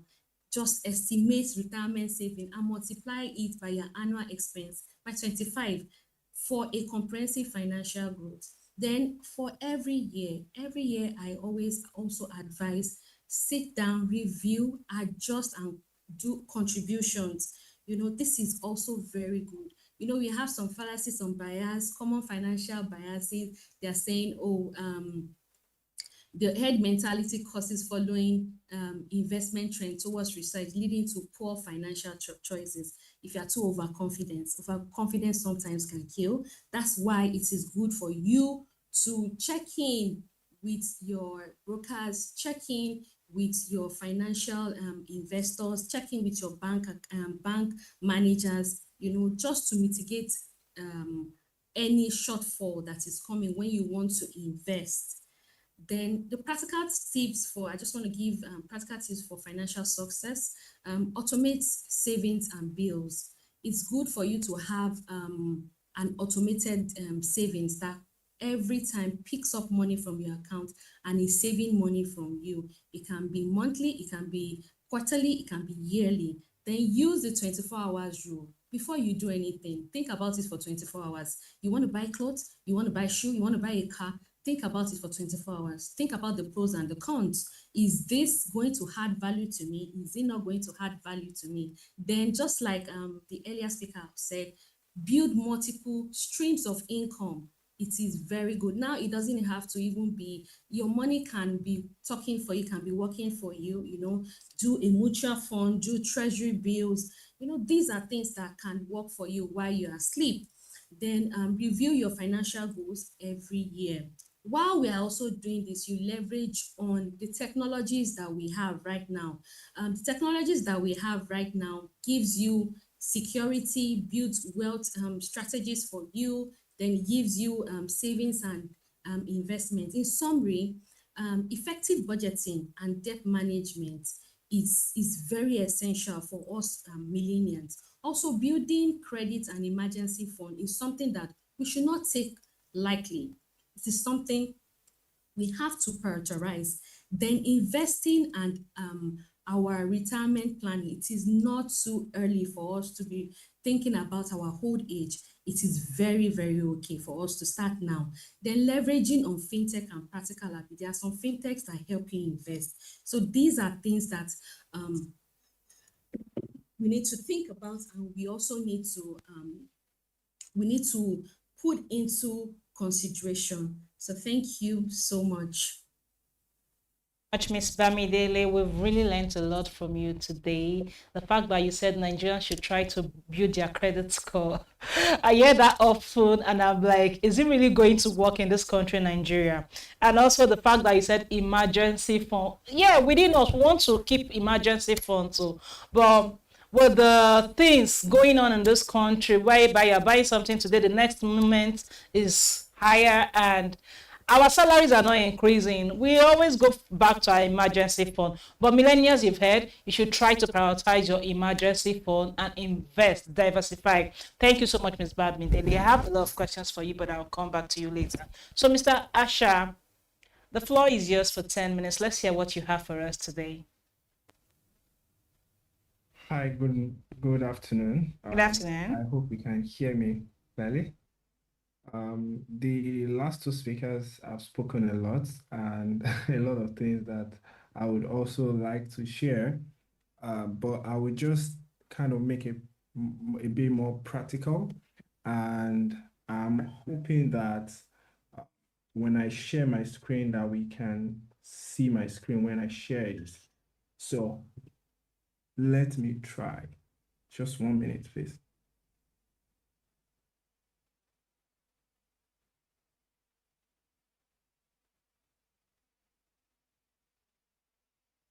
All right, so I'm sharing now, and I'll just make it practical, taking a cue from what the former speakers have said.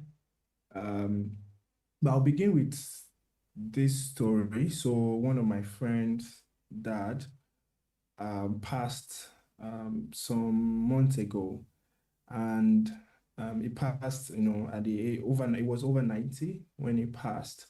But he was very, very much contrarian.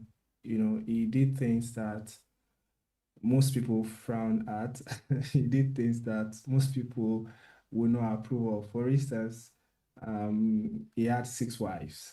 So, and he also had over 20 children, But when he passed, and one thing was he didn't have any formal education, so no formal education. He had a business throughout his lifetime. So he started this business when he was kind of about 19. And that was the only business, that was sort of like the only formal structured business that he had till he died. And so he had a business for over 70 years, and but some of the things I would share today were some of the things that he did, because when he died, he gave a lot of assets to his children, grandchildren, and great-grandchildren. In fact, I recollect that, to his drivers, he gave 2 houses and a salary for life, and all did the same thing for his secretary, and so you wonder, how much more he gave to his children and his children's children and great-grandchildren and all that, And some of the things that the speakers have said, or all the things they said earlier, we need to kind of practicalize it. And the thing for millennials, especially millennials, are already thinking about is either I continue my life as it is right now, which is I just foot the bill and I don't worry about tomorrow. So a lot of millennials' retirement plan are their children. Like my children will take care of me, just like our parents too. Some of our parents, we are their retirement plan, so nothing should happen to us, and that's why they keep praying for us.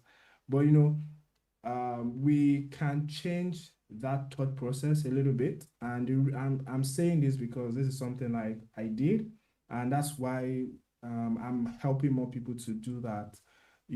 And it was when I learned the power of compound interest, and I realized that what I should have learned earlier in the day, the most important skill is the ability to control my spending. That's the most important skill.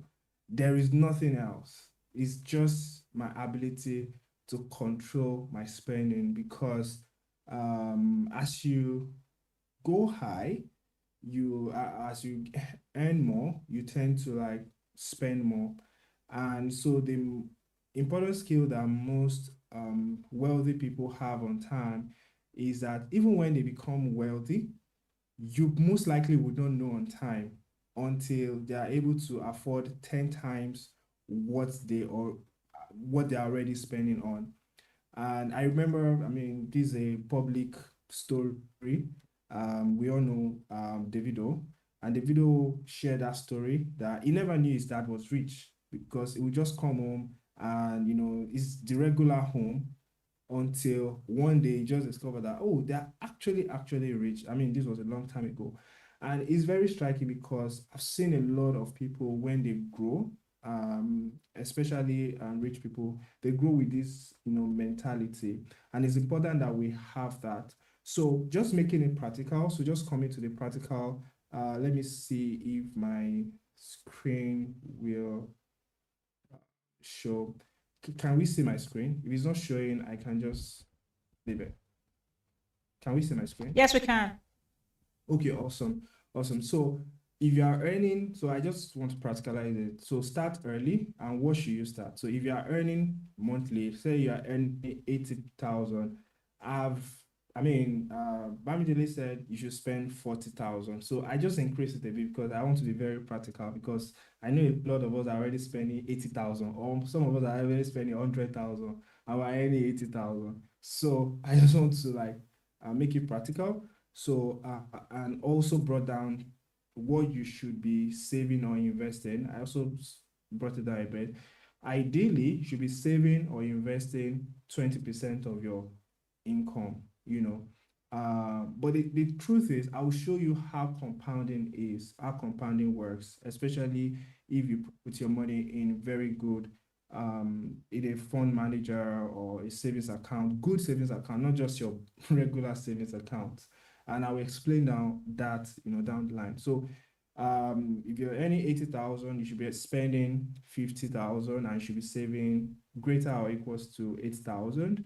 If you are earning 250K monthly, you should be spending nothing more than 150K, so that you can have something for emergency. Your emergency savings is different from what you are saving and investing for your future. Also, your savings and investment is different from what you are saving for your rent, for school fees, for all these things. It's very different, because that's one of the things that I realized. We have a lot of these offers and solutions in the market, but they focus on short-term savings, short-term needs, and not long-term. So we have to think long-term. We have to think long-term. I know a lot of us do pension and all that, but this is not the time to talk about a highly regulated market like that. But if you are, the simplest thing that you can do, which I would also share later on, is just to get a simple savings account that right now, at this moment in Nigeria, offers you a minimum of 20% per annum. That's the simplest thing you can do. And there are so many. That's the simplest, one of the safest thing you can do. And just put your money there, and put it there every month. It can be 1,000, it can be 2,000, and I will tell you how much 8,000 would be in 50 years if you do it every month. Okay, you know what? If you're listening, before I go to the next slide, just imagine how much will 8,000, a contribution of 8,000 be in 50 years if it's at 20% per annum. Just think about it as I go on.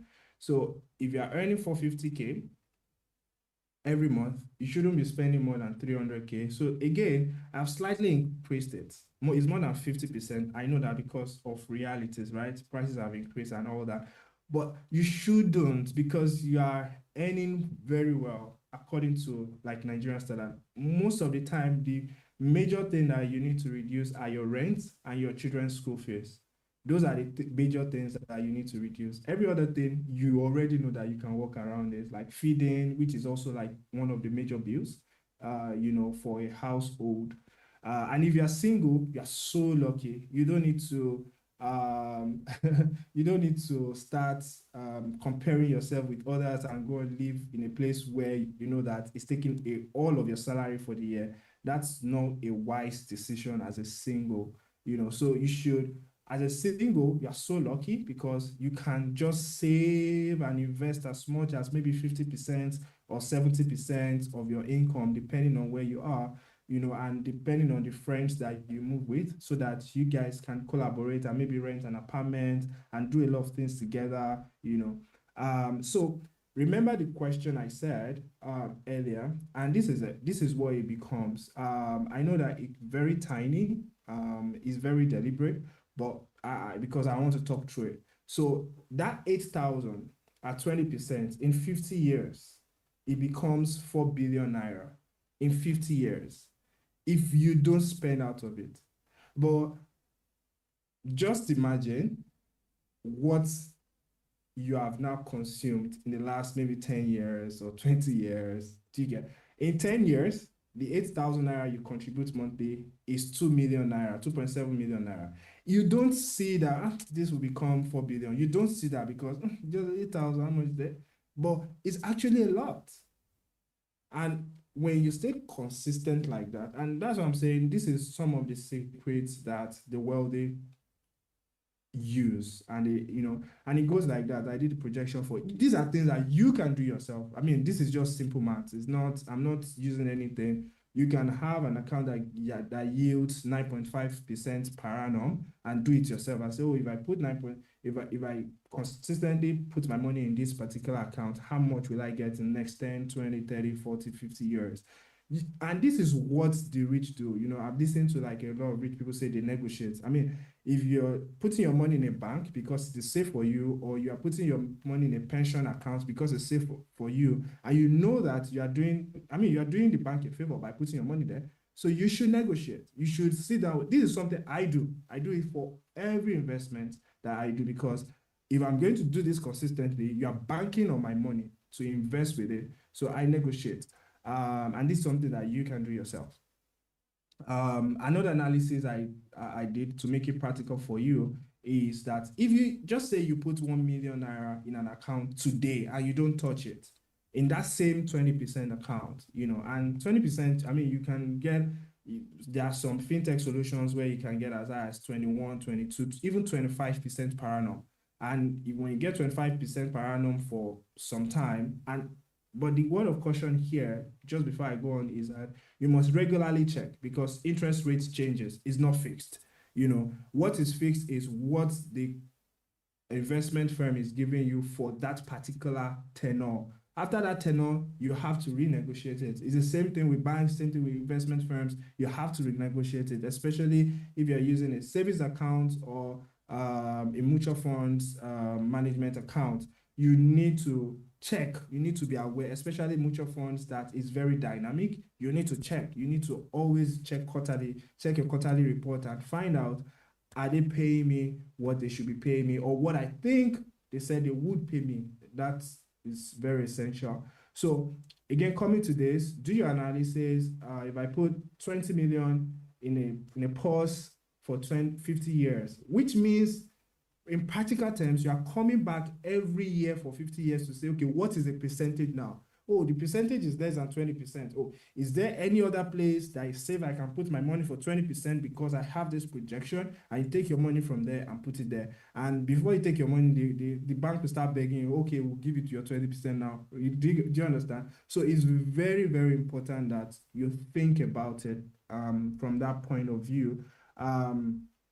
So the lessons we've learned today is just start today. No matter where you are as a millennial, you're 30, you're 35, you're 40, you're 41, start today. And that's why I showed us this previous slide. You can even just put some money. I know our host was saying that, oh, she lost some money, 7 million earlier in the year. And one of the things that I've made that mistake before, because I just think, when I hear something like this, I feel like, let me go and do it. But it doesn't happen tomorrow. You can see that in the first 5 years, 10 years, you don't know that something is happening. But then it starts compounding. Is it Albert Einstein or somebody that said compounding is the eighth wonder of the world? The power of compounding is the eighth wonder of the world, because when something compounds, you don't know first year, the first 2 years, it looks like you're doing nothing. But by the time you get to 20, 30, 40, 50, that's when everything blows up. And then the second lesson is select a good savings or fund manager account with an annual yield of over 20%. I know that as inflation reduces, which it is in Nigeria, this interest rates will go down, but you can quickly take advantage of it for the next 1 year. Just take advantage of it for the next 1 year. Hopefully your fund manager would not, or your savings account, the company, the bank will not reduce it in the next 1 year. So just quickly take advantage of it while the savings is low. So, and you can see that this is a little bit higher than mutual bonds, commercial papers, and all that. So you can just take advantage of it and just select a good savings. And then obviously the third one is control your spending. As you see, what a lot of us what I used to do is I used to spend my interest. There's no gain in spending your interest right now. So you need to know which interest you're spending, which interest you are saving and building for the future. That's very important. That's very, very important, because if you are spending all the interest you are earning, there's really nothing. You're saving, but you're not maximizing what you could have achieved. Then budget. Live within your means. There's no exception for not budgeting. Budget. Continue to think, because by the time you're used to budgeting, you're actually maximizing your brain power to live well financially. Nothing will happen to you by chance. You can make sound financial decisions. You can make, if you have a budget and you say, this is the budget I want to have, then you can go find out how you want to live within that budget. That's what budget forces you to do. It will force you to negotiate, it will force you to research, it will force you to do so many things, because you want to live within that budget. If you start budgeting today, it doesn't mean that you would achieve 100% of the budget, but you will get there. That's the purpose of the budget. You will get there if you stick to the habit of budgeting. And the other thing is, please have good friends that inspire your wealth journey. This is also very important, because you need to have people that think together, that understands what you're trying to do, and then you guys will do it together. It's very, very important that you have good friends that inspire your wealth journey. Hello, Mr. Asha. You've got over 10 minutes. We have other speakers. We'll have to cut you now. Okay. Thank you so much. You can just share what you have with us, and we'll share it to our millennials. So you can share it to Ganiat's email, and we'll share it to others when they ask for it. Right. Thank you very much. Mr. Silvanus, are you online now? Yes, I am. Okay, thank you. Please kindly introduce yourself and tell us what you have for 10 minutes. All right, so my name is Silvanus. I'm a tax analyst at Barclays. I'm also the CEO of New Days. So today, I'll be speaking on how to actually improve your finance. So first, I would want to go out from the generic, which is the fact that we would need to do things differently if we want to see a different result, okay? So I'll start by, for some reasons, I'm not able to share my screen right now, but since there's an option of sharing the document, I would basically do that after the presentation, yeah? So, where I would want to start from today, I would want to first explain to us that yes, there are a lot of things that you would hear online about what the economy is, how the economy is not working, how you need to understand that you're in a bad economy and these are the impacts to you. But what I have to say to everyone today, the millennials, the ones above them, is now is the time. Forgive yourself of the past, forgive the environment about everything that is happening and will happen, but see the big opportunity. The opportunity is completely massive at this point, right? Now, in order to do that, first, you need to tell yourself, where do I start from? And what I usually tell people is, understand that you're planning for a future and you're not planning for today. Now, in order for you to understand that, you need to first, don't see your salary just as an income. You need to see yourself as a business. Before you're able to even create a business, if you want to go through the line of creating a business or whatever it is you want to do, see yourself first as a business. Now, if you're seeing yourself as a business, what that entails is, first, you would understand that every business requires growth. What I usually also tell people is, begin from today, audit whatever skills and knowledge it is you already have, and understand how this can be improved for better, how you can grow on this, how this can actually make people around you enjoy what you have as value to present to them. Okay? So audit your skills, audit your portfolio of skills. Think of how you can compoundly increase your skills, right? Then the next thing you also need to do is, after understanding that these are the skills you have, and for you to move to the next step, these are the skills you feel you need to acquire, I would also tell people, while building or budgeting for the skills you need to acquire, try as much as possible to have at least more than one high income generating skills, even if you're a business owner, even if you're a 9-to-5er, whatever it is, try and have at least one or more high income paying skills, right? Now, when you have done that, ask yourself, the skills I already have, who can it help? What can be changed with those skills? What stress would I be able to ease people off with my skills? Now, I use the word, what stress would I be able to ease people off with my skills, because the truth remains that for every innovation, for every technology you're seeing today, they are built on easing you a certain amount of stress. The fact that today you go and book Uber and move to a certain location is actually easing you the stress of going to stand at a junction or trying to drive your own car. If you think it's easier, you wouldn't have ventured into that.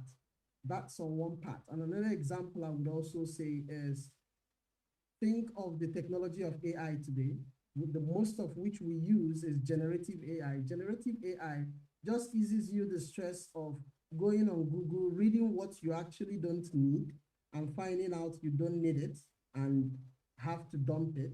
Yes, it might expand your knowledge, but also you've spent more than enough time that you need to do that certain research. So if you're thinking it's difficult for you to get what it is you need to work on as a skill, think of stress that you can ease people around you from. It mustn't be around you, because we're already in a digital world. So what that means is you can be in whatever location you are and serve other locations that you're not at. When you know those skills, own it. Own it completely, understand it completely, master it to the best of yourself, master it to the point you can say, I am the best at doing this, all right? Secondly, I would tell people, when you're thinking about finance, think about the future. I'll give an example. So while I was still working in the bank in Nigeria, once upon a time, a certain elderly man came up to me that he needed to take his funds, and this was his pension funds. And I looked up to this pension funds, and he was paid 2,500 naira as pension for a whole month. So when I asked, so you've been in the queue, this withdrawal you're wanting to make is a pension fund of 2,500. Is that what you're being paid regularly? Because I intentionally did not want to backlook into his account. He said yes. And what he's told me changed a whole lot of things for me. So he said, as at when I was promised this pension, 2,500 could buy you a Mercedes Benz, which was the highest car as at then. So I look at it this, if you take that into today's world, is somebody telling you that in the next 30 years, for example, I am going to pay you an amount that would be enough to get you a Rolls Royce. Absolutely good investment. Not until you get to 30 years and realize that that might have just been what shouldn't have been sold to you, or what shouldn't have been sold to your future. It's been sold to you today as the right product, but it shouldn't have been sold to your future. So what I'm telling people would be, invest in a future that is proven, invest in a future that is working, invest in a future where there's a track record. Also, while you're thinking of investment, cut your expense, like the other speakers have said before. Cut your expense as best as you can. Clear interest lendings that are coming up around you. Any lending that's coming to you that's highly interest, cut as much as you can, right? As much as the today's fintech, which I am part of, is making it easy for you to access funds. We are not saying at the same point that you should be consumed by the funds you have access to, right? So what it means is we are making it easy for you to have fundings to make a better life. Do not let the better life consume the funding that you're being made available with. Now, while I push forward with saying that you should invest in the future that is proven, I'll give a simple example. I guess we've once heard our parents say that once upon a time, $1 was equals to 1 naira. Very common saying, right? And very correct, very accurate. Now, I take the mathematics that it would mean that 1,000 naira then is equals to $1,000. Now, without doing any extra work, $1,000 that was invested in a certain ETF, an example, S&P 500, would be $13,000 as at today, without doing any extra work. So what that would mean in today would be $1,000, 1,000 naira, about 30 years ago, is much more than at least 17 million naira without any work. So while you're choosing to invest, choose wisely. While you're choosing to invest, go beyond the border of the knowledge you have around you. Do your research on what works even beyond where you are, right? And a simple example is Elon Musk is from South Africa. He wouldn't be who he is today if he decides to trade solely on South Africa, if he decides to keep all his mindset around South Africa, right? We also, as Nigerian, one of the people who are well noted in Nigerian is the guy who is said to own Gatwick Airport in London, right? Now, he is not the owner yet, but he's one of the highest shareholders of Gatwick Airport. What I'm basically trying to say is you have to think beyond the borders to be able to help the border you come from, to be able to help the young ones coming after you, even in the border you come from. So think beyond, plan beyond, invest in and out and even beyond. And I would also say compound interest that has been mentioned is actually a math that we should not just see as mathematics. It is basically a way of life.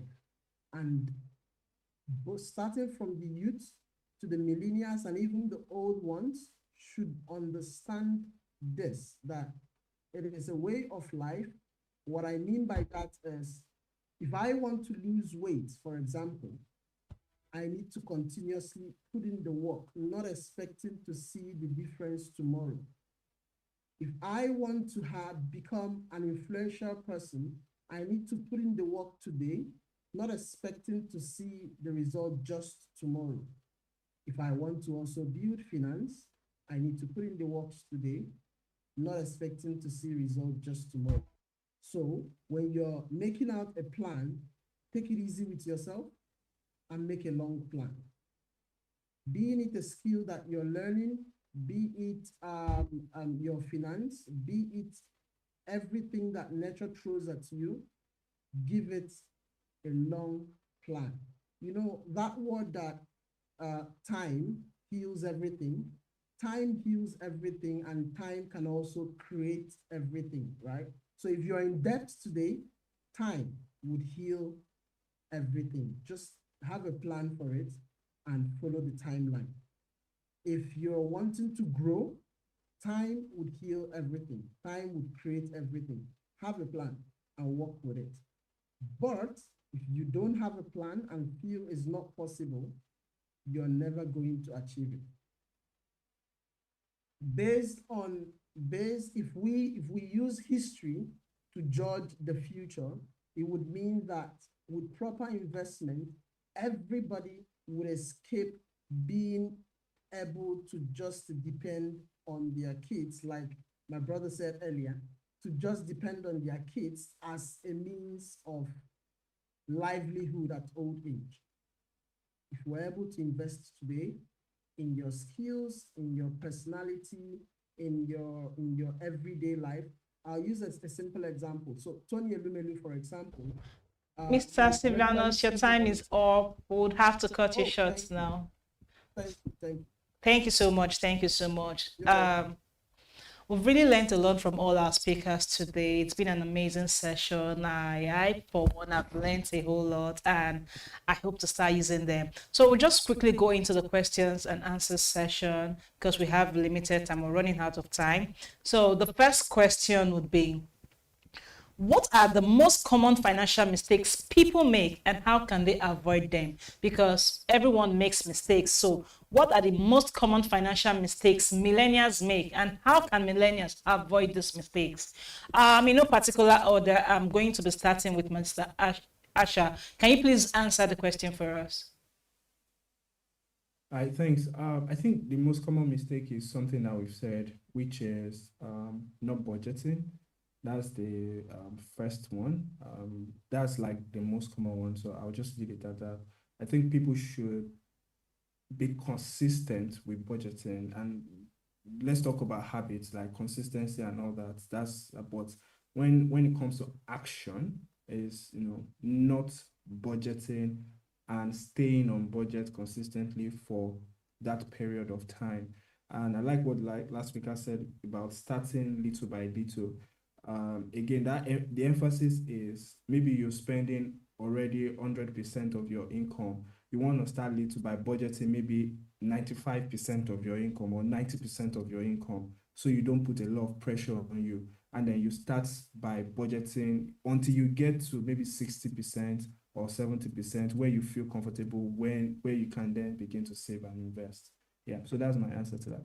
Mr. Asha. Ms. Bamidele, can you quickly answer the question?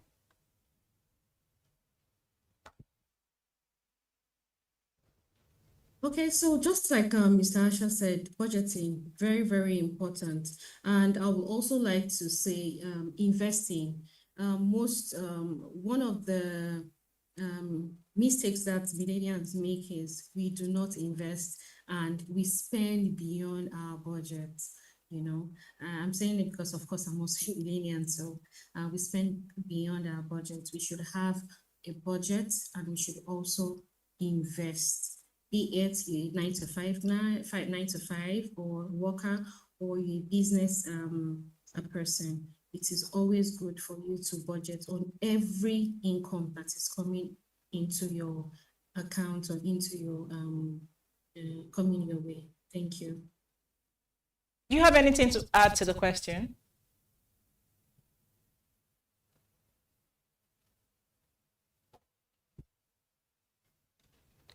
Mr. Silvanus, do you have anything to add?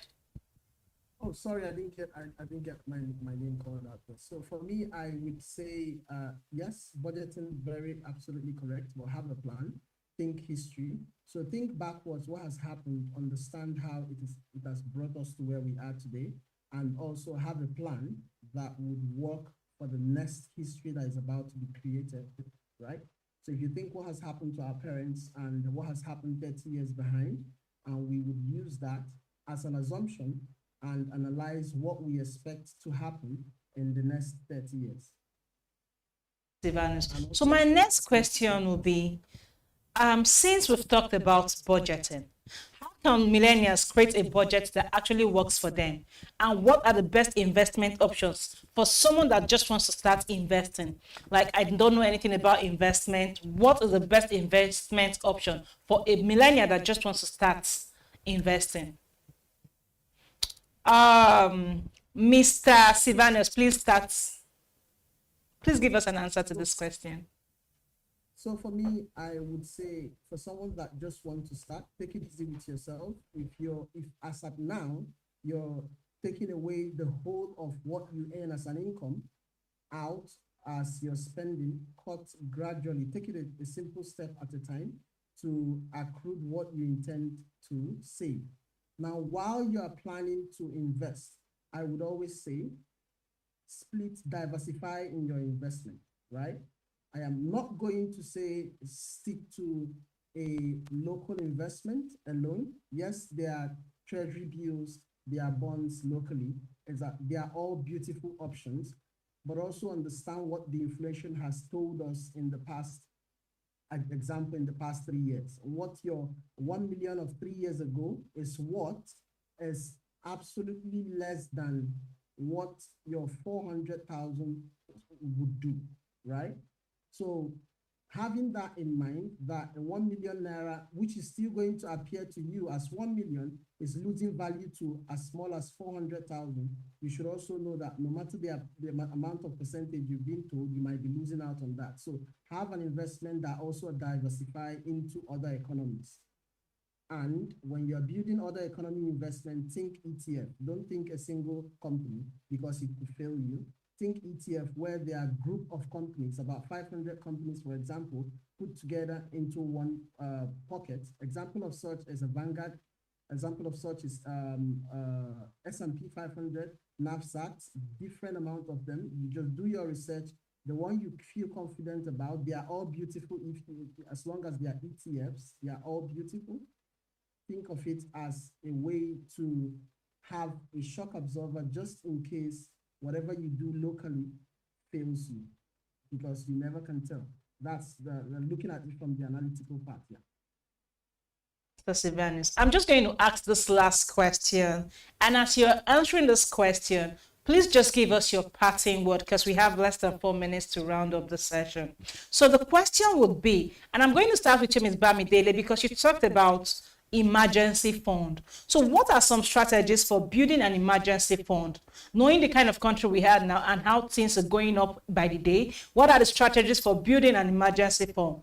And how can millennials stay motivated and disciplined in their financial journey? Because definitely we all know it is not easy. Staying committed, staying motivated, staying disciplined in the financial journey. Thinking where there we have a lot of things to do. We have hair to buy, we have clothes, we have things to do. How do we stay motivated and disciplined in this financial journey?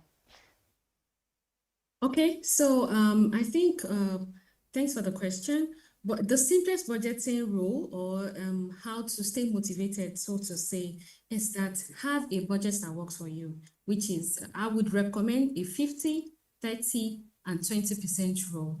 I would say 50% for essentials, your rent, your food, your transport, and your utilities, while 30% for spending, your miscellaneous, entertainment, lifestyle. I'll say 20% for savings and debt repayment for anyone that has debt.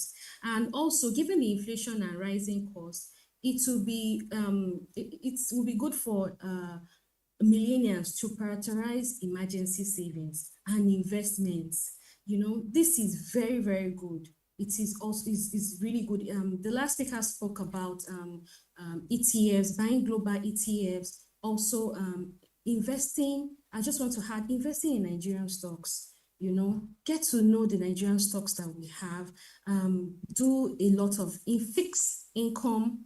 You know, then also do alternative assets, like, you know, real estate. You have the agri investment platforms that you can also benefit from. I would say with my parting word is to say, start now. It might be small, it might be low, but start. As a millennial, you don't want to use all your hands, you know, all the amount, all the money that you make. You don't want to just spend it on something that at the end of the year, at the end of, you know, in the coming years, you look back and you regret it. Thank you. Mr. Asha, please can you just answer the question and give us a parting words to millennials? Thanks for that, and thanks for inviting me. I really appreciate the opportunity. I think for what I would say as parting word is that choose your investment wisely, and the first step that you can do is, number one, check what the inflation rate is. Then number two, check for possible investment opportunities and what the returns are. Then number three, check if these institutions that are propositioning these investment opportunities are regulated by SEC. So if they are regulated by SEC, then go ahead and invest your money in with those institutions. Please do not invest in institutions that are not regulated, or in instruments that are not regulated by SEC. You know, either SEC of Nigeria or SEC of wherever you are investing in. It is very, very important, please. All right, thank you. Mr. Abraham, are you here? So if Mr. Abraham is not here, Mr. Sylvanus, can you please answer the question and give us your parting words to millennials while we try to round up? So for me, I would say, so first, cut down on every belonging expense, right? Every expense that is just going to make you feel a monk, cut it down, and also work towards projecting yourself for a future that works, right? That can be you building on your skills. That can be you working on things that you know has had proven records of working out, right?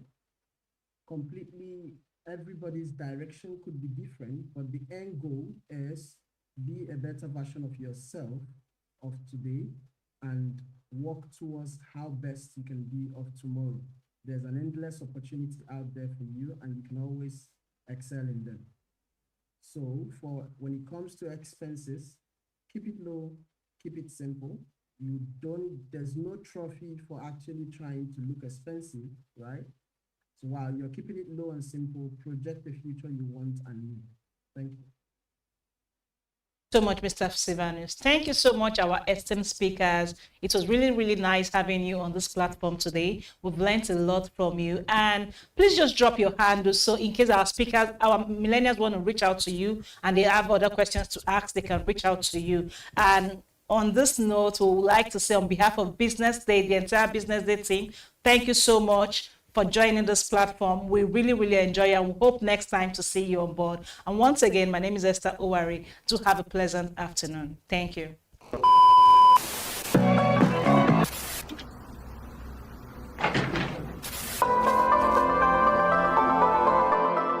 This is the Business Day television broadcast.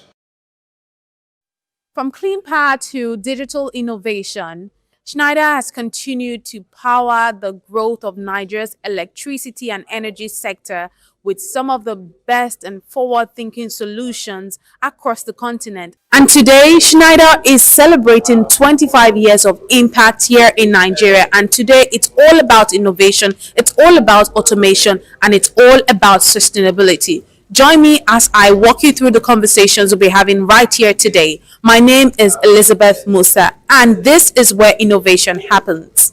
I just heard here that we are deploying 100 megawatts solar across different states. And I think that conversation should be had basically with the discourse if we are going to make such investments viable. So I think that brings before the fact that more needs to be done in terms of collaboration. At the heart of this year's event is a powerful theme: competitive advantage through automation and sustainability. For Schneider Electric, it's not just a slogan, it's a reflection of how the company has evolved over 25 years in Nigeria, helping industries improve efficiency and build smarter, more resilient systems. In terms of automation and sustainability, these are probably two of the most important topics for businesses, not just in Nigeria and not just across Africa, but globally, right? We had seen the increased use of automation right from what we call Industry 3.0, and they started happening around the 80s with a lot more automation. And the idea behind the use of automation is, first of all, to drive efficiency, drive reliability and accuracy in business operations, and ultimately to produce, for people to produce more, and to also do that at a lower cost. So automation was meant to drive efficiency, increase production, and also lower costs. But the second topic, which is sustainability, is something that has now become very important, maybe in the last 20, 30 years, particularly, right? Organizations and industries are now very, very conscious of how their activities impact the environment, right? So a lot of the global organizations have committed to net zero, net zero goals, and we are talking to them and helping them achieve these goals. Some of the sectors that we cover, and most of the sectors actually have some kind of environmental impact. And what we are then doing and working with this sector is to ensure that we're supplying products that are environmentally friendly, products that are not contributing any parts, that do not have any negative impact to the environment, even in the process of production, right? And when you look at Schneider Electric, we've been named the most sustainable company in the whole world for the past 2 years by Time Magazine. So it's not something that we preach, it is something that we practice.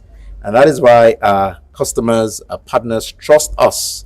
And that's why they continue to rely on us for sustainable solutions. So for us, automation and sustainability are key topics that are pertinent to our customers today, that are important to industries today, and will continue to remain relevant.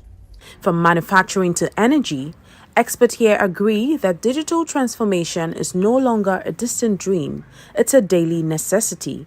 And as industries automate, the conversation around sustainability is taking center stage. What stands out most for us is our ability to create an ecosystem of partners in the region, in Nigeria, to drive access to energy, to drive electrification, and to drive technology into homes, buildings, data centers, infrastructure, and industries. The biggest ambition of bringing access to energy to everyone, the innovation landscape in Nigeria, the vibrant community, and the strive towards technology, innovation, and electrification has kept us in a solid development mode. The level of partnership we have created in the country and the growth that we have seen in the country have been exceptional. We've heard about the new act, you've heard about the Min Good regulation. There are a number of regulations that support private sector investment and participation in the decentralized renewable energy space or interconnected mini-grid space. Furthermore, with projects like the Nigeria Electrification Program and the DARES program funded by the World Bank and the African Development Bank, this is not free money. These are loan facilities provided by the World Bank and the African Development Bank, which we will have to pay back. That is, a significant step in the right direction in terms of understanding the need to provide incentives or grants to support private sector companies in coming in and deploying these solutions that are required to bridge the energy access gap. I think for me, it shows success and it shows that things can actually get done in Nigeria. For a business, a global international business, to be in Nigeria for that long, that shows that something is going right in our country. A lot of companies struggle with making that investment decision as to whether to invest in Nigeria or not. But if a company like Schneider Electric can do business in this country with all of the, challenges that it faces and still be successful, I think that speaks a lot to the type of market and economy that we have in our country. The event also highlights the growing role of public-private partnerships in driving innovation, ensuring that policy aligns with technology and investment to deliver tangible results. What we reward is what we get. I think there needs to be a lot of more focus on our universities such that we're able to support research and development, such that these technologies are built in country. That's one way we can reduce our exposure to the necessity, you understand, of external financing, because we have the market, we have the intellect, we have the resources, and I think we can make it happen. You see, that's part of what I mentioned during the panel session, that one of the things we are missing out is the partnership between industry and our academia. I think we need to do a lot more in promoting real research that results in innovative products that can be taken to the market. So you need the enabling environment, but you need industry to work with academia, because every technology that is used probably starts from the academia and then it gets industrialized in terms of its utilization. So I think that's a bit where I think more can be done, such that we can have homegrown technology in the country. Yeah. The policies government put in place to unlock gas is very important. It will help that reliability and sustainability. The second thing is about policy around the energy transition itself. We need to be very careful in the way we set up that policy, such that it will not stifle industry, it will encourage people to come in and invest. And the last thing for me is around security. Security is a very big issue for us in the oil and gas industry. Government is to find a way to sort out the security. Schneider has been a very sustainable company, and today means a lot, given the fact that they are also celebrating their 25th anniversary. Schneider has been a partner with NLNG even before they came into Nigeria. So our first trains came into operation in 1999, and we've been partnering with Schneider on automation as we were designing those trains. So today for me is really a victory for not just Schneider but for Nigeria as a country, and for all the companies that are partnering with Schneider in Nigeria. Is victory for us today. And I do know that Schneider is going to do more going into the future. 25 years on, Schneider's story in Nigeria is one of consistency, collaboration, and commitment to innovation. As the company looks to the next 25 years, the hope is that automation and sustainability won't just be buzzwords, but the building blocks of a stronger, smarter Nigeria. It's been 25 years of innovation, of automation and sustainability here at Schneider Electric, and it was lovely to capture some of the voices and some of the people who have been a part of this story for 25 years. My name is Elizabeth Musa, reporting for Business Day Television.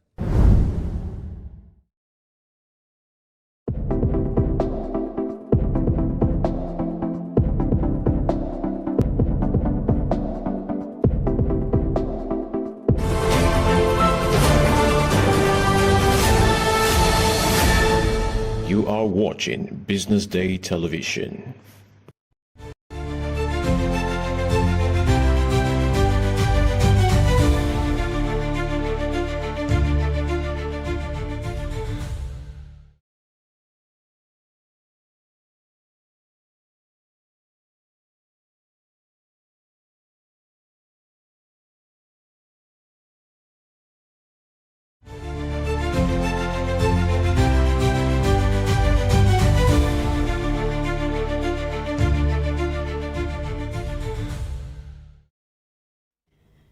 Now, this is a news update brought to you live on Business Day Television News Studio here in Lagos, Nigeria.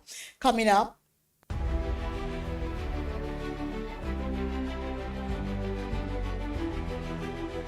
sell of a storm hits Nigerian banks in stock market.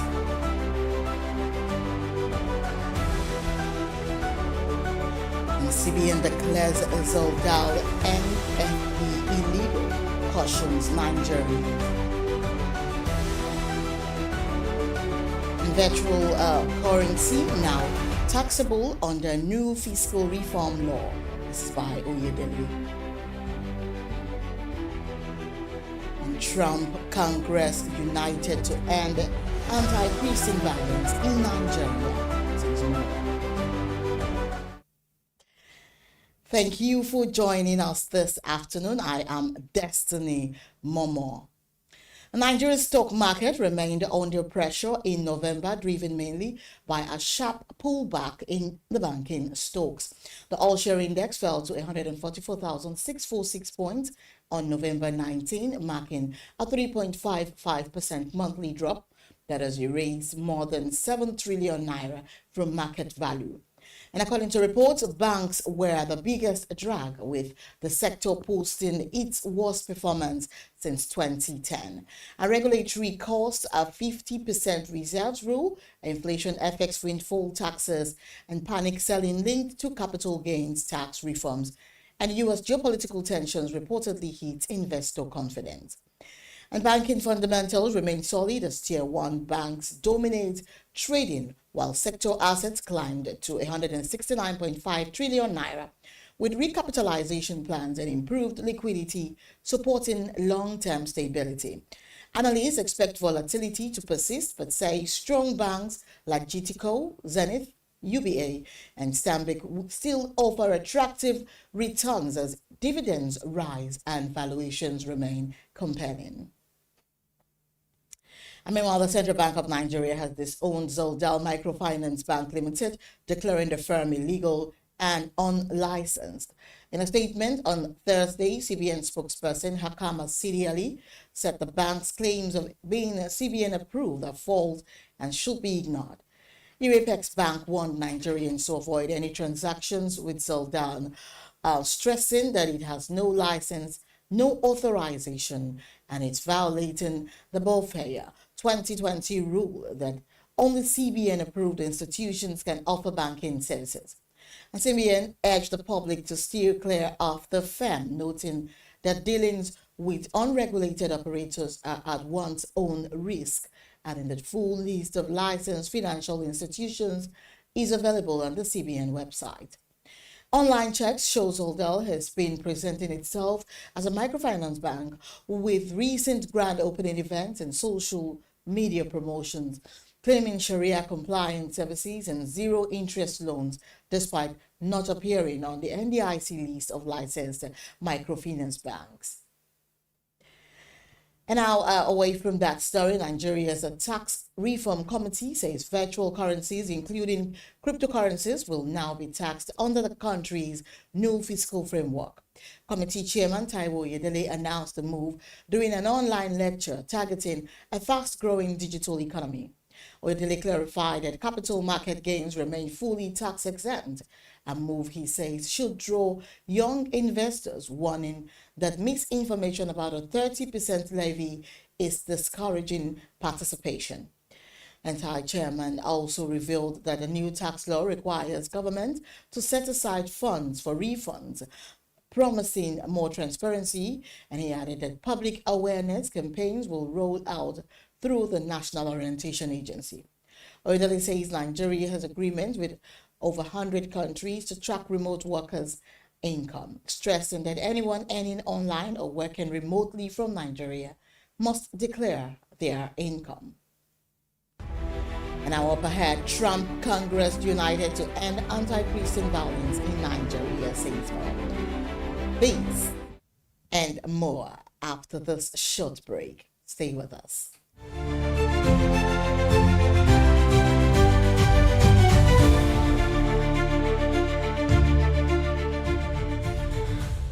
Welcome to the Triumph Against Odd podcast. Most people go through their lives without knowing what their superpower is, right? But if you're lucky enough and determined enough to find your superpower before you get to a certain stage of your life, you will be incredibly successful. Look, the first thing is you just decide not to look at the challenges, because if you do, it's going to end you. The closest thing I think is that I had a deeply military background, which is a bit of a never say die background.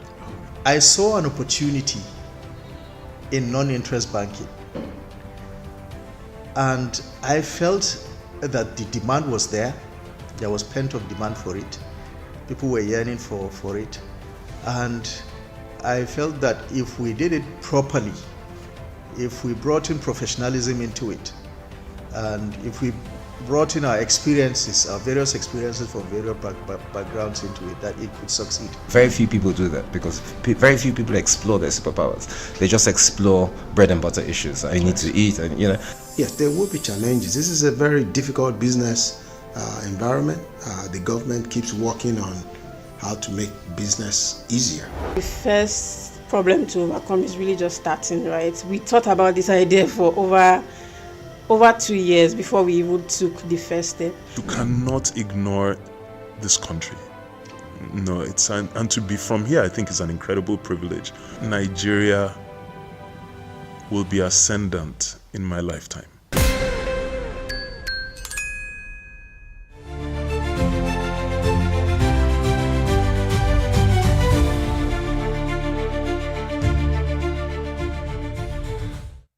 Welcome back to News Updates. A U.S. lawmaker says President Donald Trump and Congress are united and serious about ending attacks on Christians in Nigeria.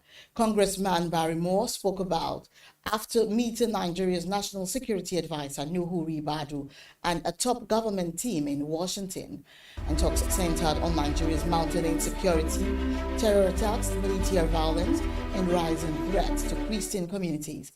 The Nigerian delegation admitted major gaps in the equipment and intelligence as Boko Haram, ISWAP, and armed groups intensify assault.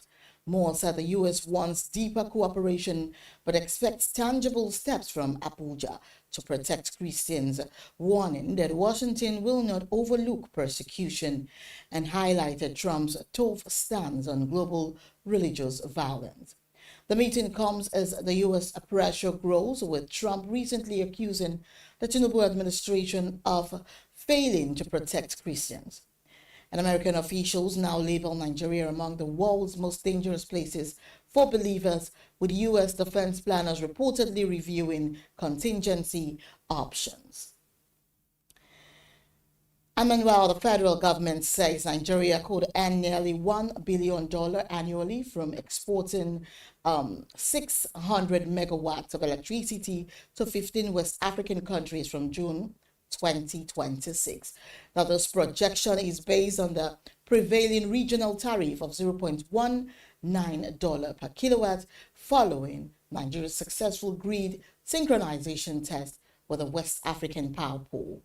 Minister of Power Adebayo Adelaburu announced that the 4-hour synchronization showed stable power flow across national borders, positioning Nigeria to operate as a regional power hub.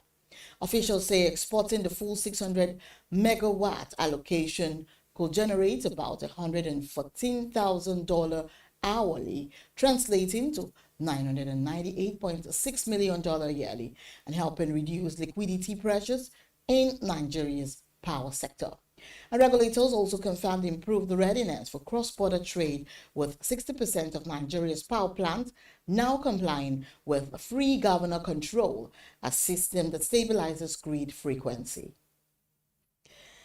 And still on the chairman, of the Revenue Mobilization Allocation and Fiscal Commission, Mohammed Shehu, has assured that Kogi State will begin receiving its full 13% derivation entitlement following its recognition as an oil-producing state.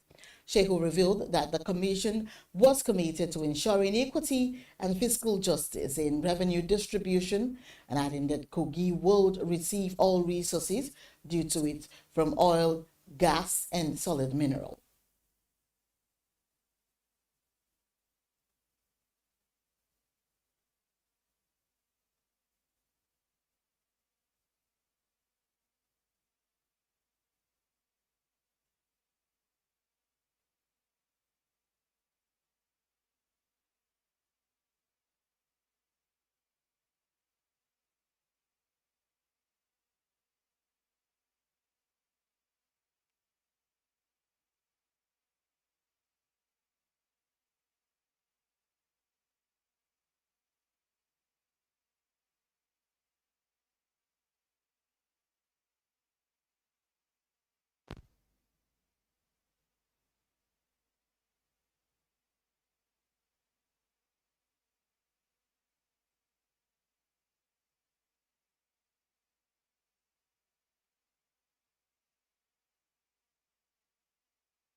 That the sector is highly sensitive to perception and accurate reporting is essential to support Nigeria's efforts to strengthen its position as Africa's leading oil producer. And now coming up, South Africa rand weakens ahead of interest rate decision. This and more after this commercial break. Stay with us.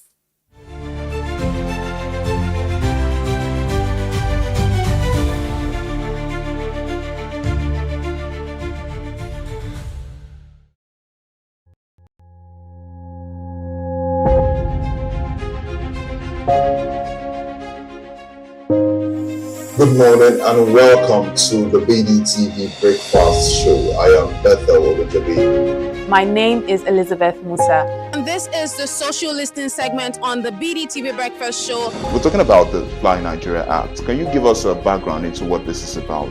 We are here today on the streets of Lagos, Nigeria, to gather opinion about a pressing issue. I go look at the cost of petrol.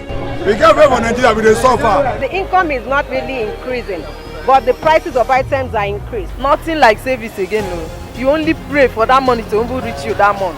There's a lot of high pressure, a lot of stress. There's a lot of high targets to be met. I was quite strict. In my mind, I said, looking for my hand, my picking go spoil.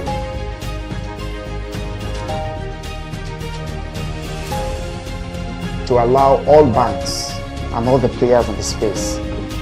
15% inflation target achievable in 2025.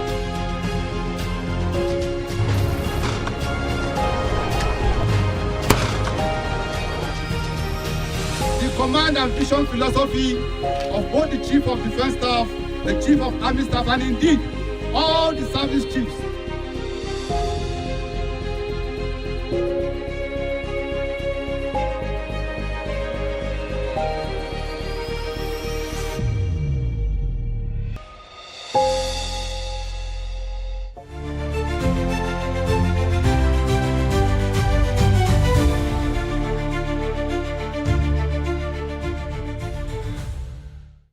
Welcome back to News Update, and now moving on to Africa scene. The South African rand slipped in early trade on Thursday as investors looked ahead to the central bank's interest rate decision. The first meeting since the finance minister officially confirmed that the central bank's inflation target is now 3%. The rand traded at 17.2225 against the dollar, about 0.2% weaker than its previous close, as the South African Reserve Bank is scheduled to announce later in the day whether it will adjust its main lending rate. According to reports, 14 economists predicted that the central bank will keep its report rate at 7.00%, and while 15 forecast a 25 basis point cut. Headline inflation in Africa's most industrialized economy quickened to 3.6% year-on-year in October from 3.4% in September, staying within the 1 percentage point tolerance band of the central bank's new 3% target announced last week, while the bank previously had a target range of 3.6%. And some analysts have today's decision could be a close call, as a conservatism from the Apex Bank in holding the interest rate steady would send a clear market signal that they are serious about defending the new 3.0% target, now even if it is being phased in technically. And meanwhile, Kenya's Finance Ministry says it will keep its budget deficit for the fiscal year starting in July broadly in line with its current target, as it seeks to keep a lead on borrowing in spite of growing spending demands. The East African nation has been struggling with heavy debt repayment in recent years after it ramped up borrowing to fund infrastructure projects, forcing the government to try to maintain a fiscal consolidation path. Kenya's constitution reportedly demands a lengthy budget-making process to infuse transparency, involving numerous sessions between the Treasury, the public, and lawmakers over several months, culminating in a presentation to Parliament in June. According to reports, the government plans to fill the budget gap of 4.9% of GDP, compared with 4.8% this fiscal year, with net external financing of 241.8 billion shillings and net domestic financing of 775.8 billion shillings.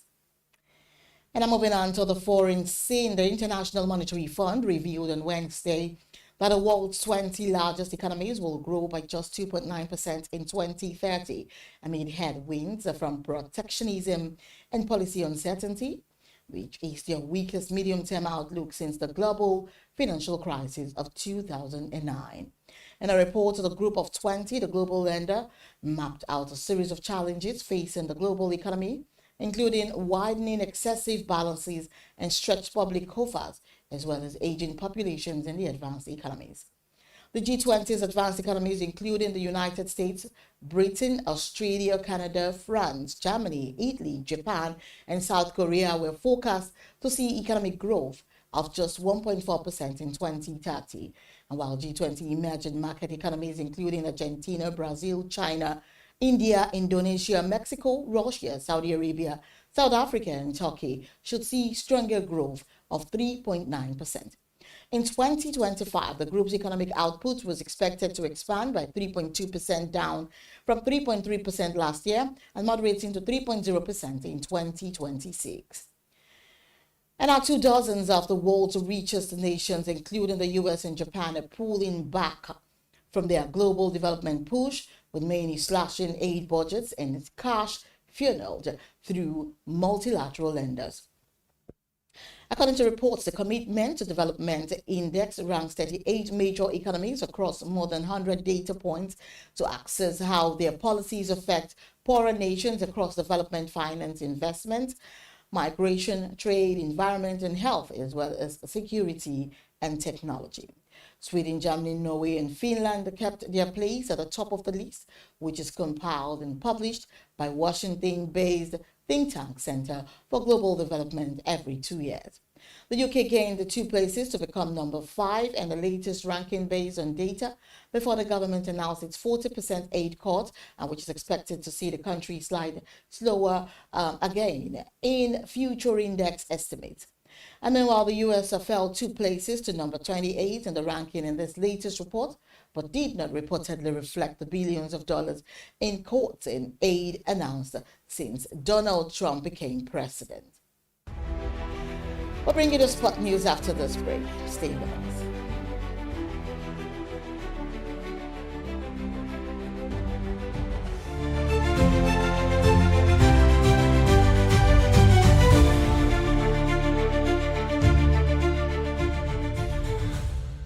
Welcome to the Triumph Against Odd podcast. Most people go through their lives without knowing what their superpower is, right? But if you're lucky enough and determined enough to find your superpower before you get to a certain stage of your life, you will be incredibly successful. Look, the first thing is you just decide not to look at the challenges, because if you do, it's going to end you. The closest thing I think is that I had a deeply military background, which is a bit of a never say die background. I saw an opportunity in non-interest banking, and I felt that the demand was there. There was pent-up demand for it. People were yearning for it, and I felt that if we did it properly, if we brought in professionalism into it, and if we brought in our experiences, our various experiences from various backgrounds into it, that it could succeed. Very few people do that because very few people explore their superpowers. They just explore bread and butter issues. I need to eat, and you know. Yes, there will be challenges. This is a very difficult business environment. The government keeps working on how to make business easier. The first problem to overcome is really just starting, right? We thought about this idea for over 2 years before we even took the first step. You cannot ignore this country. No, and to be from here, I think is an incredible privilege. Nigeria will be ascendant in my lifetime.